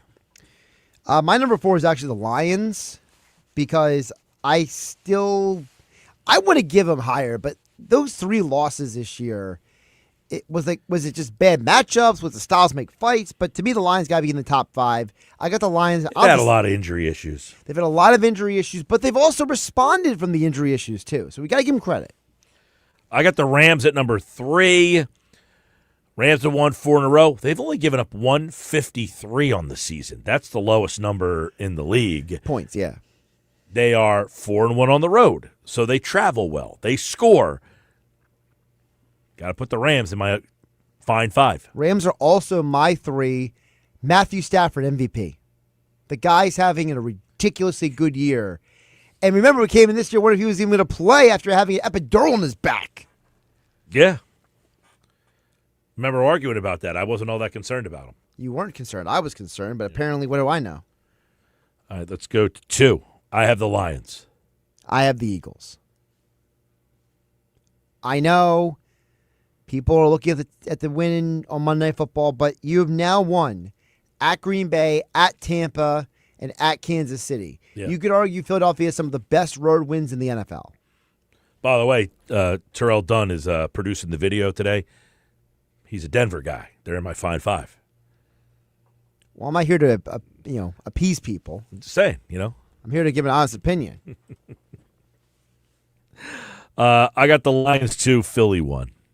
I know people would say, and to me, the Philly thing, all the noise and all that stuff, and the offense is this and they're that. They're the Super Bowl champions.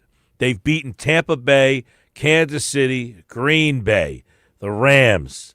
Until somebody beats them, you're the defending world champions, and you've beaten pretty much every team that's been put in front of you. There's a reason why Green Bay's not on this list. Why? They lost to Philly. There's a reason why Tampa Bay's not on this list. Why? They lost to Philly. There's a reason why the Rams aren't higher on this list. Why? They lost to Philly. There's a reason why Kansas City's not even in the playoffs right now. Why? Because if they would have beaten Philly, they'd be 6-3. Instead, they're 5-4. Every team that has Super Bowl aspirations, they have one blemish on their resume. They all lost to Philly. So until that changes, now you would say Denver's 8-2, and they beat Philly on the road. Why not go Denver? Very fair. Very fair. And I laughed the other night when I was talking about my fine 5, ugly 5 with my girlfriend was, well, the day that Denver played Philly, I was traveling home on the Cape May Lewis ferry, so I wasn't as dialed into that game. The Eagles had a lead late, and that was a wonky ending to that game. They really should have won that game. But that is a fair argument to ask why not them. And I don't have Indianapolis, and I don't have New England in my fine 5. And then that's where I went with my number 1, the team with the best point differential in the NFL, with South Jersey running back Jonathan Taylor leading the way, the Indianapolis Colts. Yeah, I am a little bit concerned them with the Daniel Jones thing is starting to cracky McCrackerson on them a little bit. I think game in London last week, or Brazil, or Berlin, I should say, what country are you in? You're struggling against Atlanta. You lost to Pittsburgh. Are you starting to put the thumb to the cracks? And it's like, hey, you're gonna have to make Daniel Jones beat us. Now, last week, Taylor again went bananas. They got an interesting stretch of games: Kansas City, Houston, Jacksonville, Seattle, San Francisco, Jacksonville again. So we'll see if the Colts can win me over. For now, though, I got them as the number 1 because I think that when you look at their 2 losses, they lost to the Rams, who I think we all agree is a Super Bowl contender, right? And they lost to the Steelers, and that was in Pittsburgh. Yeah. And that was a weird game anyway.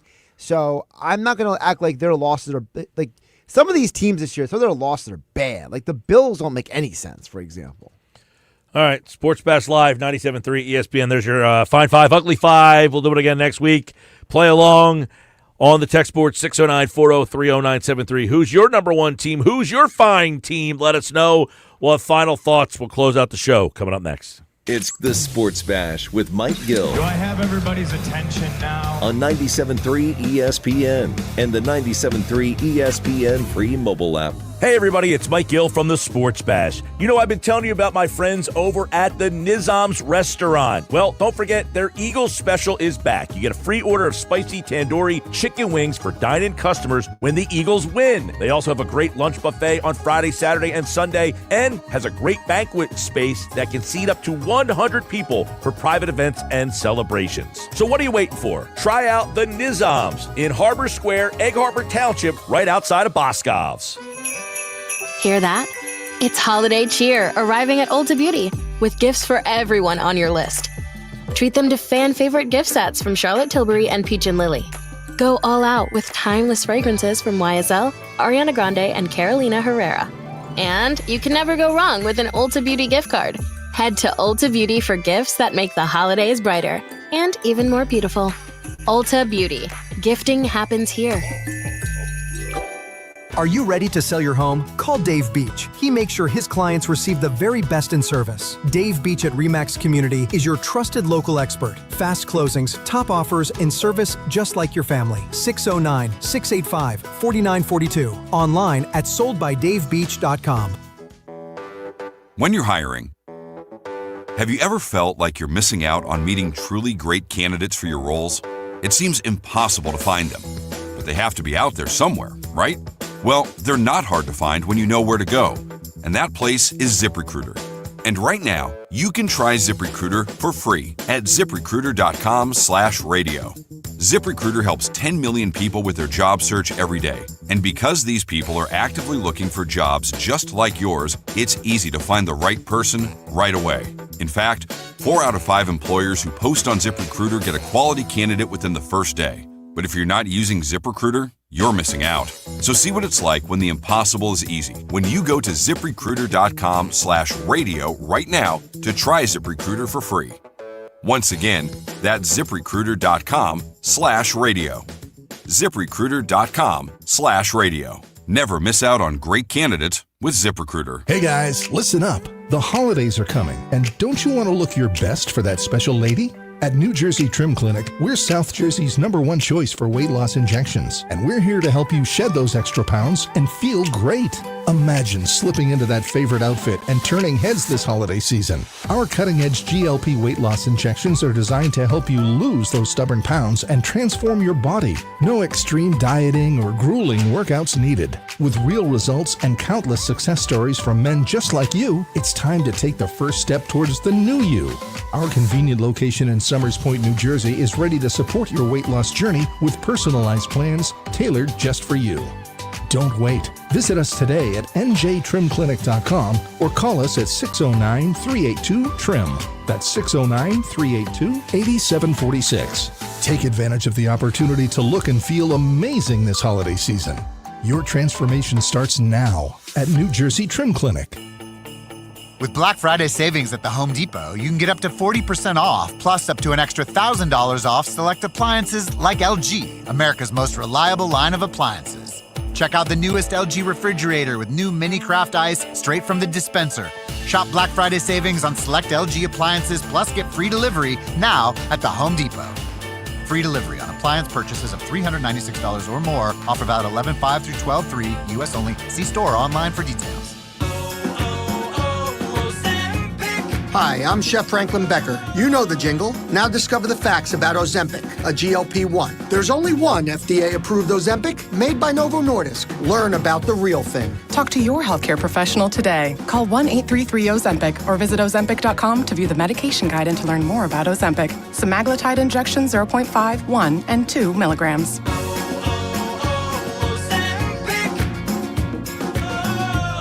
With GMF financing to qualified buyers excludes Traverse and Corvette excludes prior sales. It's Bennett Chevy's Black Friday sale, now through the end of the month, offering our best deals ever. New Chevys off to 20% off the sticker. Yes, new Chevys now with the true GM supplier employee price, and you keep all the rebates. That's up to 20% off. And there's available 0% financing during Bennett's Black Friday sale. New Chevys at GM supplier employee pricing. Plus, you keep all the rebates, saving you up to 20%. So, I'll ask you, who beats Bennett Chevy? Nobody. Shopping for pre-owned? At Bennett, you get a minimum 10 grand for your junk, no matter how beat up it is. Even if it doesn't run, you get a minimum $10,000 towards any pre-owned in stock. Come see how much more Bennett will pay for a good trade. Plus, there's never any sales pressure with our non-commissioned sales staff. Paid on your satisfaction. It's Black Friday all month at Bennett Chevy. Together, let's drive. Bennett Chevy, Egg Harbor Township, and BennettChevy.com. It's the Sports Bash with Mike Gill. Keeping the fans entertained and happy. On 97.3 ESPN and the 97.3 ESPN free mobile app. All right, 5:51, getting ready to get out of here on this Wednesday night. Flyers tonight on 97.3 ESPN. What time's that puck drop? 7:30? Is that a 7:30 game tonight? 7:30. I like these 7:30 games. Sixers game last night, 8 o'clock. A late night game. Just sitting at the house, you're waiting for that hour. Like, what are you watching in the meantime leading up to an 8 o'clock game? That's the problem. Just trying to, I don't want to get into a show because I know the Sixer game's at 8. Although, I got to tell you, NBC does a significantly better job than ESPN on basketball. Did you see it last? You didn't watch last night. They had Marv Albert voice it. Well, like the intro video? Well, you look at NBC does a little story before the game. Okay. They do a preamble? Yeah, two rivals that have been going back and forth for years. From Bill Russell to Dr. J. It kind of NBC sets the whole thing up. And then then you have the guy tonight, the NBA on NBC. It's just such a better production. Then they do the starting lineups. They got Matt Cord doing the starting lineups for the Sixers with the video and the bell ringer. You get to see the whole presentation. ESPN's got jackass Stephen A. Smith screaming up the damn thing. Well, not anymore. They got Inside the NBA doing it now. Not every night. Every night I've watched. I think they're done until about Christmas. Then I won't watch again. Yeah. Well, I don't have ESPN still. That's true. I think it's my final night of Fubo TV. Is it? I think so. I got a 5-day trial, so I got it Monday. Actually, I got it Sunday. So Sunday, does Sunday count? Yes. Sunday, Monday, Tuesday, Wednesday. I got one more. They're supposed to remind me today. You can't trust them for that. Come on. You got to do it yourself. Well, so far, it's so good. I mean, here's the thing that bothers me that I just figured out or found out or heard. Fubo is owned by Disney. Yes. Not full ownership, but they're partial owners, yes. Right, so they're trying to get people to leave YouTube TV to sign up for Hulu Live or Fubo. They're getting you from both sides. Well, Hulu, we don't have a lot of time to get into this, but Hulu plus Live Sports is actually going to merge with Fubo TV next year. I don't care about that. They own both of them, or they have ownership in both of them. They have ownership stake, yeah. Yeah, so me leaving to go there is actually, they're saying, we got you someplace else, so what's the difference? That's true. Yeah, I don't like that.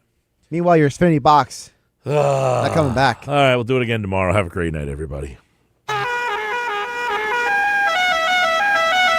right, before we get out of here, there's your cue to call. Final time. Caller 7, 609-573-3776. 609-573-3776. Caller number 7. Right now, you are entered for this year's 99 Bottles Party at Maynard's and Margate. You must be present to win. This year's 99 Bottles Party is Wednesday, November 26th, 2 weeks from today, actually. We got all sorts of tickets, 99 pairs, actually. Everybody's a winner for 99 bottles. Club Box Eagles Commanders tickets, Sixers tickets, multiple pairs, multiple Flyers tickets, Phillies prize packs, and we got concert tickets now that we're going to be adding into the mix. Jack Johnson is playing at the Man, OAR, Journey at Boardwalk Hall. Caller 7 right now. Good luck. Good night. It's Philadelphia Flyers hockey tonight on 97.3 ESPN and the 97.3 ESPN free mobile app. Listen as Tim Saunders and Todd Fedork bring you all the exciting play-by-play action. Flyers win it. Here's Zegras with a shot. He scores! It's Flyers Oilers. Tonight, coverage begins at 7 p.m. It's Flyers hockey all season long on South Jersey's radio home for Philadelphia Flyers hockey. 97.3 ESPN. DLC Plumbing, Heating, and Cooling has been proudly serving South Jersey for over 20 years.